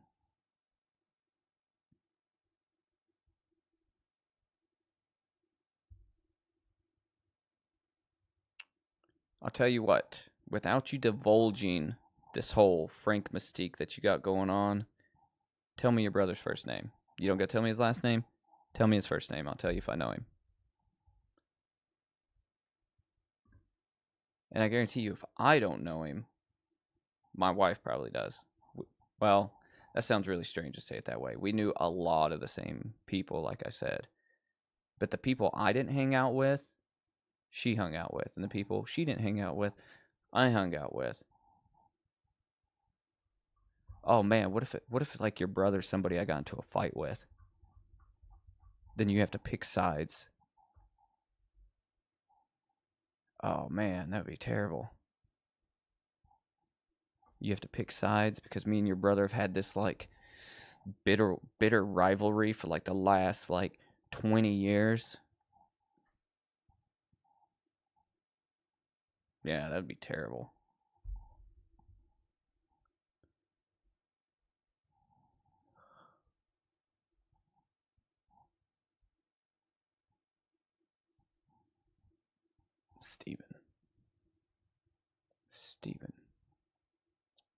Steven. Do I know a Steven? I knew lots of Stevens throughout my lifetime. Was he in a band? Was Steven in a band?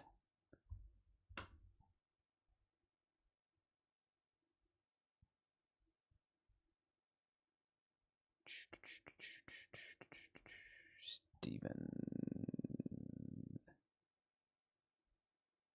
I'm thinking.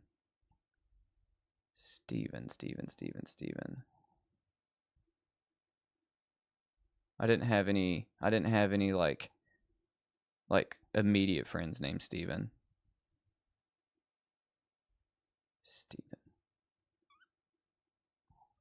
I'm thinking. This is my thinking face.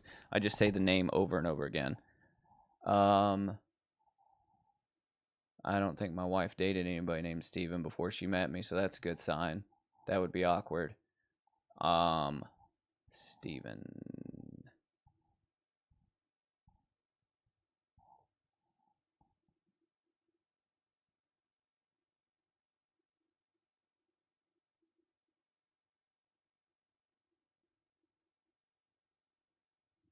I mean, I knew some Stevens like in high school, but I don't think it'd be the same guy.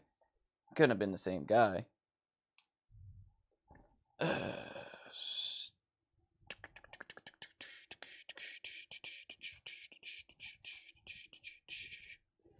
I did know a guy named Stephen Kelly one time. That didn't like me. Hope that's not your brother. That would be weird. That would be really, really weird.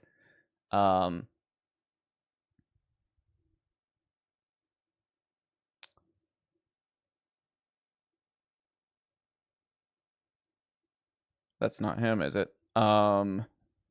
He lived down the road from me. I didn't know much about him. Other than we had like a girlfriend, ex-girlfriend thing in common, and he hated my guts and I hated his guts for it. And he drove like a weird ass like Honda Accord with like, that's not him. There's no way. I was about to say, holy shit, this would be really weird. This would take stories. A circle of hell deeper, and you would have to apologize to your parents about what I did to their mailbox about 30 years ago.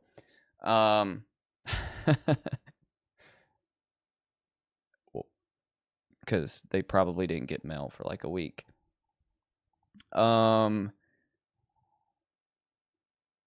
Yeah, no, I have no clue. I probably did go to school. A guy with the initial Michael Jackson, Michael Jordan, MJ. That's really, really vague. Wow. MJ.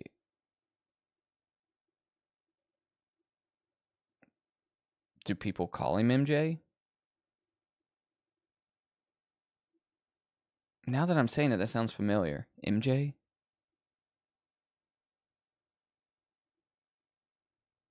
Nick, this is a breakthrough on this channel, Nick. MJ. I feel like that sounds familiar. Did they call him MJ?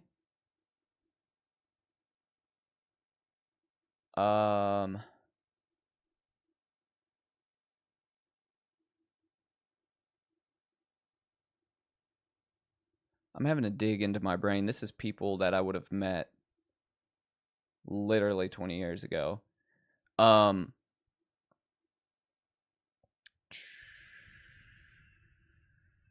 MJ was in Spider-Man. Yes, you are correct. That is the only MJ that I know. I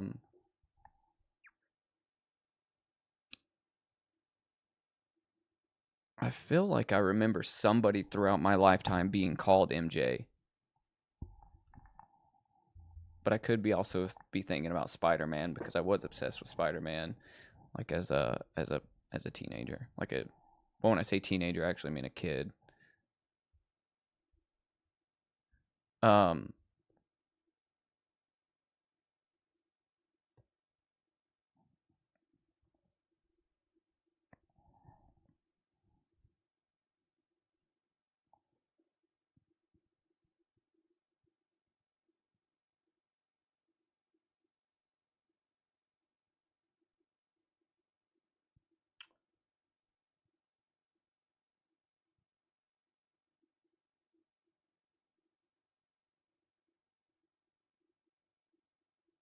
Michael.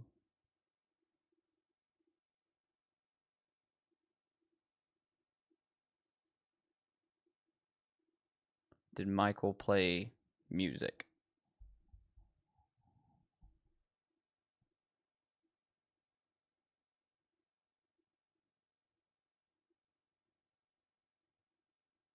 Because I did know somebody named Michael went by Mikey. He played bass in my band for a little bit. He sang. He could play guitar. He was a super cool dude. Don't know whatever happened to him. Could sing, could play guitar, play bass, play the drums. He had big old plugs that were like this huge, you know. That's not who you're talking about, is it? This is like is it 8 degrees, 6 degrees of Kevin Bacon? Yeah, do you know a John Doe? Do you know somebody named John? John Franklin. Yeah, no, I have no clue. No clue. I guarantee you though, like I probably know somebody you know. Guarantee it. 100%. If you're near my age, I am 38 years old. If you are near my age within, I would say 5 or 6 years on either side, we know the same people.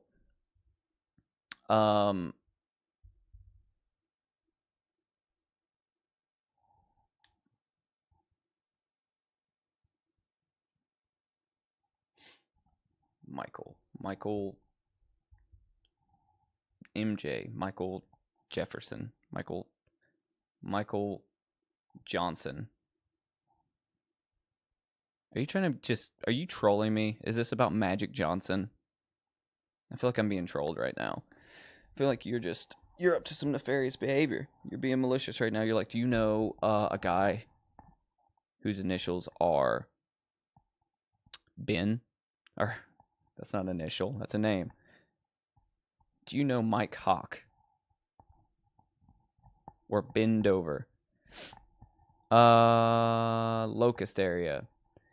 I want to say not really. Like, I've been to Locust. I've been through Locust. Not extremely familiar with it. Didn't know many people that lived out there. Or, well, maybe I did and didn't know they lived out there. I was more Concord, Kannapolis, Charlotte, Salisbury. But Locust. I mean, that was right there in that area too, so Old Bendover. That's who we got in common. It's Mr. Bendover. It's Mr. Mike Hawk. We got him coming through, ladies and gentlemen. We got Mike Hawk.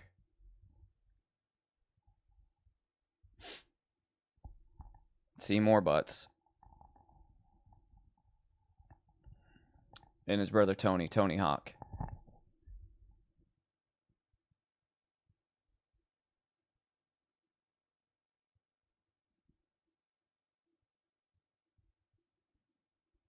I mean, we might have, Frank. We might not have. That's the mystique.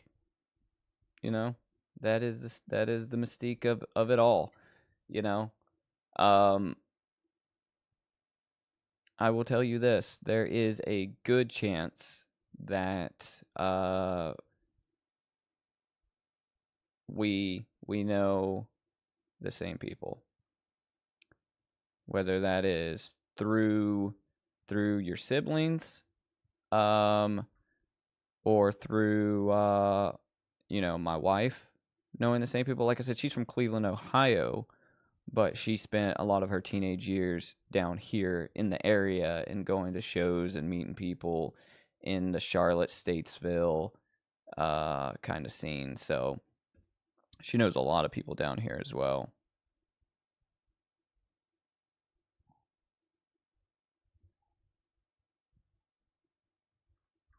So interesting. I bet I've at least laid my eyes upon you and your brothers, or you and your siblings. I've probably seen y'all. I was probably like deep throating a stromboli in the Concord Mills food court, and people watching at the same time. And I bet you and your brothers, or you and your siblings, came walking by, and we probably locked eyes. And you were probably like, why is that guy deep throating a stromboli?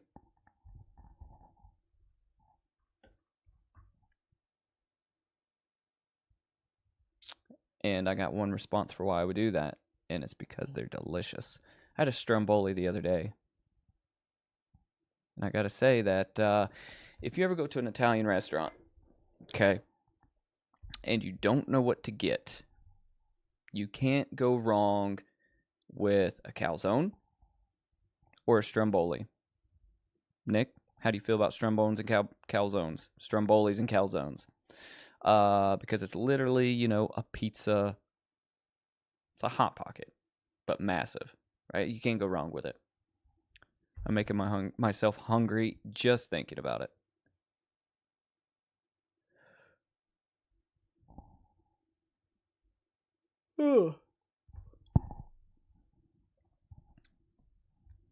So the plot thickens, Frank. I just want you to know this is not over. This is not over. You never called my sister back. I swear to God, if your brothers slept with my wife, it's on, Frank. It is on. Find out your brother slept with my wife. I'm gonna go punch my pillow. That would be the strangest fucking thing ever.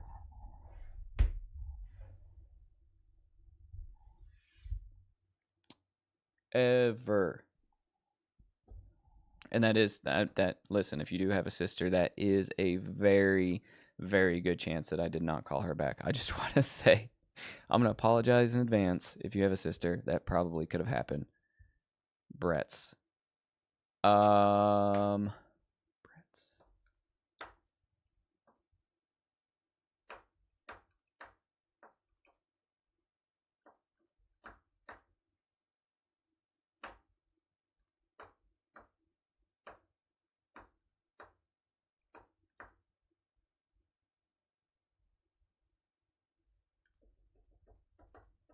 I'm thinking. I don't think so. That name does not ring a bell straight out the gate. I'm gonna ask my wife though once I get off stream. Be like, "Do you know any Bretts?" Don't. She's gonna be like, "The only Bretts I know is Brett's Michael."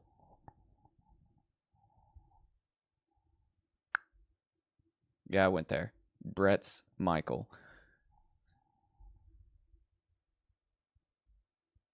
The king of the weave. So I will tell you this. I will divulge this information to you. Okay? Here's what I'm going to give you. And since you have given me so much ambiguity, I will tell you where I went to high school. And you do with that information what you will, Frank. I went to high school I'm still on Papa Meat's channel. I went to high school here.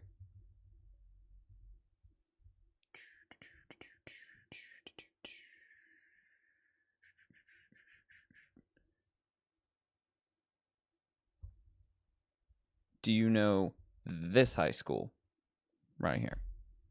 Mount Pleasant High School in Mount Pleasant, North Carolina. That is a rural subdivision of Concord, North Carolina. Do you know that school? That's where I went to high school. This is where I did that senior prank. This is where all the toilet paper was hanging from the trees and the bushes and all of that good stuff that I had to burn with a lighter, and the janitor gave me the lighter. This is where they had tractor day. And, you know, this is where I did not fit in. And this is where I skipped many a days of school.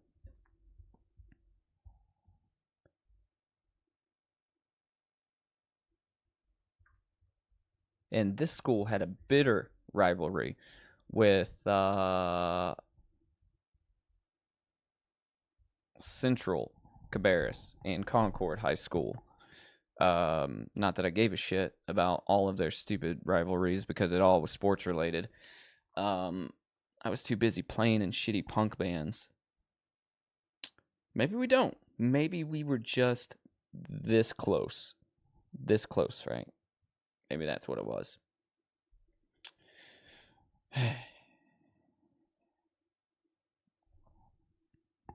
And there's a good possibility that we were that close, you know? Because like I said, Charlotte, Concord, it's a big big area. It's a big area, you know. Most of the people I knew were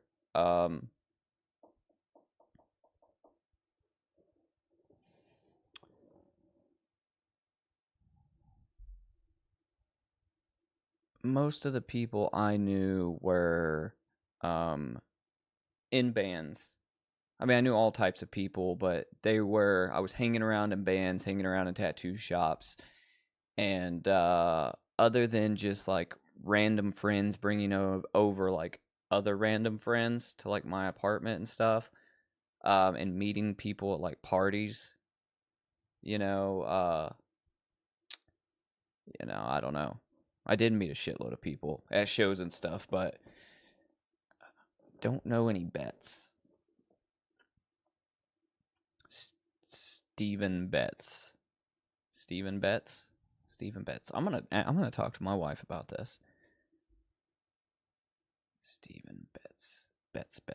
Okay. Anyways, so this is gonna have my mind going, and like you said, we may not even know each other, may never have even seen each other, like the whole food court story. But you know, it could be something there. I don't know. Listen, we could have been neighbors. Now, if you ever lived in Concord, that is 100% possible.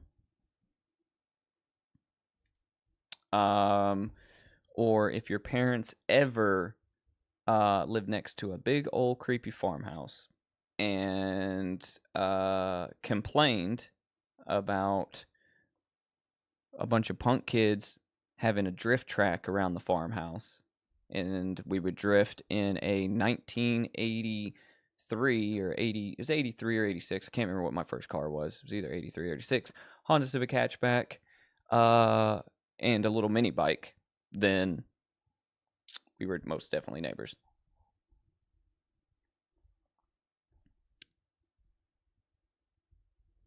So, yeah. So I'm going to take you guys down a walk of memory lane on the Friday Night Creep show of that creepy farmhouse. I'm going to show you guys where it's at. I'm going to show you what it looks like.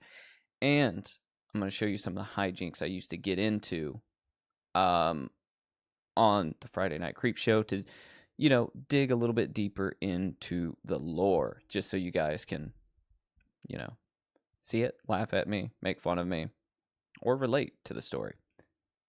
But there's some stories there to uncover. But yeah, so I think that's going to be it for the stream tonight, Frank. As much as I want to continue on diving down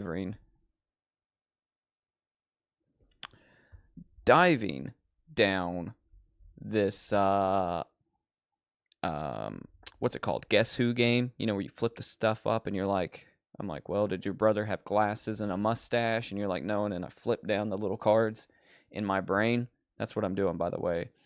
You know, I really enjoy this. And you know, the mystique is fun as well. So, we could have met each other, maybe not. Maybe one day we will. Nick, you know, appreciate you coming out here and hanging out as always. You know, sorry that me and Frank kind of had this long bromance that we were doing, trying to figure out if we knew each other or not, and what high schools we went to, stuff that didn't relate to anything other than just me and him. And you know, we were like, you know, trying to figure out if I know his brother, or if his brother dated my wife, or whatever the case may have been. But you know, appreciate you hanging out as always, Frank. You know, you as well, and anybody else that came through. Dead End, Silverbat, Boom Squad was here for 3.3 seconds. And I just want you guys to know that Streamlabs, right, this software that I use to run my live streams, right, it tells me how many minutes people watch my stream. And I just want to bring this up. Let me show you guys, because I'm not using this to, like, you know, rank you guys or anything yet. He said, call my sister. But I will tell you this, that it is insane, and it is makes me feel, you know, forever indebted to you guys with how much time y'all spend with me. Frank, don't you go anywhere yet. I want to show you this. And I don't want you to feel bad about this, because this is crazy. Where's it at? Where's it at? Where's it at? Where's it at? Where's it at?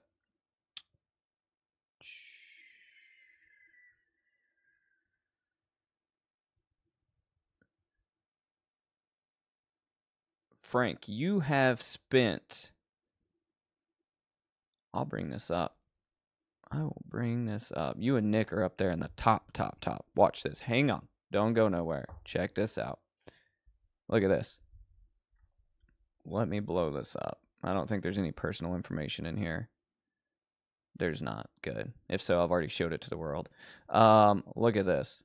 Nick, you have... I don't know if you can see that. Nick, you have spent 25 hours of your life. See you right here? 25 hours of your life on my streams. I just want you to know that. Mr. Frank Rambo, you've spent 110 hours of your life on my streams. Do you know how many days that is? That's like 4 days of watching Cinema Creep nonstop. You know, we got some people out there. Jet's coming in at 10, you know. Hen Toys at 9, which I miss Hen Toy. Where's Hen Toy been at? Yaz at 8. Bobby Riley 6. You know, like, we got Craig Thong Camelot down there at 5. Craig, you need to get them numbers up. Nick, you got two numbers on here for some reason. Anyways, yeah, there's another page, I think, but you know, you guys are sick in the best possible way. I just wanted to show y'all that. Yeah, I'm just putting y'all's... Appreciate you guys. This is what I'm saying. You know what I mean? You guys always hang out, and, you know, Frank, you and Nick are the top supporters of watching the streams, and it really does mean a lot. So I appreciate you guys. As always, hey, watch out for some new videos on the channel this week. I promise they're coming. That is my main goal for tomorrow evening. Watch Santa Jaws so you can talk about it on Friday for the Friday Night Film Club. And watch something else. Watch something else. That way you can talk to me about it on Friday. I'm going to be checking out Stream and Street Trash. And with that said, you know, I will see you guys on Friday night. And as always, stay creepy. I'll see you.